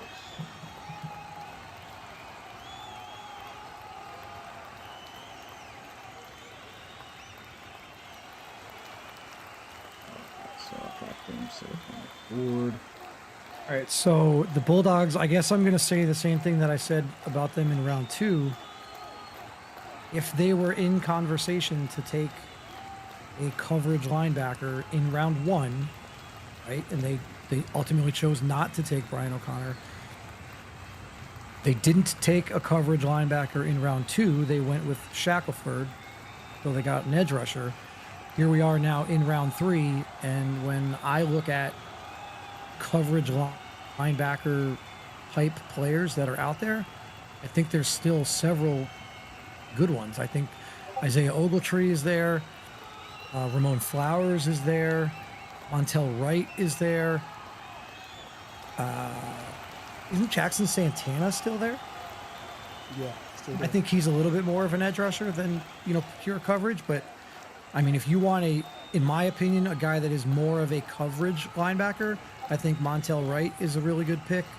I'm actually surprised that he's still there. Again, we've only seen Edward Schuler, Hallie Jacklin, Brian O'Connor. We've only seen, and Donald Summers. We've only seen 4 linebackers taken in this draft that are not edge rushers. And 2 of those were by me, right? So I'm a little surprised that we haven't seen more. So I guess I would look at Montel Wright or Ramon Flowers or Isaiah Ogletree being the pick Someone here. just hit me up about Montel Wright, man. He's getting a little buzz right now. I wonder if that might be the pick.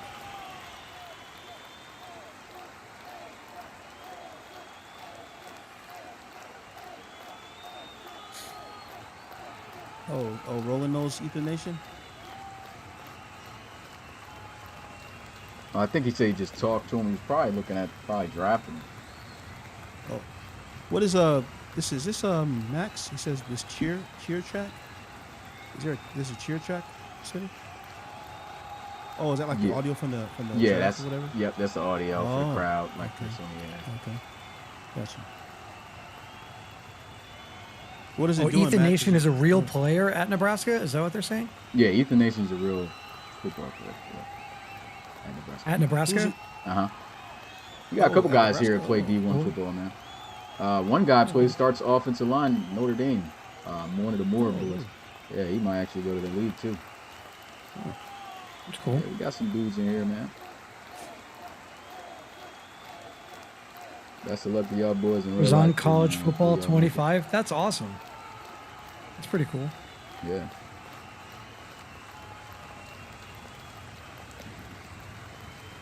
Tayshaun says Chase Moore plays for Virginia Tech, not Notre Dame. Ant plays. But yeah, it was one of them. Anthony Moore is the one who plays for Notre Dame. Anthony Moore does? Oh, in real life? Mm-hmm. Okay. Anthony, That's cool. that's another reason why he hasn't been active. Those guys aren't like, of course, yeah. I played college ball, bro, so I know like you're not gonna have the time really to be focusing on this. Jack And Scott. getting I your played grades, D3. You gotta love your wanna boy, make- Rob. I want to make an inappropriate joke right now to Jack, but I can't. With that D3, you guys, you know. Yeah, I That's know. nuts, man. D3, round 9. Okay, I did get Tell it. you what, Rob, we can agree on one thing. Chocolate milk is a delicious drink. It is. He was like, no, I don't like chocolate. No, chocolate milk come on. sucks. I can't believe you like chocolate milk. Yeah. It'll be like that one. I don't even know the name of this show, but I've been seeing it around where they had this dude. He was trying to make like he was running a charity or something to make people smile, and he had to do whatever he could to make somebody smile, and the dude would not smile for nothing. He was like torturing him. Yeah. Joe is crazy though. I'm gonna show y'all after. You ever had a mudslide done? I have. Yeah. You gotta keep it PG, but Yeah. Pick is in. When it rains outside, we go and we roll down the hill. We call it a mudslide, right? Yeah. With the 10th pick of the 3rd round in the RFL draft, the London Bulldogs selects Kyrie Sims, free safety from Texas, 71 overall normal. Okay, all right. I've been saying Kyrie's name throughout the draft, man. So he's finally going somewhere, man. That's dope. All right, so I guess here's where we right. Yeah, it's easy. So here's where we see I don't want to say the cliff, but here's where we see the drop off at safety, right? Because we saw Juan Redden, Diamond Armani, Kong Morris, Devontae Freezer, Zion Anderson, Corbin Coase. All of those guys had star dev and were like, 74 or higher.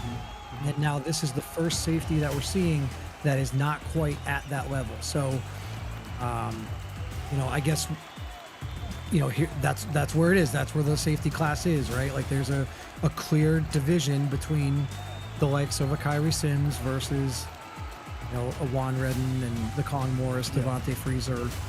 So let me. We still have. Is Micah Harper still out there? Yeah, he's still out there. Micah Harper, Samir Lester, Marco Wilder at Oregon. Yeah, so he had a Trey Simeons. He didn't like Trey Simeons, huh? Ike Page is still there.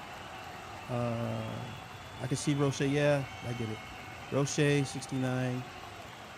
That's Monty Hammond. Next up, we do have the Marshalls. Name is Marshall.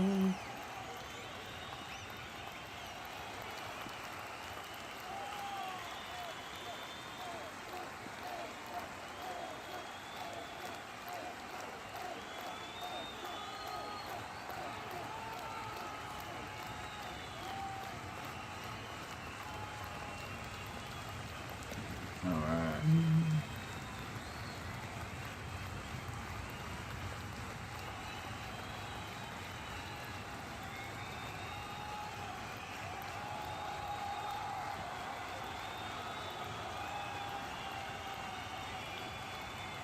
All right. Pick is in. That was fast. Good work, Hodge. That's the second time. Either he's got a guy that he's had on his board and he just fell right to him, or he's just. With the 11th pick of the 3rd round of the RFL draft, the DC Marshals selects Vince Reed, running back from Utah, 75 overall star. Oh, Hodge. Wow. Hey, Vince Reed was an absolute maniac, bro. And he's not a user, but he was Hodge. Tough, bro. That's tough right there, Hodge. Y'all got to get the applause for Hodge in the chat, man. That's a tough back he just picked up there, bro. And I was thinking back earlier, but he waited. But that is tough, bro. Wow, bro. Yeah, that's a I big ain't mad ad. at you, bro. Yeah, if it wasn't shady, it was that. Yeah, I got you. You know what's funny, Hodge? If memory serves me, I stole you from Rummel, right? And then I stole Shady from you. If you know, you know. Oh, man. That's a big time pickup right there. Yeah, that's a big pickup. Him man. and Ward is about to be nasty. We about to have a lot of teams in the RFL with a crazy dual back system, man. We came a long way. I remember the RFL used to solely run through many teams running one running back. But the times have changed, and you need more than one. Smitty, for guys who don't know, so Rummel was the head coach of the Marshalls, right? Well, the Wizards, formerly the Marshalls, but now they came back to be the Marshalls now, right? And Rummel wouldn't trade with me in the first round, so I got upset and I said, okay, fine, I'm gonna take Darius Hodge. So I draft Hodge as best player at whatever it was, 12, 13, right? And that was that. Well, I have Hodge on my team. Hodge is now the coach of the Marshals now, and I take Shady. That's crazy. What a story, man. Got the Atlanta Thunderbirds on the board now. All right, let's see this.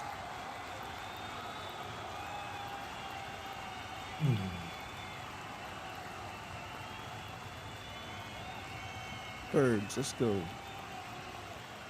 Really like what ESJ is doing with Thunderbirds branding and stuff, man. See him posting all his news and stuff. But he's always been like that, but you know.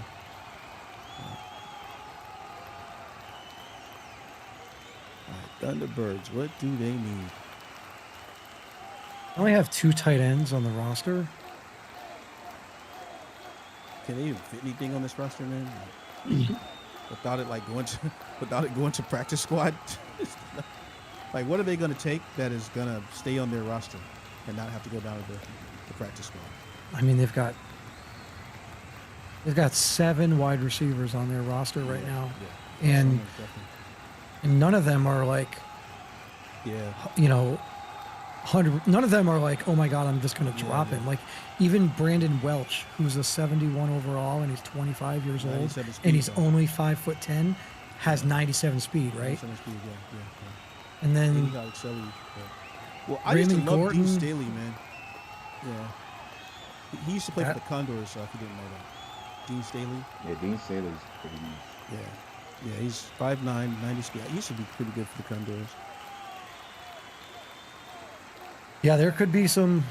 You could see one of these wide receivers on the practice squad here from the T-Birds. You could say the same thing. Well, they got a lot of offensive linemen on this roster too. Yeah, we're getting to the point now where some of the teams that are stacked, they're basically drafting for their practice squad. Or you're drafting to replace a guy, right? Like you're drafting. Yeah, I guess. But the thing is that you have to cut down to 53, Smitty? Yeah? Or is it could it be lower than that? 53, right? So yeah, you got to cut down to 53. So either you're going to drop them, then that brings on penalties, right? So yeah. Yeah, I mean they've got a lot of play. What is their total roster size? Yeah. Where are they sitting at? Does it tell us that in Neon? I feel like it does. Yeah, I if think you it go to does. the You top, raise up. you under details to say roster count. They're at 58. Man, it seems like they're at more than that. Well, they probably have positions where there's nobody. Get that far? Yeah, they only have 2 tight ends, but man, they've got like 12 offensive linemen. They've got like 10 or 1, 2, 3, 4, 5, 6. 7. They got 9 defensive linemen. They got like 12 offensive linemen. 13 Well, yeah, offensive linemen. If you look at it and you take away the bottom 2 receivers, you Correct. take away the bottom 5 linemen, and then take away like 3 DBs, that's the practice squad. Like, Yeah. Well, so Rob and I were talking about this while you were gone. If you take away the bottom 3 wide receivers, like those guys on the practice squad are probably getting stolen, right? Like if you I understand the guy's 5'9", but if he's got 97 speed, and you put him on the practice squad, someone's going to take him. yeah, I mean, but he's also 25. Someone's taking a glorified kick returner. And that's fine. You know what I mean? Like, what if there's a team out there that right now has one of their starting wide receivers returning kicks, and they don't want that. You know, Well, I mean, then they can have the 71 overall who's never going to play for me. there you go. Like, you know what I mean? You heard it, guys. Send Forbes an offer. He's not on my team, so. But no, I have a guy like I that mean, on my even the secondary. Like, look at the secondary. 1, 2, 3, 4, 5, 6, 7, 8, 9, 10 guys in the secondary. And again, obviously the bottom 3 are, going to the practice squad, but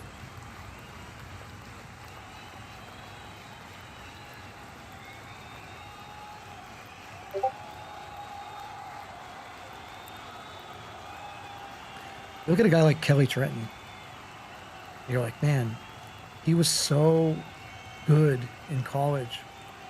And you just wish that he had, I think maybe next year he'll get a chance to finally. He just drafted Brandon He- Cherry. Oh, that's right. So no. Done. Yeah, man, it's so unfortunate. Like Kelly Trenton was really good. And he's So how just many buried on the depth users- chart. Brandon Cherry's now going to take that spot. How many users that aren't quarterbacks are still undrafted?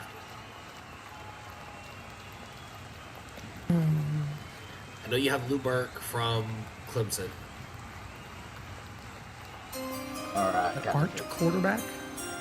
Yeah, that is not because obviously quarterbacks have. We always have a bunch of. We've had undrafted user quarterbacks before.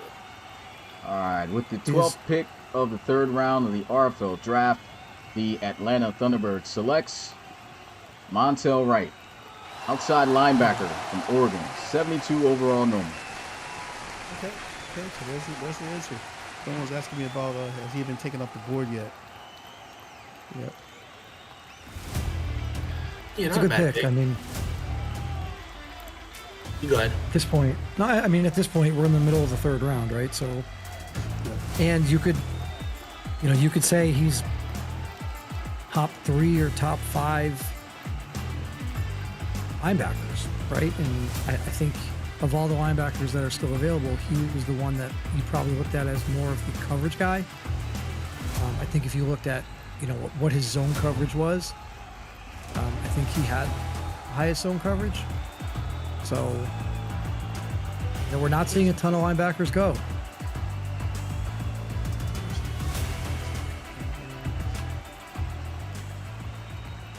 He had, he had 73 zone coverage. But Raheem Underwood already went. He had 74 zone coverage.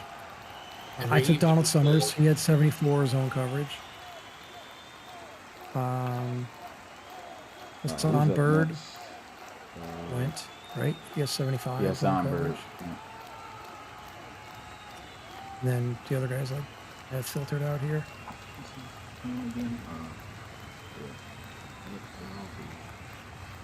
Hey, do you have everybody that's been taken done basically?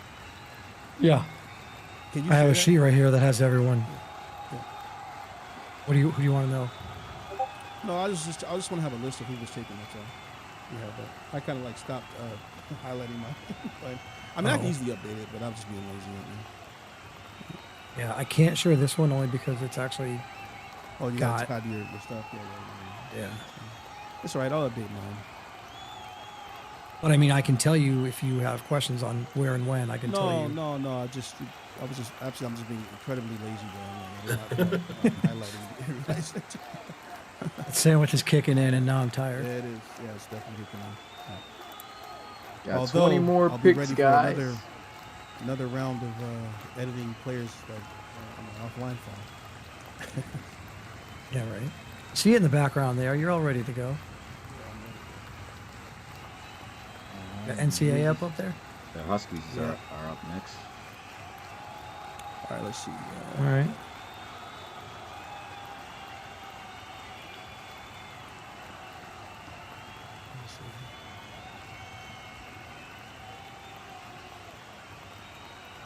Huskies.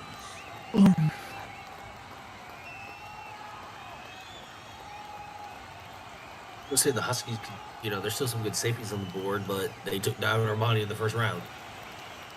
Yeah. Yeah, we're at the point where a lot of these guys going now are backup or death pieces, so it's hard to predict where they're really going to go. I hate this team. Shocker. So, It's not like you've been playing them twice a year every year since you've been here.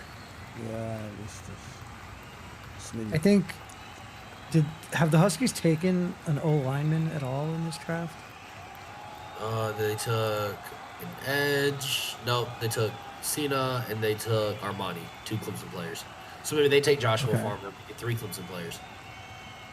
Yeah, that would be fun. I mean, they've got some aging offensive linemen here. Their youngest offensive lineman that is in any way close to starting caliber, 27 years old. And that would be an 80 overall 27-year-old. Then they've got an 80 that's 28, an 82 that's 28, an 83 that's 28, an 83 that's 30, and an 86 that's 30.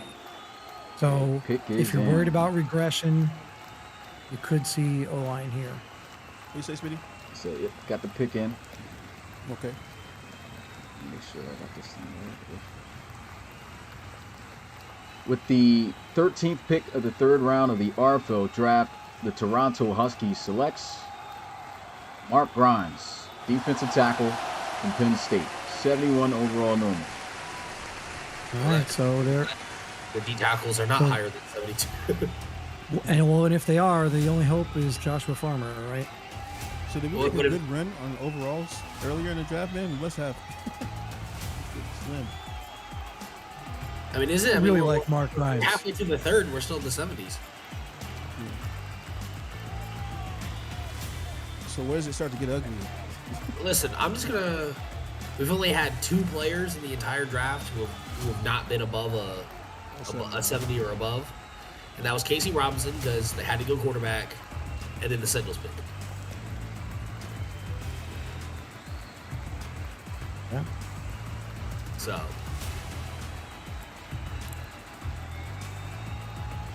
They definitely needed a D tackle. I think both of their D tackles are 30. So, yeah, go ahead, throw a guy in there. the Sentinels need everything. 30 and 33 for sure. Yeah, their shot. Good pick. Good pick. Okay, so I said earlier on that Pioneers next. I could have made an argument that Mark Grimes, in my opinion, was better than Ishmael Ibarra. But Grimes came in at a 71 overall, and Ibarra Which was came in 32. 72. 72. So, Yeah, 32 years old. I Yeah. mean, really, really close.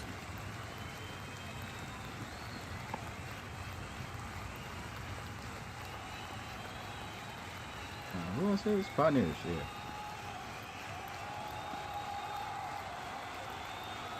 This is the 14th pick. All right.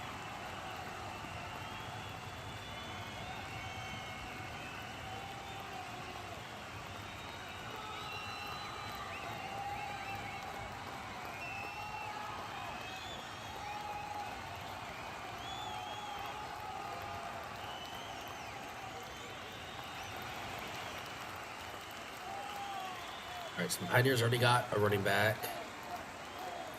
And they got an edge. I wouldn't be surprised if this is another edge, like Rob was talking about earlier.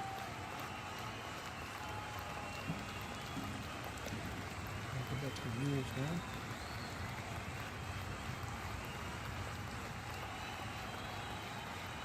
All right, so last pick was the halfback, right? Mm-hmm. Yeah. Okay, so now we're back. All right, who's left now? So the edge rushers, yep, still there, still an issue. Let's come in here. Ray Rubin, still there. Yeah. Oh, Demarius Regis was taken, right? We took him up there. Yeah, Regis is gone. What about this Winfield third character, man? I felt like watching all the premieres and the games. Like I always saw his name shining, I like, see. always, like popping up on it. Like Winfield the third, I remember that distinctly. Yeah, I liked him better than. You're talking about Leon Winfield, right? Yeah, Leon Winfield. Yeah. Yeah. I liked him better than his teammate, Avery Vickers. I would agree. I feel like when I was watching Tennessee, you were constantly seeing, Yeah. was he number Winfield the 7, third, number flashing 17? Yeah.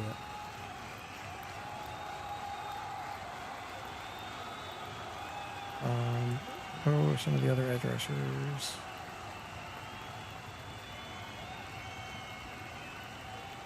Tyrone Crawford at Utah. You know, again, I said Troy Rubin at Texas.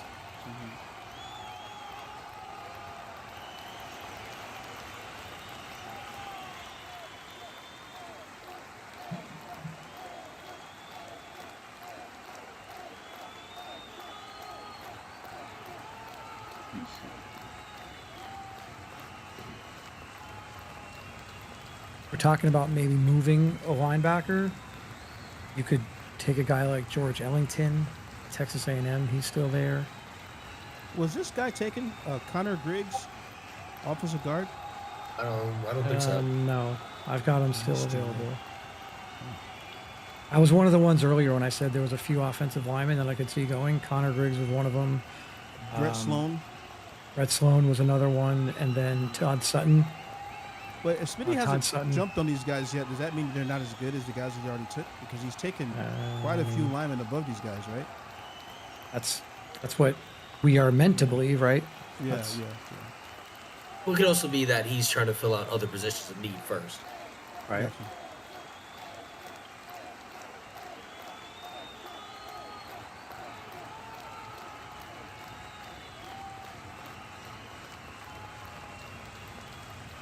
And now they're all Jackson about to go. Santana. Jackson Santana is still available, right? Yeah, Smitty, is Jackson Santana the guy that was playing at UNC, or is this a different player? No, Utah. he played for Utah. Utah. Okay. I don't know why I thought we had a Jackson Santana in this league already.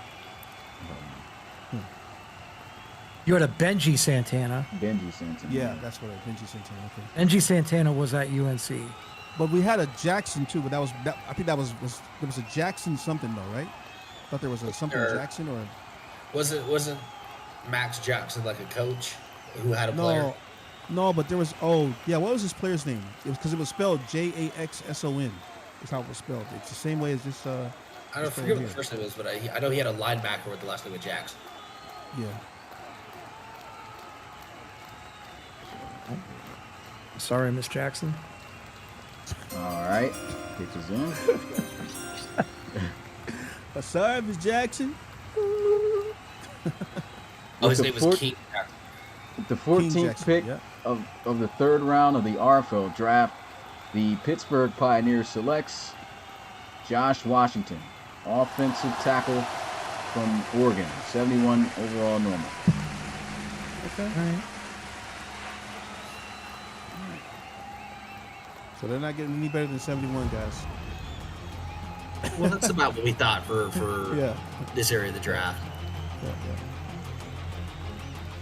Yeah, I think at this point, a lot of guys are going to be right. Like we talk about Brett Sloan, he's still there. Craig Pryor, Josh Washington, right? Like I would imagine a lot of these guys are going to be that 71 or 70 range because they had good years, right? Like Josh Washington in 2 years, I believe he played 2 years. He gave up 13 sacks. Like 13 sacks in 2 years is not, that's not bad. No one. A lot of guys are like Brett Sloan gave up 10, right? So for my money, I would think that Brett Right. Sloan would be better than Washington. He said 6'7". How he can't see over that. Wait, why do we hide Max's comment, guys? What Is happened? anything wrong with it? Someone hid Max's comment about Let me see. big sexy pics of O-line.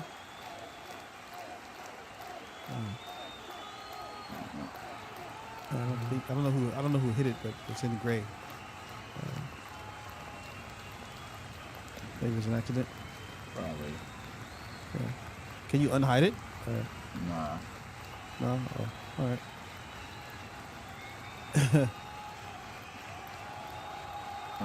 Next up, we got the Bulldogs. I mean, Okay, rookie coach coming in here getting some action. These picks. How y'all think he's been doing in his draft so far?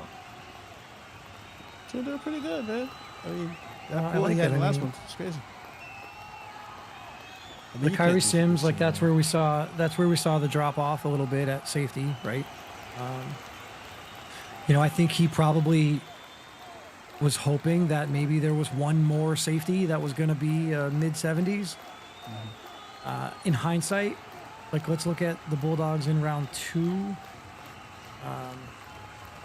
Where am I at? So in round 2 is where they took Russell Shackelford. Yeah, no, I think he's probably good. I was going to say, I wonder what he could have done if he had gone safety with 221 instead.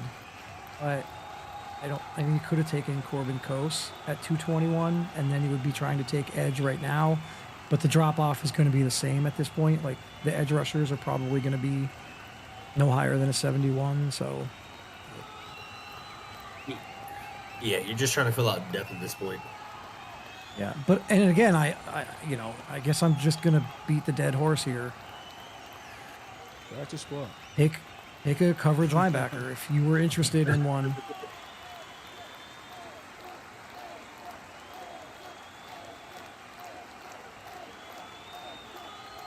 Maybe there just isn't one. Maybe the conversation was, hey, I might take Brian O'Connor with 15 overall, but he's the only linebacker that I would take, period. Maybe that's what the conversation was, and there's just nobody else that they want. But again, Jackson Santana is still there. He's considered a coverage outside linebacker, not a middle linebacker like Brian O'Connor, but you know, Pick is in. Oh, okay. All right, with the 15th pick of the 3rd round of the RFL draft, the London Bulldogs selects Mike Sizemore, defensive tackle from Texas, 69 overall North. Hey, I made that card.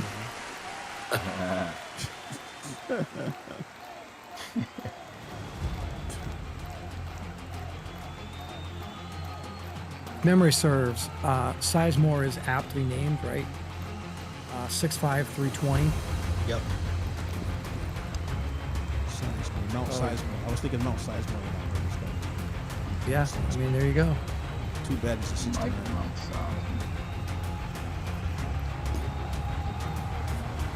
We got nicknames on stacks here this year with this draft class. All right, guys. It's Roland's Are turn. you up again? I actually have to take a. Oh, it's I'll be rolling. right back. No, you don't get any more time. It's rolling. It's rolling. It's Roland's pick. Oh, it's Roland's pick. We can hear you. Don't use phone. Let's see. Whoa, Smitty, that's crazy.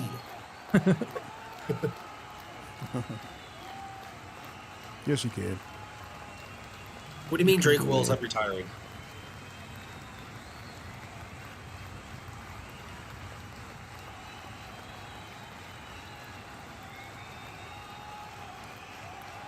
Okay, guys. Let me get hashtag pop up in the chat, guys. Yeah, you guys all heard it first. Drake Quill, I'm retiring.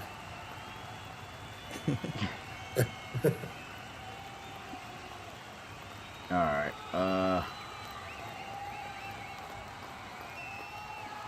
Who's up? Talk about me, guys, while Smitty's gone. Well, Roland, I think you're trash. I think your team is trash. I think you just need to. I think you need to cut everybody and start over. Go back to the Baron now that Q-Pock isn't there and figure it out. Talked about taking a quarterback. I mean, put your money where your mouth is, right? Like, would he actually take a quarterback here? He's got another one at 323. So if he doesn't take one here, he'll just take one again in the next 7 picks. Fair enough. Jack, Pop Pop is the most goated person in Smitty's life. You will say Pop Pop. They're going to ship you off to the FSL. And you can imagine what F stands for. Oh, boy. Yeah, pop up the goat, man.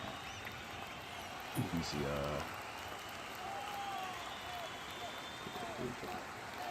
Message. Go. They've only got 2 tight ends on the roster. Luciano's the 99 overall, but he's a free agent. So if you're worried about not being able to afford him, They drafted that's Van right. Eagle. That's right. Trying to make the same point you made at the beginning of the day. You've been doing this too long. When I just wish Neon would automatically, just pop these guys right into Neon. Even though we haven't even built them yet. What up, Paige? All right. Pick is in.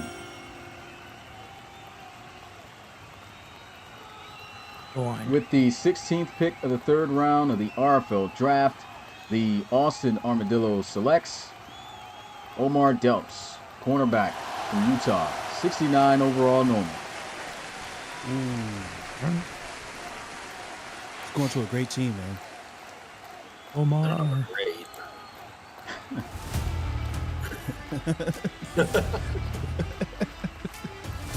It's all right.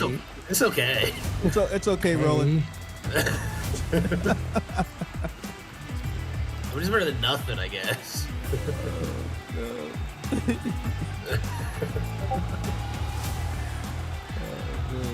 Hey, though, that boy's got to eat a cheeseburger. Yeah, isn't he like super small? 6 foot 179. Don't get hurt. Don't get hurt. Who's talking about Hayden? Stop getting hurt. Well, that sounds like a rolling pick, 180. Maybe he'll go play safety just for fun. Look at CP. Boy was buns in this year. God, CP, man.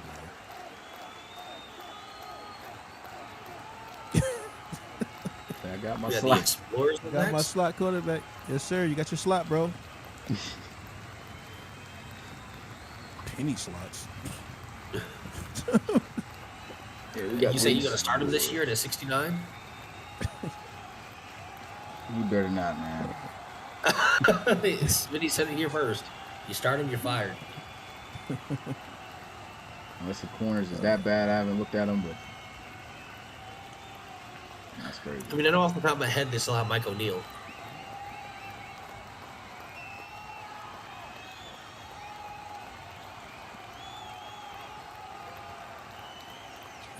Explorers are up, and this is, pick 17, halfway through the draft, y'all. I mean, through the Okay, third Sean. round. Okay. Nice. He said he's gonna start him and Pedro.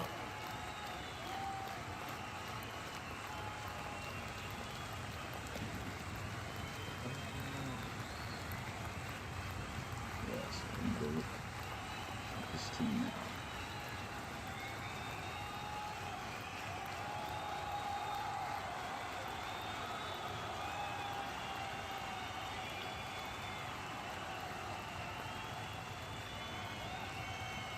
Man, the Explorers have 3 picks still this round.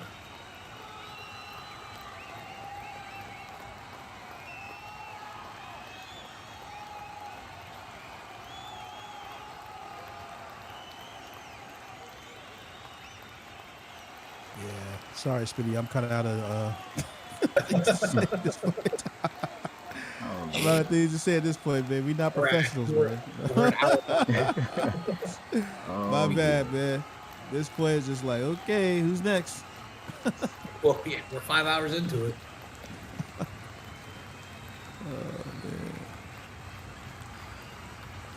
Darius Hyde. Nah, Roland, you need to be fired if you start that man. Swindle. What's up, Swindle? Haven't seen you in a second. What's going on, man?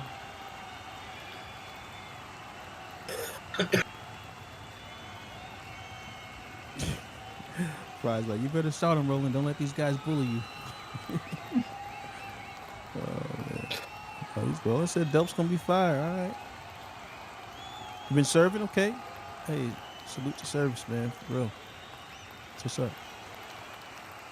What branch of the military are you in, man? Nah, man, he meant serving burgers at McDonald's. Yeah. If he says serving tables, Jesus, he's so fat. Navy, okay. All right. What's up, man? Yeah, we got a lot of military guys in this league.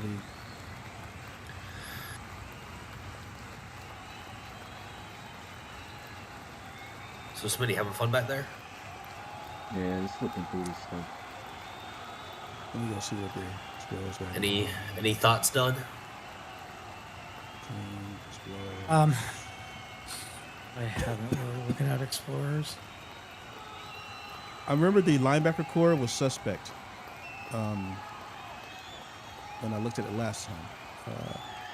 They've taken an offensive lineman and 2 corners so far. Yeah. So I think that now's the time to try to get a linebacker if you can find one at this point. But yeah, they've got DeMarco Lando, who's 32, and then Bolden, Fletcher, Joseph, Carruthers, and Gordon. Man. I'm not sure these guys are making too many plays, man. Maybe Bolden, still Bolden. Yeah, Bolden's a Let's dog, see, actually. awareness. Yeah, awareness here. Let's see. 71 awareness. Oh, this guy, Jamil Joseph, has 81 awareness. No, never mind. 75. The starter.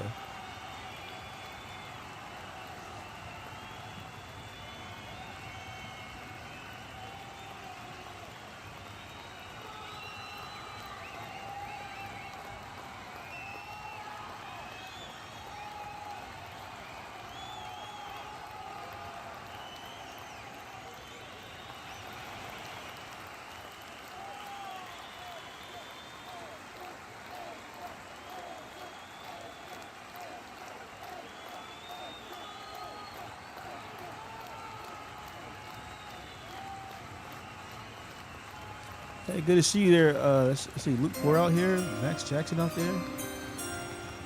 Pick is in. All right, let's see what kicker they took.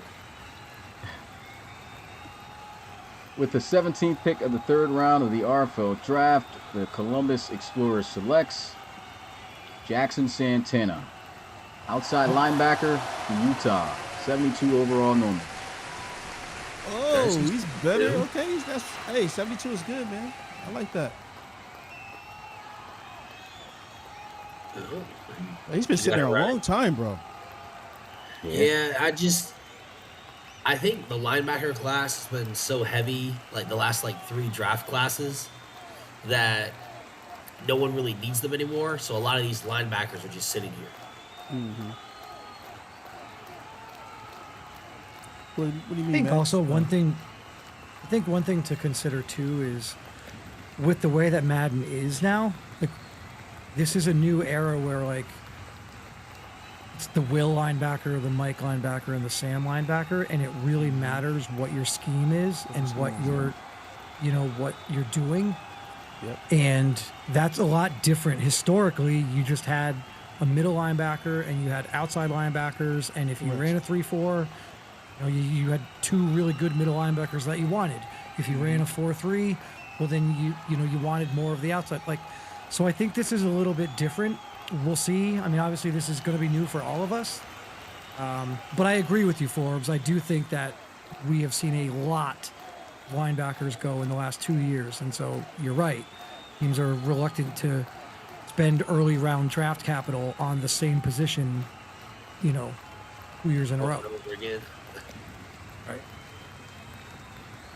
So now, basically, what we've been talking about is like Smitty's now tasked with taking like guys who are just defensive ends now, right?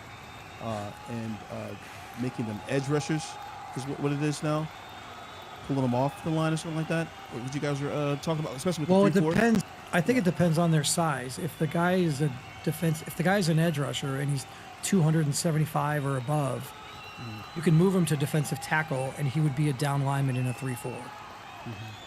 But if you have an edge rusher that's like 245 pounds or something, that's like your outside linebacker type Outside of edge linebacker. rusher, Right. then you're putting him as an edge rusher Edge rusher, yeah, not and a not a D tackle or whatever. Yes. Black Knights with the 18th pick. Oh, you already got it in? No, I'm just saying they're up. Oh. Oh. Wait. Oh, I thought he. What'd you just pick? I didn't pick anything new. It was Jackson Santana, though. Okay. Okay.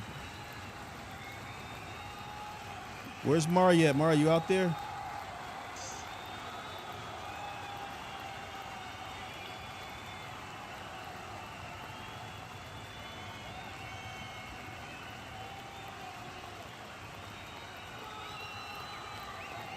Yo, all right, what's good? Here you are, yep.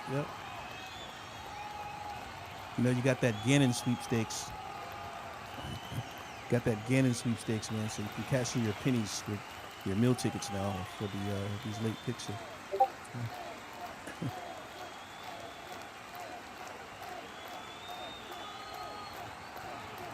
I guess just to put a bow on the whole Explorers pick of Jackson Santana here, You have to be excited if you're the Explorers because let's just look at Jackson Santana and Donald Summers, right? They both played on the same team. I took Donald Summers with the 11th pick in the second round. So I took Donald Summers a round and 6 picks ago, right? And Donald Summers was a 72 overall. And Jackson Santana is a 72 overall, and both of them have normal dev. So the idea that the Explorers at 317 were able to get the equivalent of player that I got at 210, you have to be excited about that if you're the Explorers. Especially when you saw guys going right in front of you that were a 69 overall, a 69 overall, a 71 overall, and a 71 overall. You were able to get a 72 overall. So kudos to the Explorers. Great pick. I thought Jackson Santana probably should have gone earlier. And based on his overall ranking here, I was right. He should have gone earlier.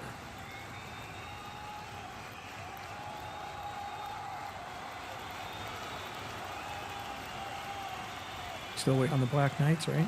Yeah. Yep. So those 3 or 4 offensive linemen, I don't know what their O-line looks like, but those 3 or 4 offensive linemen that I mentioned Are all still there. 10, 12 picks ago are all still there. And I'm assuming it was a combination of like Todd Sutton, Connor Grigg, and Brett Sloan. And Louis Franco. I think Connor Griggs is gone, right? No? No. He's still there. Okay, so yeah, Brett Sloan, Connor Griggs, Louis Franco, and Todd Sutton. And then maybe if you wanted to throw in like an Alex Pettis, but those are kind of like, in my opinion, like the consensus next. My only issue with Sutton 5 or and 6. Franco is that they both only have 84 strength and they play center.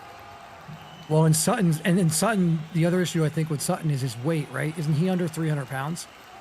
He is the Penn State center. The one that's under. Yeah, he's 298. There was one of them that was under 300. Yeah, Well, he's 298. I don't trust you stopping, Mark Grimes or, I don't trust you stopping those 320-pound defensive tackles when you're a 298-pound center. Yeah, so all 3 of those centers, actually, Sutton, Pettis, and Franco, all only have 84 strength.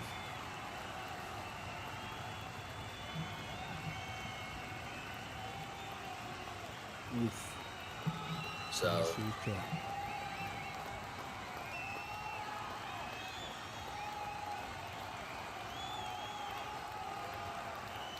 All right, pick is in.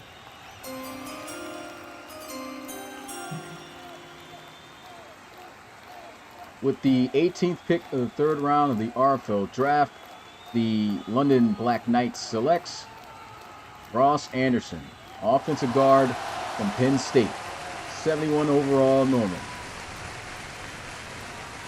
okay. So just none of the Go, ones. Mari. O-line, man.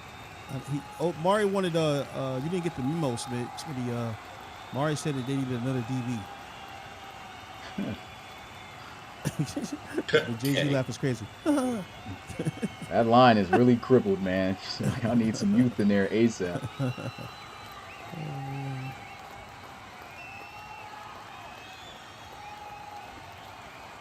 Yeah, I mean, 71 overall at this point is good. And look, this is one of the offensive linemen that we didn't mention.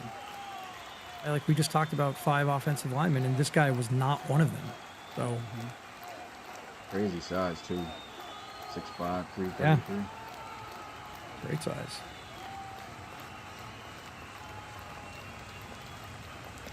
The strength look like on this guy, Ross Anderson.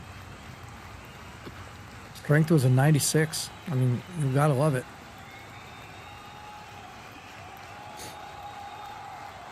Gotta love it. We have next we have Red Dragons. Yeah, that's what I say. It should be the Red Dragons.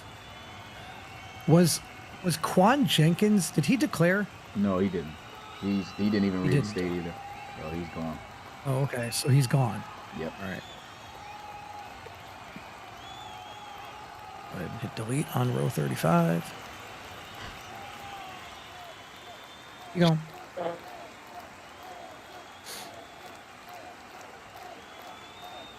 And now we're on.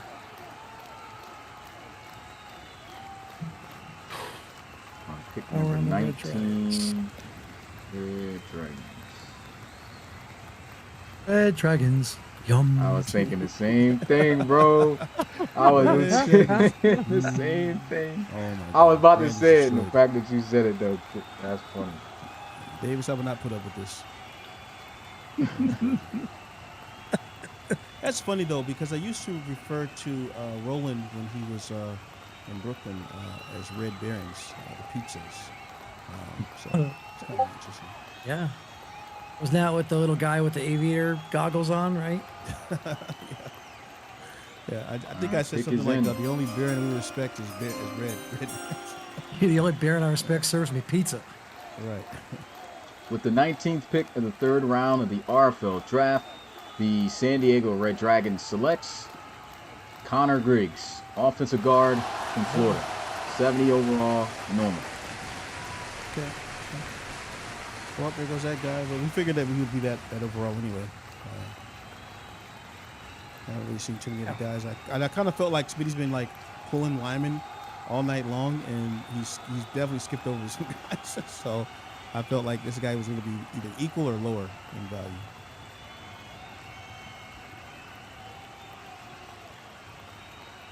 Nice thing about Connor Griggs is he only gave up 5 sacks in 2 years. It's crazy, man. If you want to look for, red flags, I mean, his pass blocking is an 81. His pass block finesse is really bad. It's only a 70. But if you're putting him at guard, you probably don't care as much about pass block finesse. You care more about pass block power. And his pass block power is an 86. So, pancakes are what they are, and they're elevated.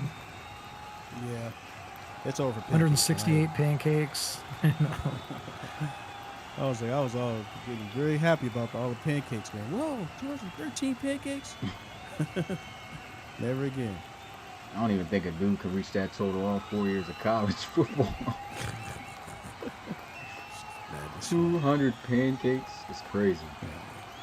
Somebody did have 200. Who was it? Oh, Yeah. the Miami Lions. Yeah, Bijan, the guy I got.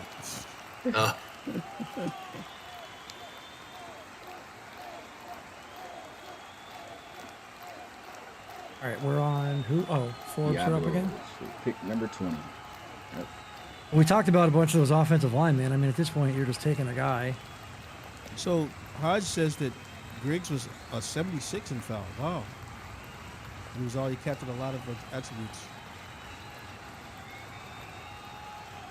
Yeah, Tripp did have 255.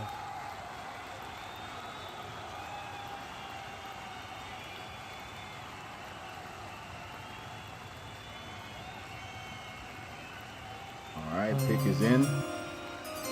Let's go. With the 20th pick of the third round of the RFL draft, the Mexico City Diablos selects Brent Sloan, offensive tackle from Utah. 70 overall, normal. All right. I liked him a lot when I watched Utah's games. Obviously, I watched quite a bit of them because I was scouting. I was scouting Donald Summers. I was scouting, Jackson Santana. I was scouting Cody Nelson, and Brett Sloan played really well. The one knock that I had on him was his speed. Yep. And if you're going to keep him at, Was it 58? if you're going to, 58? yeah, I think it was. He's it was in also the 50s. 6'9", 350. 59. Yeah. Yeah. So you got to put him at tackle because at 6'9", if you put him in the middle, that's really tall in the middle. Yeah. And then you just, 59 speed as a tackle. You're worried about maybe getting burnt around the edge by a speed rusher. At this point, Forbes, you can't complain with a So is 70 this a guy overall that you late can in the convert third. though? Can you convert him to center, guys? Maybe. At 6'9", probably not. Oh, too tall for that? Gotcha. Yeah, like I don't want Yeah. to throw over that. Yeah, of course. Although this Madden's not as bad as last year, where quarterbacks were throwing off the back of the helmets, right? So, Unless you're, 5'9". all right. So he's going right tackle, Forbes, or left tackle? I mean, he's just a depth piece. He'll stay at tackle. He'll come in if injuries or something happen. Yeah. But, 97 strength, 6'9", 350. Yeah. All 90s and blocking stats in college. So he was on the board here, so I took him. Mm-hmm. Got the Gunners up next. That's Luzon? Smitty, I'm trying to understand something. So the guys who are in debt, negative 118, right? Mm-hmm. So after this end of the RFL season, they'll have a chance to reset their reloads? Yeah. Okay, so essentially they just don't progress for 1 year. Yeah. Basically. Until they get active. Oh, well, a lot of guys are. I don't know why. Well, yeah, I would That's just on get them, active. man. They just, you know what I mean? Yeah. You mess I yourself would up just for get the active. year, you get right, you Yeah. got a chance, Yeah, you know? yeah. That's So- what I would do. All right. My bad to interrupt that. No, you good. So it's not forever. That I think guys. I think some of them think it's forever. It's not. Nah, it's only I for a did. year. Because, again, if you are on time resetting your reloads when it's time to reset, you have no debt. Yeah. So Yeah. just make sure you're on time to reset your reloads and get active. Yeah. Now we got the Gunners up next with the 21st pick. Who we think they might get? All right. Let's see. Gunners. Teams. Gunners. Let's see. All right. Chart.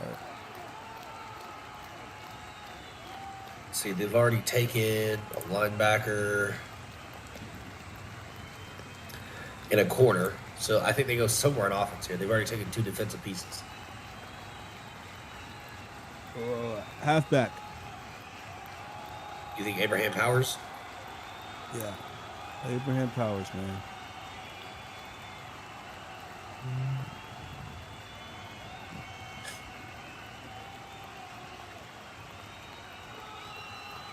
Yeah, I mean Ronnie Nickens is 32, Ray Jr. is 28, and Andre Reeves is not the guy.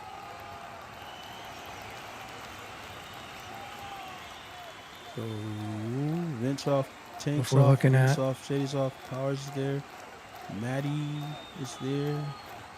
Oh, Isaiah Fuller is there, bro. Wait, he was a 1,000-yard rusher, wasn't he? Yeah, 1,100, over 1,100 yards. I want to say. Do we know how many touchdowns he had? I liked Fuller at Notre Dame. I don't. Running backs are one of the positions where I didn't Yeah, go too I deep. feel like Isaiah Fuller was like over 1,100 yards. I'm not sure how many touchdowns he had. I don't remember everything about Powers either. Though. Maddie shared the backfield with this Khalil guy.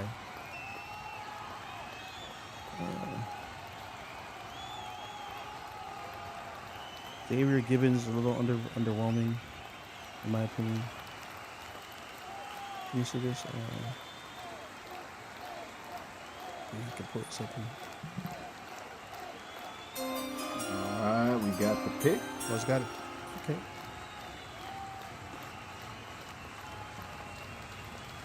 With the 21st pick of the 3rd round of the RFL draft, the Baltimore Gunners selects Abraham Powers, running Yeah. back Good job, bro. from Penn State, 72 overall, and he's actually a star dev. Okay. Wow. Let's see the. Does he have a tape? We haven't seen the tape in a minute. Let me just check see if he does.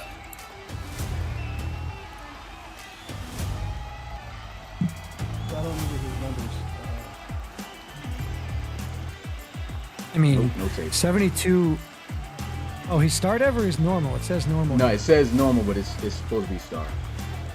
Oh. I mean, 72 start ev. I don't care what position you are. In the middle to late 3rd round. Powers is 1,200 yards on the ground.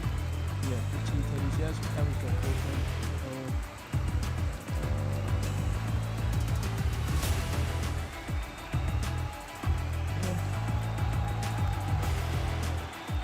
He was also, for guys who don't remember, he was actually leading for a while towards the end of the season to win the Hunter Mackey Award.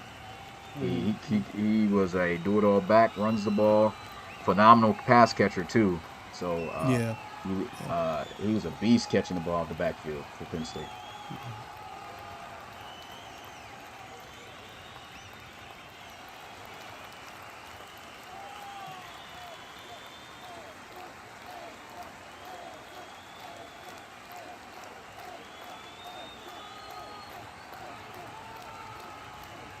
Next up, you have the Explorers.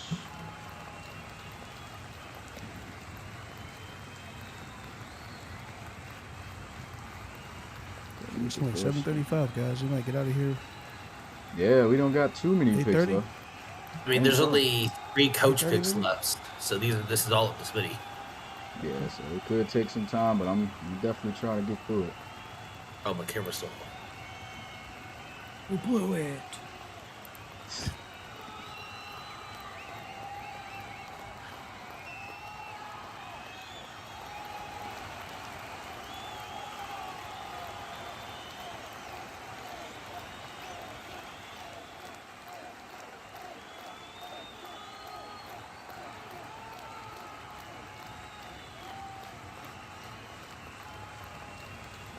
All right, now I can start looking at this stuff. Let's see here. Let's see who's left. Instead of trying to go through and figure out, what teams are taking what, since we've done that 100 times.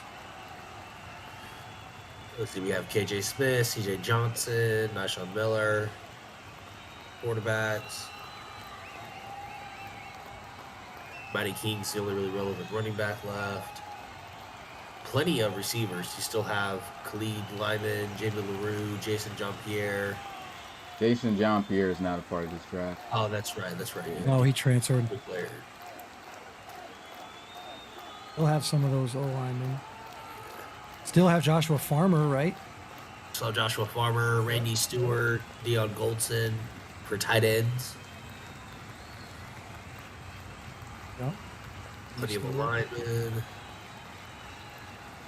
Still plenty of edges too. Like, I'm surprised Lou Burks, especially being a user, hasn't been drafted yet.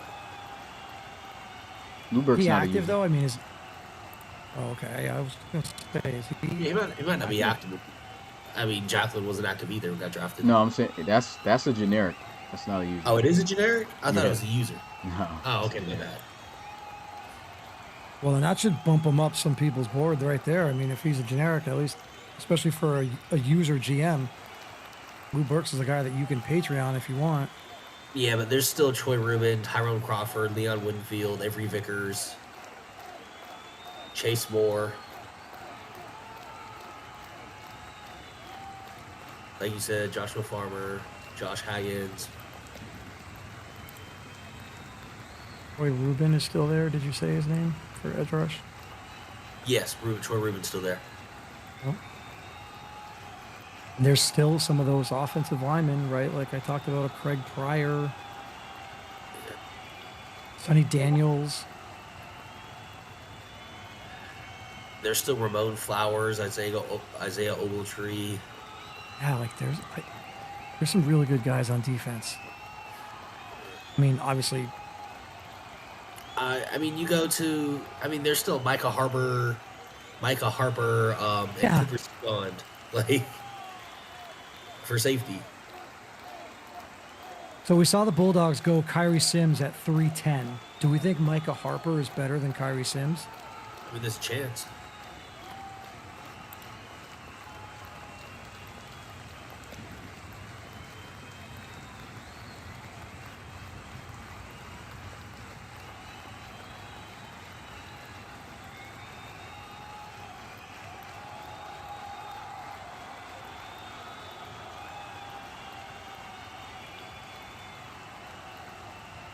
Hey guys, did Randy Wilson go yet? Yes, Yeah. He did. Okay. he went, I believe, to the Armadillos at 227.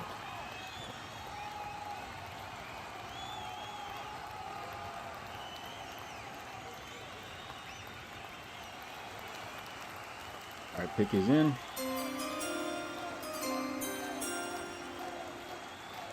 With the 22nd pick of the third round of the RFL draft, the Columbus Explorers selects Dominique Jewell, strong safety from LSU, 71 overall normal. Dominique Jewell, LSU.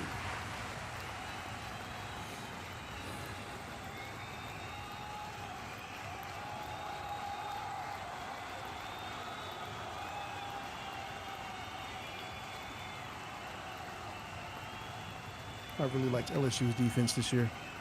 Yeah, real deal. That's all over the ball, man.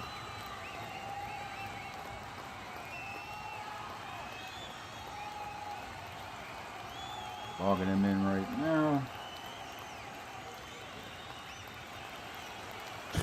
That's We like, have the yay, Delos. welcome. Armadillos. Okay, come on, roller baby. What you got, bro? I mean, I think now has to be his quarterback. He doesn't have a pick in the 4th round. So if he doesn't take one here, he's not getting a quarterback until 523. So Nana goes here. If that's his Somebody- guy. KJ? KJ Smith still KJ, here. yeah, KJ. How many lows does CJ Johnson KJ was have, playing. man? KJ had a decent amount, I think.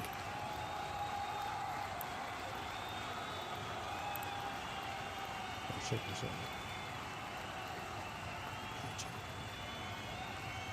A lot of guys saying KJ is the guy.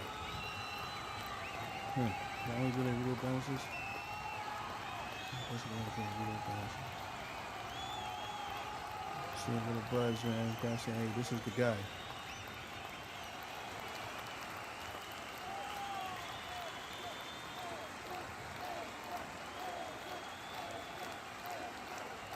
Mitty, since you're not actually making this pick, there's a question in the chat that I actually think is valid.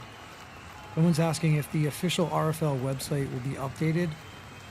I know, Yeah, like, on the it's tough homepage, for it's me to a get lot the of- time, but when I do get the time, I am going to try to update that kind of before the season. But it's going to be a couple weeks still, guys.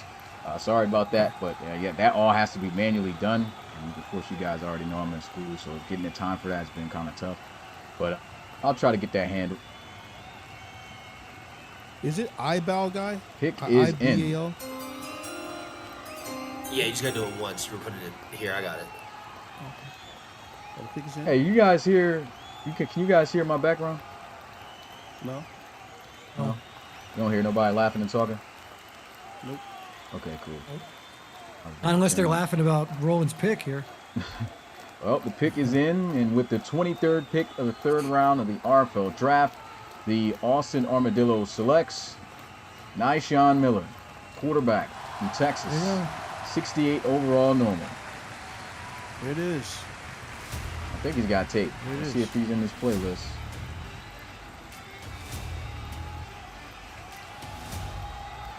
Look, he's got to prove us wrong, man. He just needs to go and come to the games, collect his reloads.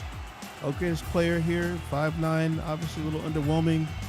Yeah, No, man, broke punches. Yeah. Like, oh, Yeah, that's he's not crazy. saved in the playlist, so I don't have the highlights to run for him, unfortunately. But yeah, you just got to work, man. You got to work for what you want in the league. It is what it is. So he's got a good, I mean, look, he's the only user, right, on the Armadillos. Yeah. And Quarterback. right now, Roland is in a transition stage from, trying to get rid of, not get rid of, but, get it out of the hands of the veteran. I'm gonna be honest though, 99. Like, if you're serious about this league, bro, you want to rock with this league, you definitely need to grind out, get as many reloads as possible. Because what's going to happen next year is there's going to be some more QBs coming. You know what I'm saying? And then your window of opportunity is going to close, man. So this is from your boy Mix, man. Just trying to tell you, bro, work. You got to get to work. You got to do this. Do what you got to do, man. Hopefully you'll get some of that good XP from, drawing the blank on this guy's name, Chum, right? Yeah, Chumley. Completely. Yeah. Chum, you get some of that XP from Chum. I don't know if he's got 10 years, though, experience. I don't think he did that. Well, yeah, I don't think Ooh. Chum can have a Yeah. mentor. Oh, I didn't have mentor. Okay. Well, hey, hopefully You can focus player Roland's him. gonna- You can. Yeah, hopefully focus players, and he's getting his reloads and does what he has to do, man. So we'll see,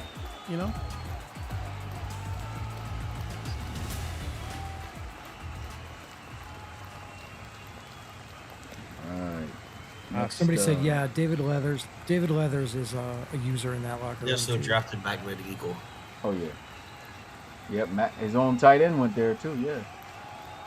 Yeah. They had a great connection. Well, they'll have a couple guys, a couple new additions to that locker room.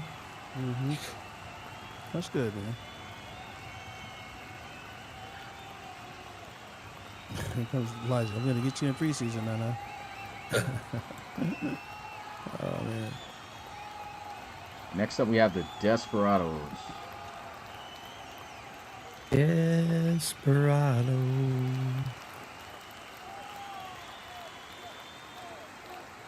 You're going running back, right, Forbes? Because they're gonna. I mean, at this point, probably not. No, just kidding. Unless Matty King's that guy. Matty.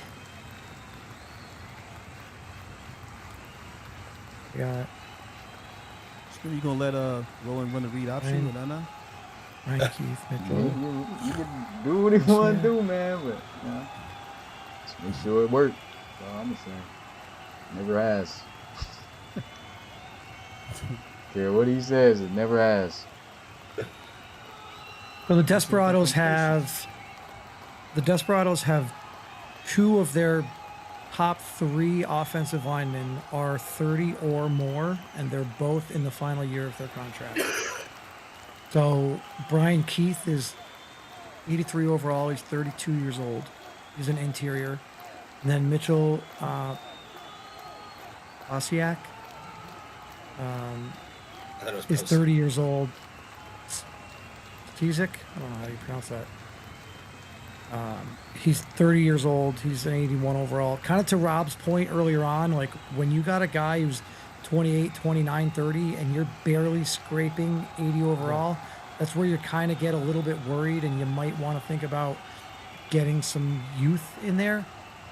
And again, because they are in the final year of their contract, you're probably not going to want to give them $5 or $6 million a year just so that they're not regressing on you. So we've talked about 4 or 5 offensive linemen that are still there. Paul Gibbs, there's another one. Sonny Daniels is there. Maybe they go offensive line here. On the defensive line, Jonathan Gage is. Well, we talked about them already. They're moving Conley and Thedford into that 3-4. Darius Hundley is still here. Kimball from Texas, man. He sucks it out. Oh, you're talking about the O-line? Yeah, there's an offensive guard named Dennis Prude from Arizona State, but I don't remember. He only allowed 2 sacks. I don't remember what his. Oh, actually.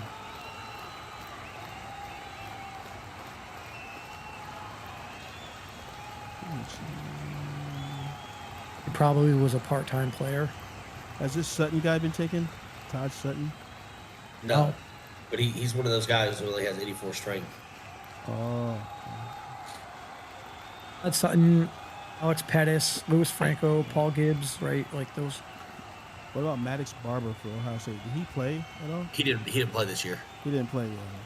Pecan took a guard who was a higher overall and played him at center. Yeah.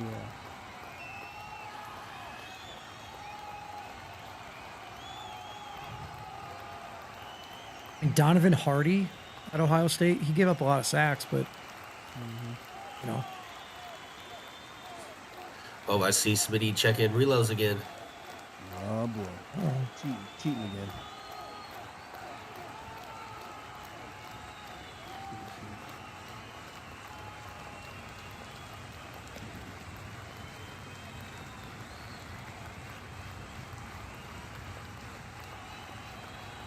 I imagine he's going crazy, like trying to get players for all these teams. Yeah.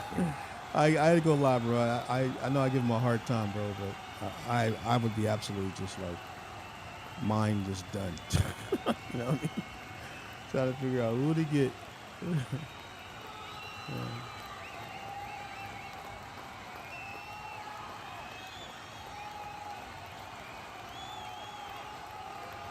What the heck?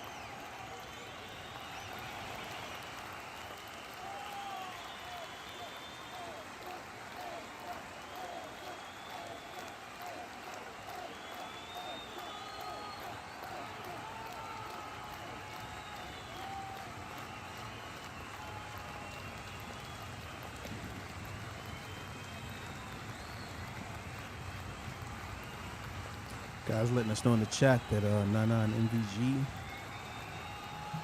connection. Oh, you know, and somebody brought up a good point too. Is that the Armadillos are also in Texas. It's not like they're going far. Yeah. Right. True, very true. All right, the who's pick heavy is in with the 24th pick of the 3rd round of the RFL draft. The Dallas Desperados selects Rohan Boxy, wide receiver from USC, 68 overall normal. Yep. And they needed a receiver. Now, he may be a 68 overall normal, but he is an active community member. And honestly, if he, just his ability to be active within the league, I'm sure he can earn the reloads and be able to get a spot in no time. You got a 28-year-old starting 83 overall wide receiver in Cecil Austin, so he's not getting any better. 26 overall and Henry Moss, he's the guy. But after that, you got 75 overall, 28-year-old Bubba Norris. And so you got him, and Hayes has not been active since he got drafted. So off the rip, he becomes the 4th overall wide receiver. He can definitely take over as that slot by the mid-season, if not even earlier. And so they got themselves pretty much a receiver that's going to be playing here pretty soon. How are you going to take Rohan 2 picks before the minors, man? Yeah, man. I don't care. You don't care. See, does he have any tape? Does he have any tape? Oh yeah, I gotta. Injury here. I gotta do what I gotta do, man. Sorry, man. Smitty said that was malicious. Somebody said Smitty's checking reloads, and I said, son of That was malicious, man. You know what, Smitty? You ain't right for that, dog. It's a low blow, especially when like Jamie LaRue's there and Khalid Lyman. But all right, fine. Let me put this into perspective, man. Dunn talked about this guy a few months ago, and Smitty talked him down off this guy, man. Hey, look, I'm not even gonna lie to y'all, bro. Come on, man. It sounds crazy, but I'm not looking at the board, bro. I didn't even know he was coming. Oh my goodness, bro. Yo, I'm just looking at the reloads. I'm just like, all right. Okay, well then fine. Let's make another draft day trade. Give you the next pick and my 514. Give me Rohan. He's got an opportunity here, man. I can't do that, man. He wide could receiver definitely 4 play on it. your team or wide receiver 4 on my team. So Give you a Smitty 5th round said pick for free. Smitty didn't think this guy was ready for the RFL. Like the best storyline You know? in the league. The kid was And- 10 years old, rooting for the Yeah. Miners, and you're gonna dog him like that. Dog, Dunn's high he's on him. playing. And now you take him 2 picks before. So man, boy, oh boy. That's You know, that's Dunn, crazy, bro. I'm gonna be honest. over I the did last not. 48 hours, you and I have had our little back and forth, but that's an absolute backstab from Smitty right there, bro. That's a backstab. Blame myself. Man, oh man. Yeah, that's I almost crazy, had bro. marathon not mentioning his name because I didn't want to bring his name up because I didn't want anybody to think about it. And then here I am, and Sweetie's like, oh, I didn't even know. So I'm like, oh, I should have brought his name up, and I should have said, hey, don't take Rohan. Let me take him in 2 picks. Take Jamie LaRue instead. we haven't had a Go on. No, that is wild, bro. I feel terrible. Yo, Smitty, no, just trade no him. cap. Smitty, trade him, Smitty. Just trade him. just- Know I'll he's give you a trading 5th you, round bro. pick. It's a Give you a 68, bro. 5th Just round trade pick. him. I'm not about to. I can't do that, though, bro. I can't do that. I mean, Give you a this 4th is round this pick. is a dude that's going to be playing for the team, bro. You got receivers too there. I understand he's hyped, but like, yeah, bro. Well, what's the difference of trading the 2 picks and then just taking Khalid from Florida instead and 2 picks from now? Right. Like, I'll take Khalid Lyman. I'll trade you Lyman and a 5th round pick for Boxy. Like, Well, that was the choice between those two. You know what I'm okay, well, saying? then I let's do it. don't- I'll I take don't- Khalid Lyman right here. And then I'll give you the 514. And So let Rohan can be the Boxing go happiest. to the minors. It's like the best storyline in the world. Smitty, you're Yeah, like the who guy better who to goes a kid to the mall and it's like, ain't no Santa. That's you, bro. You're the ain't no Santa. It's all me. Like Just trade him, bro. Smitty, it's not like Rohan was taking it the second, and then Dunn's over here in the fourth. Like, oh, I should have had him. It's Yeah, two yeah. picks. Yeah, no cap. I did not know. I didn't even pay attention to it. That's crazy. Yeah, I might could swing that, but let me. All right, go ahead and let the Shamrocks pick, and then we'll. I gotta look at your roster, bro. Like, is he going to be playing like he's going to be playing over here, though? Don't y'all got all those receivers? He's wide receiver 4 for me. Well, Trent he's Williams pretty is there, much but he's 3 not. playing here. I mean, he's wide receiver 4, but I also. I'll put it up. Hey, man. I know Roxy. Rohan, what you want to do, man? You want to get that trade? I think he was already in the chat talking about trade the pick. Do you want to I be know, traded? Rohan. Do you want to play for the Rados, man? Which one is it? He literally just messaged me, take Khalid Lyman and trade him. Now, this is abnormal, Because I was going to take Rohan earlier, but I messaged him. I was like, if you really want to go to the minors, I'll leave you be. He said, oh, I want to be a minors. Don't draft me. Yeah. So that's why I ended up taking Paulie. Yeah, we'll talk about it. We'll see what's up, man. Yeah. We'll see what's up. Yeah. Yeah. I mean, honestly, it's the same dudes. The only issue I got, which I'm trying to, think about is, who's more active. Is Khaled here right now? Even in the draft? I don't know. I don't know. That's my only issue with it, though. Yeah, also, so Trent Williams is on my roster. He's a user. He asked me about more playing time, and I just can't give it to him. So I could include Trent Williams if you wanted, to include Trent Williams. Mac also. is not going. Yeah, we'll see. We'll see what's up. All right. All Mac, you can't do a lot of talking right now after everything I gave you this draft. No, Mac got a point though. He says this is too friendly, man. Yeah. What it is, bro, See, the only reason I'm bringing this up though, guys, like we be in calls with this. So, Well, like, I'm gonna y'all be get honest, this bro, on the and stream. people already know me. I really do Yeah. not care. Yeah, Like, of if course, it's the dude I want and I'm want for the Yeah, team, yeah. then I'm going to take it. The only reason this is even up for any type of debate is because these two guys are pretty much equal. So I'm like, I wouldn't mind having either. I just took the guy with more reloads. You know what I'm saying? Yeah. So, No, I got you. And to be fair, had I said something in the last 20 minutes about it, you probably wouldn't have taken Rohan. You probably would have been like, No, oh but yeah, from I'll take Lyman instead. From the admin perspective though, and Forbes, like, bro, this is a whole conversation, bro, about this. You know what I'm saying? So it's just comedy. It's so funny to me, bro. That yeah, this no, happened. no cap. I'm dead serious, bro. Like, when I took that, Yeah. I'm like, oh yeah, good pick. Yeah, you're not even. And y'all was talking, like hey, the minors 2 picks. I'm like, oh, 2 picks away. uh, Yeah. Like what? no, I ain't gonna lie. That was look, cause I mean, like I said, I mean, I thought definitely could have everybody went knew. Khaled I think Rob Lyman. knew. Lemon I too. know Forbes knew. Yeah, because he shouldn't even be in it. I'm sorry, Boxy, but he shouldn't be in the draft, right? We Yeah. wanted to see him go another year, right? So, but he was kind of talked into going into the draft because the minors were interested in him. So, I'm just kind of like, well, it's crazy. Yeah. Smitty said, I told Dunn not to draft him in the third, so I'm going to do it so we can't have him in the fourth.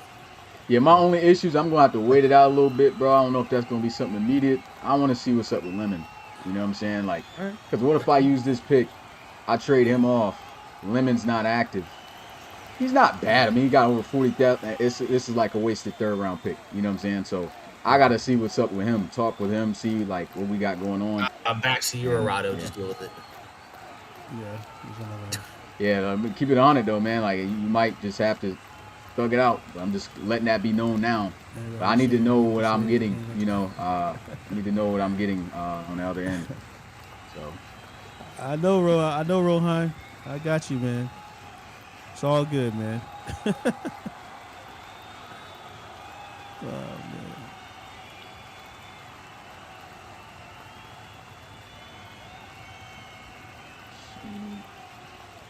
all right, who's up next? Yeah, Shamrocks. Just going to take Rohan again right before Dunn. Well, Double fatality. Flawless. now he's going to Round take two. linemen. Yeah, round 2. Wakes him up. Now he's going to take linemen. So Fatality. Dunn can't draft him, and there is no trade. That's nuts. Oh man. Let me see. What did they get?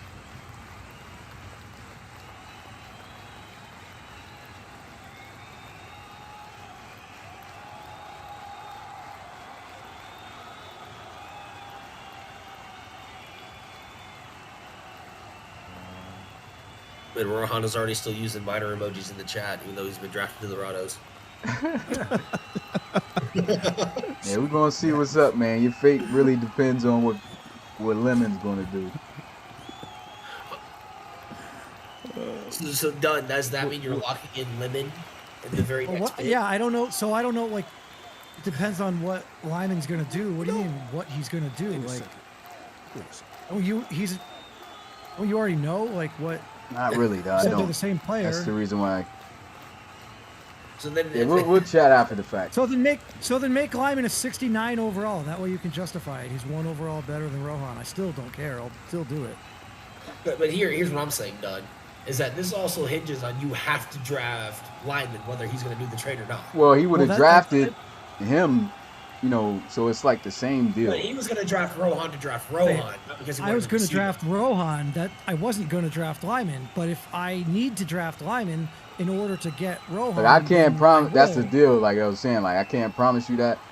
So now you have to take a risk, Dunn. No, but I'm saying if he gets Lemon, I feel like this has to be some type of clause type of deal. Like you might not be able to trade and get him. Like we might could put something where it's like if Lemon's active and Rohan's doing what he needs to do, we can trade at some point in the season. But if Lemon's not doing what he needs to do, then I gotta keep him because I need security to make sure that the player that I'm getting is there. I don't care if Rohan devs up, he's playing or not. If Lemon's active within that time, then I'll trade at any point. That's the big thing. I think that has to be like a clause where I'm not going to trade him immediately. You already weren't going to start him this year. He's wide receiver 4. He's going to play already with the Desperados a little bit. So I feel like that has to be one of those special clause trades where homeboy has to show up, and if he doesn't, then I have to keep him. If he does, I'll trade him. So Who Dunn, is it? I think Like, you should what's just his- go a different position. and what's it is his- what it is. What's his name? Is he in the Discord? I messaged him at 6 and he never responded. So Yeah, that's the issue that I have right there. He's got 40K reloads. I mean, that's not all that, but I mean, not saying he can't be active, but that's the reason why I didn't go with him.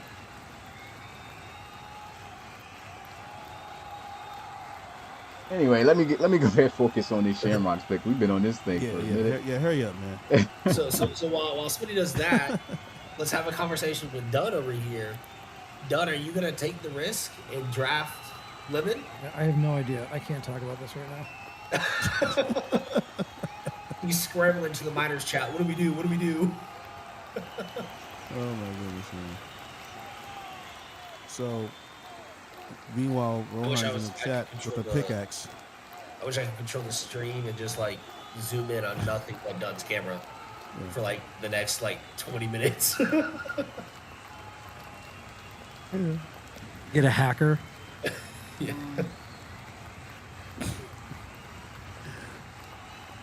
Austin, Boxy's been teleported to Austin where there's no mountains, so he's got a pickaxe in his hand.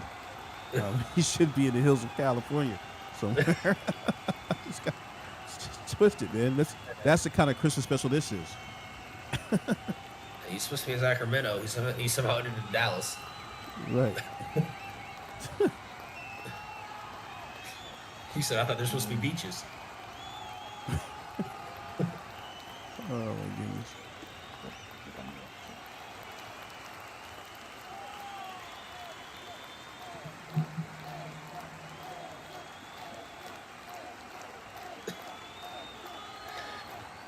Oh, that's a good point, Mac. I think immediately after this draft, we're gonna get Miners Live. How Smitty's done me wrong again. Done me wrong, it's crazy. All right, the pick for the Shamrocks is in. The 25th pick of the third round of the RFL draft, the Boston Shamrocks selects Lennox Steele, offensive guard from Utah, 71 overall normal.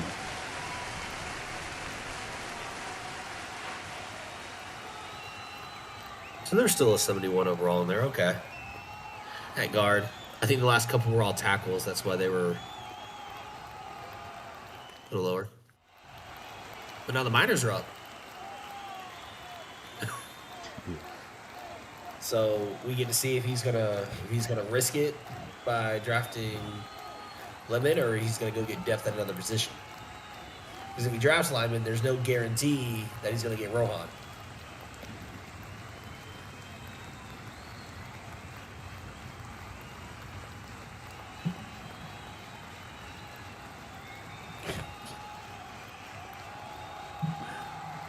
Oh my goodness, man! My locker room, bro.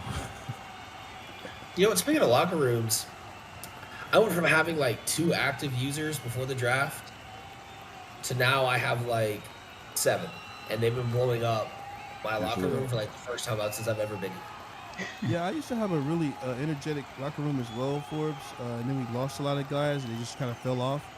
But now it's back lively again, man. Yeah, pretty cool, man. It's just it's weird because I used to only have Sharp and Zeno, and now I've added Pauly, I've added Gore, I've added Rivers, added Zion Anderson. So why do I feel like Sharp, and when you said Sharp and Zeno, like I feel like Zeno's just like sitting in the corner just vibing, and Sharp is just doing all the talking. yes, that's exactly how it is. Zeno doesn't really say much. He just like puts like 100 emoji whenever I type stuff. Right. Whereas Sharp's talking all the time. Yeah. Technically, I still have Diggs in there, but Diggs doesn't really want to be here, so he's there. Diggs got to dig his way out of that one. Oh.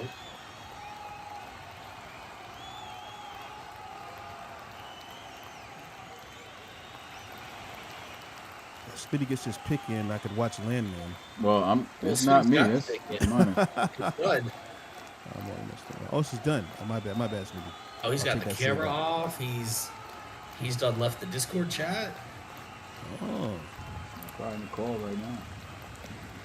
Yeah, probably with probably hit up Lemon. I don't know. Probably calling Lemon and be like, "Get your ass up, bro. Get on the phone."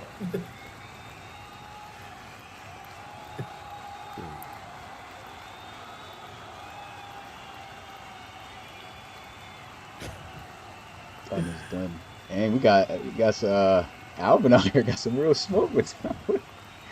Oh, the brother on the team, you don't care. I think Mac and the Bisons are trying to lose into the Miners. Yeah, I'd say so too. After being slandered by Dunn, I probably shouldn't be supporting this either. But of course, I think rationally.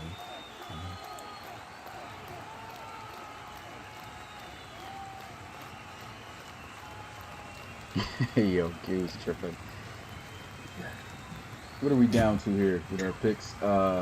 We have. They're done. 1, 2, 3, 4, 5, 6. Oh, how you try to be a bench warmer rather than a starter?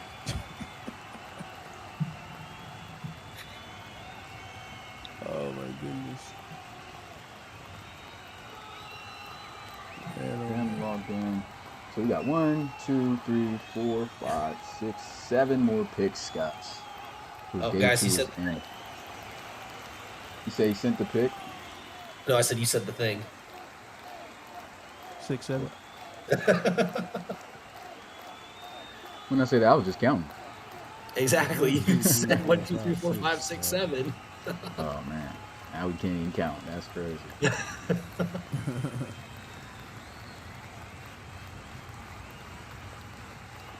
Apple Hope said, we doing this, then go ahead and trade Q back on. Oh, boy. Oh, I think Dunn's back in the call. Right on back. Oh, you sound very happy about whatever you just did. I mean, honestly, it is what it is. All right. Maybe there it is. Oh, it sounds heartbroken, man. You all right over there? Yeah, I'm just bummed. Oh. And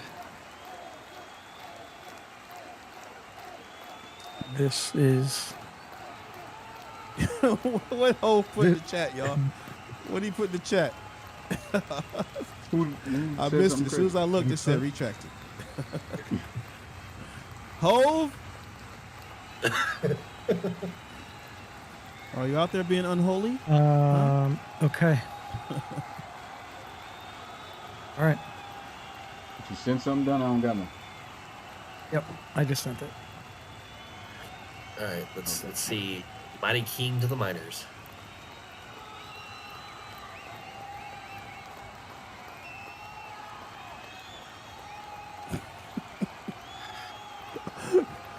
Hov said Q going to H&E and double hockey sticks. That's nuts. Energy level was draining. I mean, that took a lot out of me. Yeah, man. Not gonna lie. Took a lot Yeah, out of me. about to have the entire minors locker room on Miners Live here in the next 30 minutes. I can't. I actually wish I could. I can't tonight. Maybe next week after the draft's over and done with. Maybe Yeah, I'll do guys. something. Maybe we can do a like draft card, together like a rankings or something. I don't know. We'll see how much time I have. I mean, I don't know. You'll see the pick here in a second. So With the 26th pick of the third round of the RFL draft, the Sacramento Miners selects Ezekiel Kuhn, wide receiver from Florida State, 68 overall normal.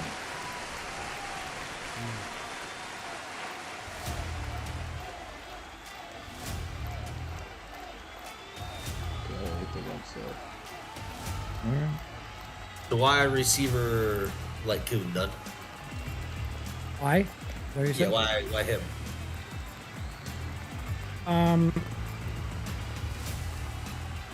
He's got 99 speed, 99 excel, which obviously that gets nerfed a little bit, but I mean, can't get nerfed, astronomically. He blew the top off of defenses. He had 1,500 yards receiving on only 84 catches. He had 13 touchdowns. He only had 7 drops. I mean, if I'm doing a side-by-side comparison, right, like with Rohan, because this was ultimately what it was. The pick was Rohan, and then if I got sniped, then the pick was Kuhn. Kuhn had more receiving yards. He had more touchdowns. He had half the amount of drops, and he did it all in 35 fewer receptions. And he did it on a team that had a terrible quarterback, versus Rohan did it on a team that had a pretty decent quarterback in Baylor Kennedy. So I love both of these players. They're both 6'4". I like both of that. And ultimately, my mindset is, I know Smitty's like, oh, I'm not going to make the trade unless the lineman is active. Maybe there's a chance that I can use coach reloads and I can upgrade Ezekiel Kuhn, and then maybe I can work a trade for Rohan at some point later on after I upgrade Kuhn on my own. I don't know. But I'm not going to take a chance on a user that isn't active and run the risk of me wasting a third-round pick. And it sucks. It is what it is. And maybe ultimately I can work something out where Rohan can, join the minors. And if that doesn't happen, then that sucks. And Yeah, that's a good idea. it is what it is. It is what it is. So he's a generic. I can boost him on my own. And something tells me if I can get Kuhn to a 71 overall, and maybe Smitty's more likely to make that trade with the Desperados. I don't know. So we'll find out. There goes the 26th pick in the draft, and we're going to be moving on to number 27 now. Gotta cut the music off. Don't thank me this time, Smitty. Who is next? Okay, Explorers.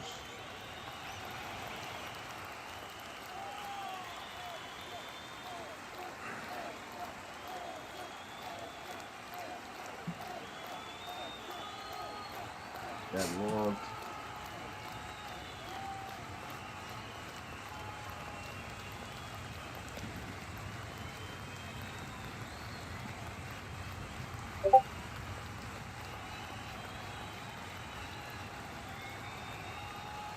Let's see.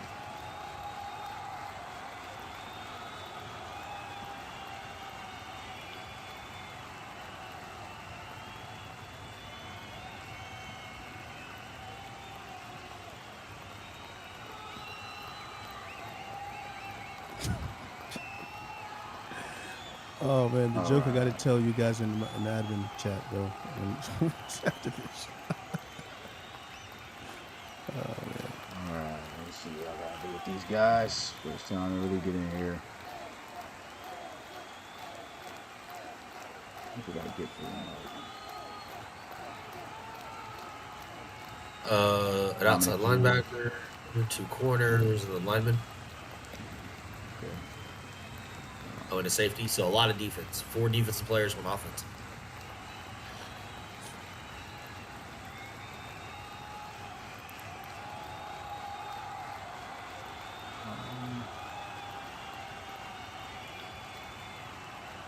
We got too many of those. Can't have them.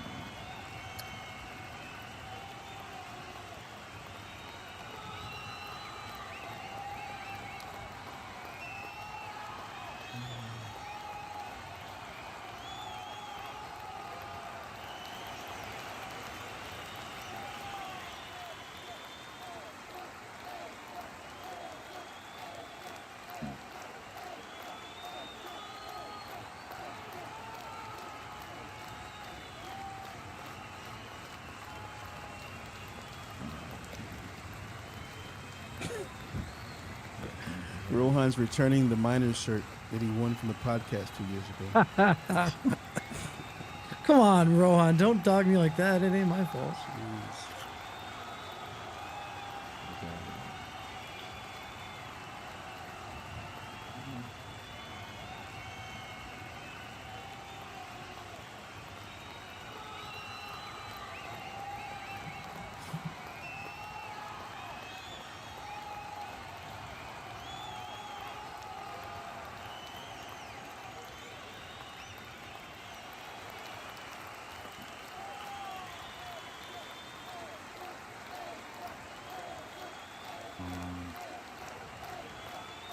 Yeah, it's hard trying to get some.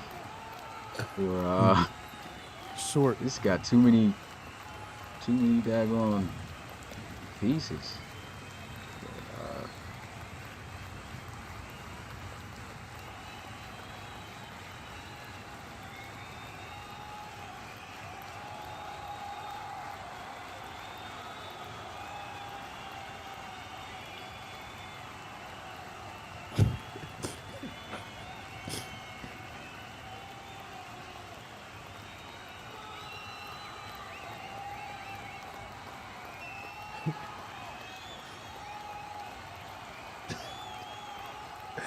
Yo, Dante Taylor in the RFL chat, man. What are you saying? Rohan potentially balling out with the Rados, hating life because he isn't a minor. You gotta see this, man. I don't really know the anime like that, man, but it's crazy. Oh, Vegeta my standing God. there. Yeah, who was that on the anime? Vegeta. Vegeta. Vegeta. I ain't even see it, but is it raining and he got his eyes Yeah. closed? Yeah. Yeah. I know the meme you're talking about. Oh my goodness, man. That is crazy, bro.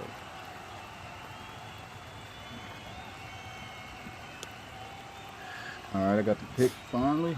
All right, don't take who I want.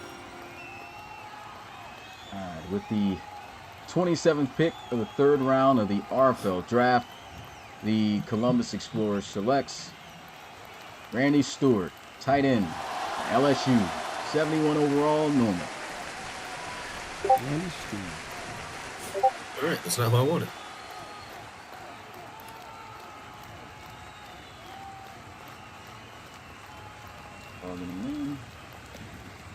We got the Diablos.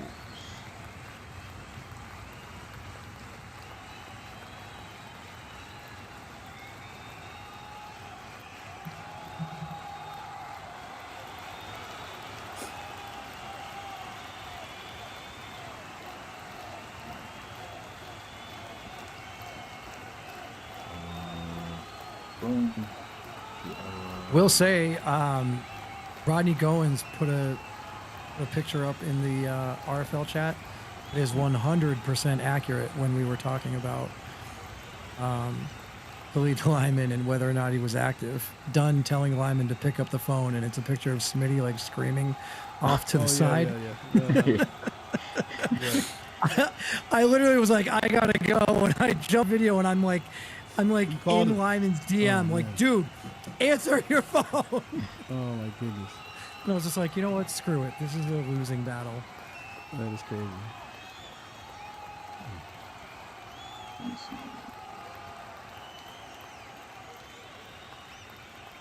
see. CP trolling. He ain't Brian Snyder though. That's crazy.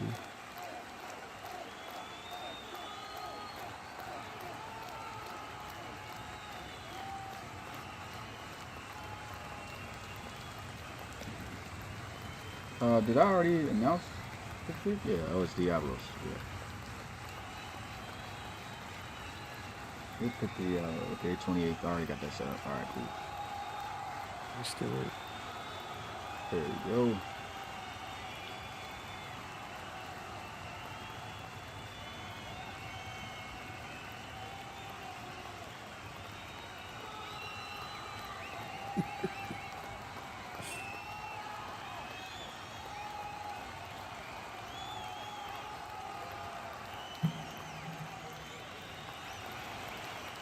Did you announce my pick already?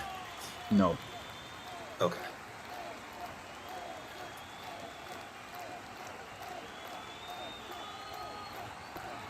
We're back. Alright.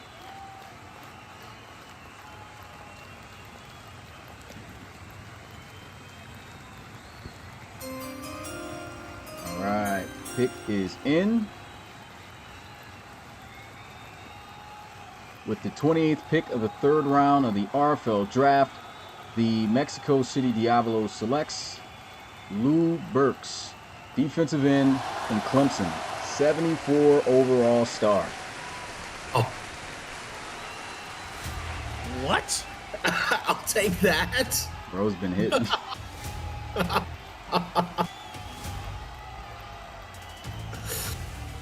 Okay. What? I'll take that any day of the week, my good sir. You gotta be kidding me, bro. Yeah, I didn't. What in the magical bro. spell powers just happened here, bro? Yeah, that took Regis What? for a team, and yeah, I didn't take him for some other Wait. team because he's not really a 3-4 guy, but Are you? yeah. I mean, he's got 90 strength, and he's got like 95 power moves. So I'm gonna make him. He's gonna be a 3-4 D end, and I'm just gonna. You gotta be kidding me. He'll play the four technique, so he'll never have to like go one-on-one with like Wow. centers and stuff. But I was not expecting that. 74 star is crazy. Burks. Hey, salute. End of boys, the man. third round. Salute. Wow. That is crazy. We have tape. He said, I'm sick of this. Oh my goodness, bro. That is crazy, big. Don't worry, guys. I don't pick again until the 7th round, so And we don't care. That's crazy. it's okay. I'm gonna trade to the 4th. Don't worry.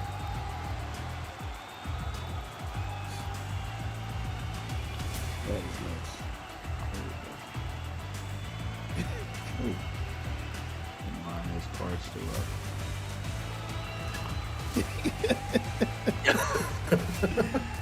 Yo. Oh my goodness, Smitty! I can't wait till you read the RFL chat, man. Oh yeah, you know I'm gonna read all that back, man. I can't wait. Oh my goodness. Flame done clipped a picture of the Easy E kick guy, man. Rohan pictured himself in the body of his uniform. But everybody know this scene though, man. This is crazy. When you see this, you're gonna be like, wow. Everybody know that scene and look on his face, man. That's crazy. This is nuts, man.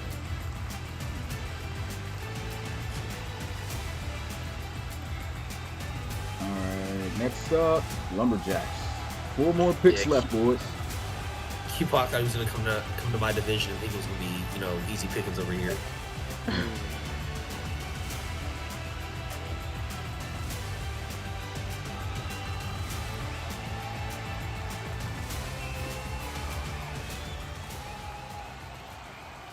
Then we're supposed to cut that music off. Let me see. Lumberjacks. Owen says, puts a meme up and says, "Done when Rohan hits a game-winning touchdown against the Miners," and then Flame goes, "Nah, he dropped the pass on purpose." Rohan, well, I love you, buddy.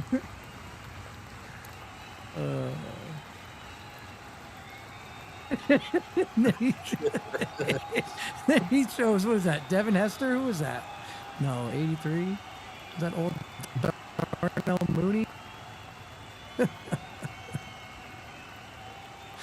Oh, man.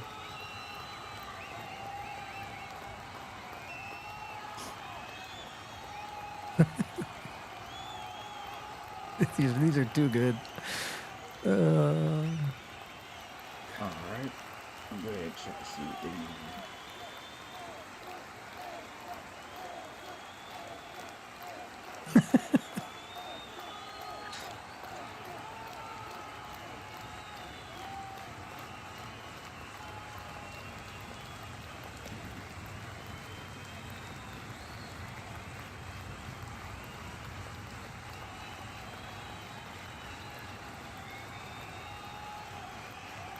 Okay, Q, you run right at me. I'll just take more ribs like I did last year.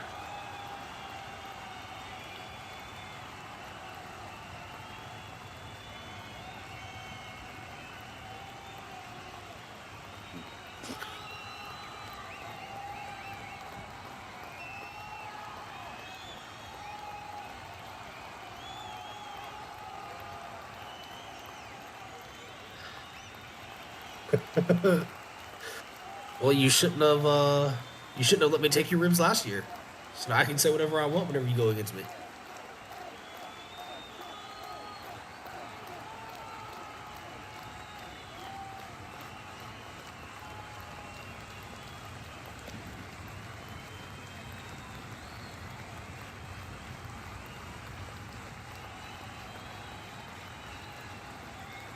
All right, pick is in. With the 29th pick of the 3rd round of the RFL draft, the Louisville Lumberjacks selects Danny Cisco, cornerback from Notre Dame, 70 overall normal. I didn't think we'd see any more 70 overall corners.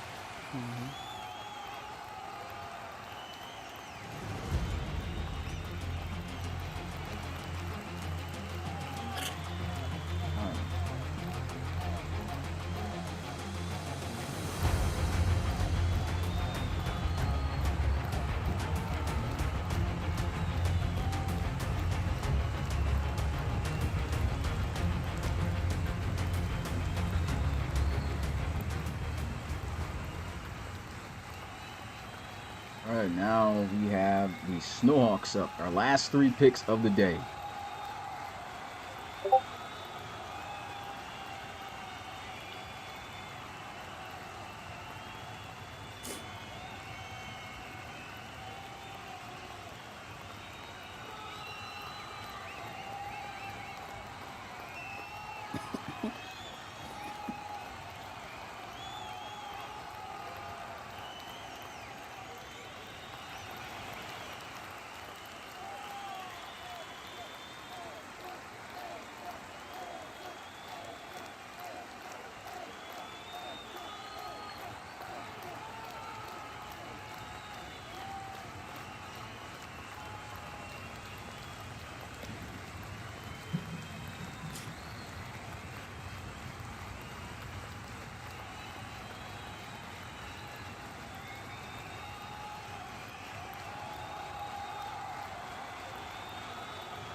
him up.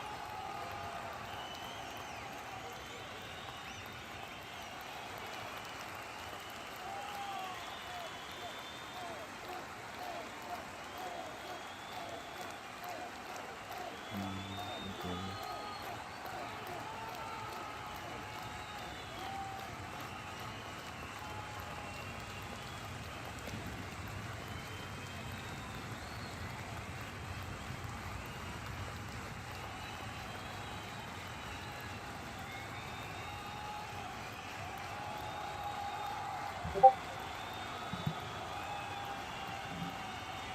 No, not Versace.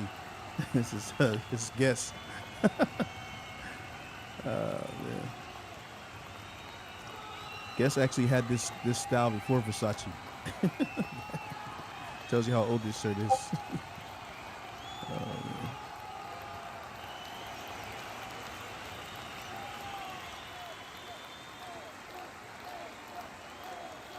Hmm.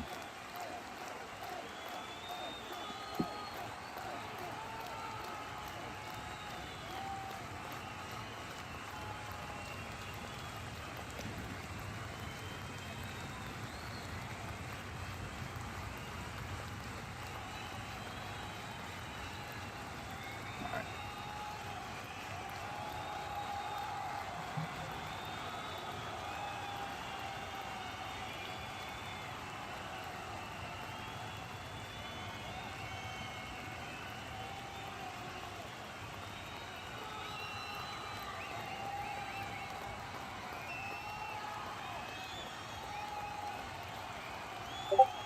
All right, pick it in. With the 30th pick of the third round of the RFL draft, the Portland Snowhawks selects Samir Lester, free safety from Penn State, 70 overall, normal.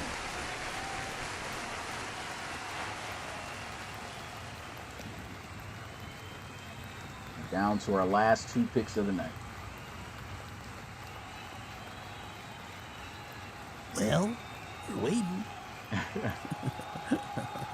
For that little meme, that little gif. Happy Gilmore thing. Serious.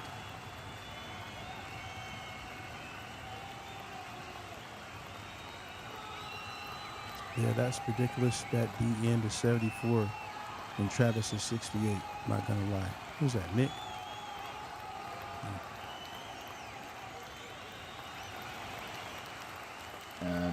No idea.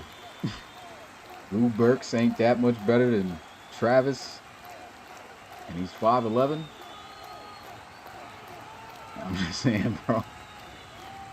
I'm just saying that he's 6 overall higher and a dev higher and what, 7 inches taller?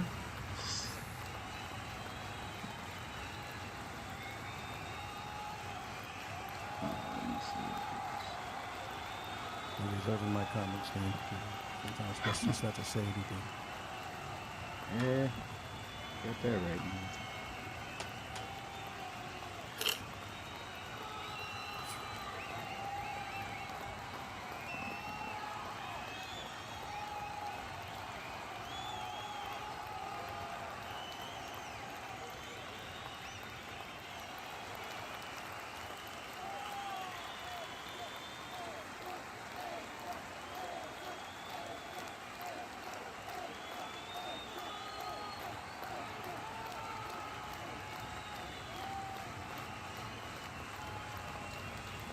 Gorge. Home. Yeah.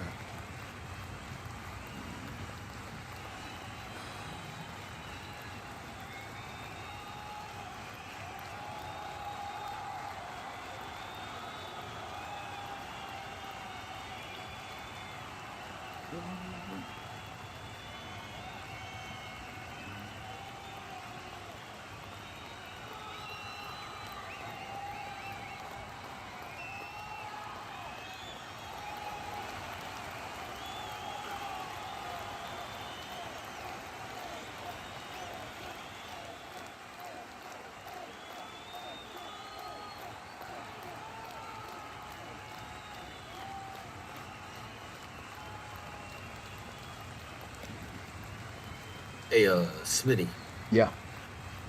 will Patreon for coaches start January 1st or February 1st because of the season timeline? Um, I would still say January 1st because I am planning on starting the season, at least with the preseason in January. So, Okay.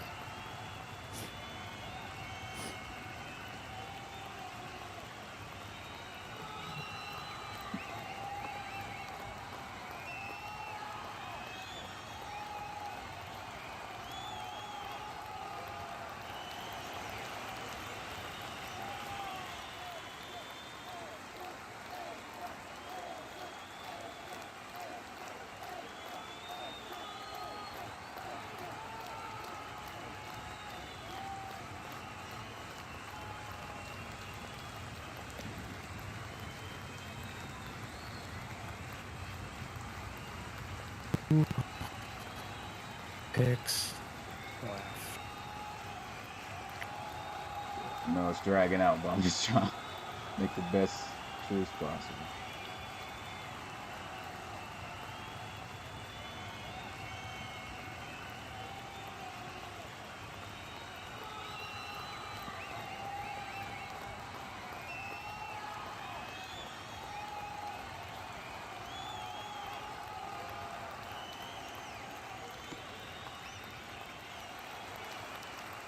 All right, pick is in.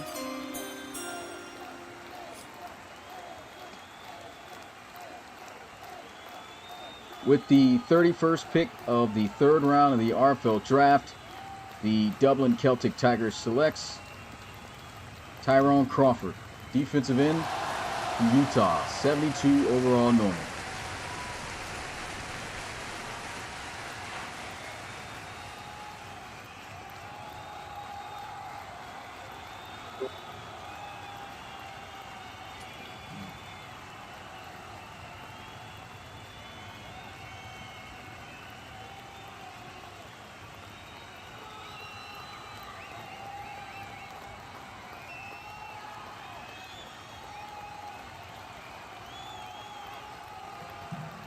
All right, down to our last pick, and it is, of course, the champs of Season 9, San Jose Condors.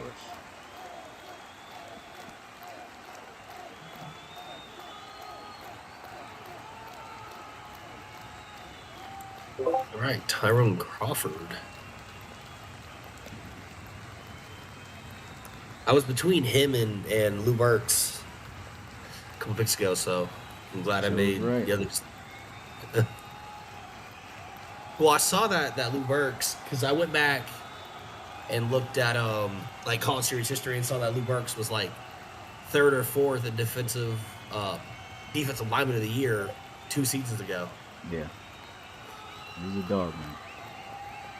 So I know he had a little bit of a down year this year, but the Clemson defense as a whole wasn't as dominant as they were before.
Yo, what up, Pecan? Oh man, you have me thinking Pecan had jumped in the call or something. One pick left. Pecan got that triple jam out again. But this time he's not on the midnight train. You missed it, Pecan. I drafted a random star player 3 picks ago. Hey, Dud, you ain't see Pecan about to pass out on your stream last night, bro? I want to know. I didn't. Bro, he was chugging down triple jams. You didn't see that? I saw him drinking. I don't know what he was drinking. I didn't see. It wasn't grape soda. Yo, at one point he was like this. He's like, yeah. I just thought that's how Pecan. Isn't that just how No. Pecan looks? No, Pecan is the most alert person I know. It's nuts, man.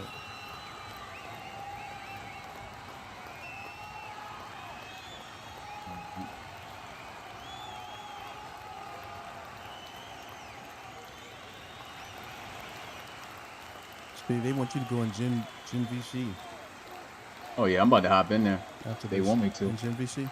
Mm-hmm. All right.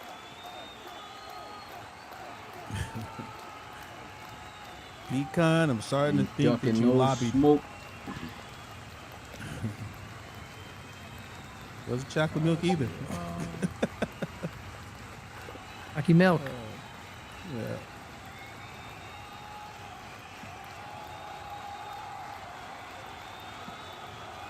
All right, the final pick of the third is finally in, man. Go ahead, call it a wrap for tonight.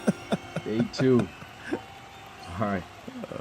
The 32nd pick of the third round of the RFL draft, the San Jose Condors selects Ramon Flowers, outside linebacker from Notre Dame, 71 overall normal. Woo! Man, this might be the first time in RFL history we've had still 70s being taken at the end of the third. It's a stacked class, man. Stacked class. But that is it, guys, for day 2 of the RFL draft. We got day 3 coming up tomorrow. That's going to be a long day starting at noon, guys. So make sure to tune in. You ain't get drafted. Keep your head up. You never know when your name's going to be called. So, hey, that's it for me. It's your boy Smitty, RFL commissioner and play-by-play commentator here along with Mix, Dunn, and Forbes. And we'll see you guys tomorrow. Peace.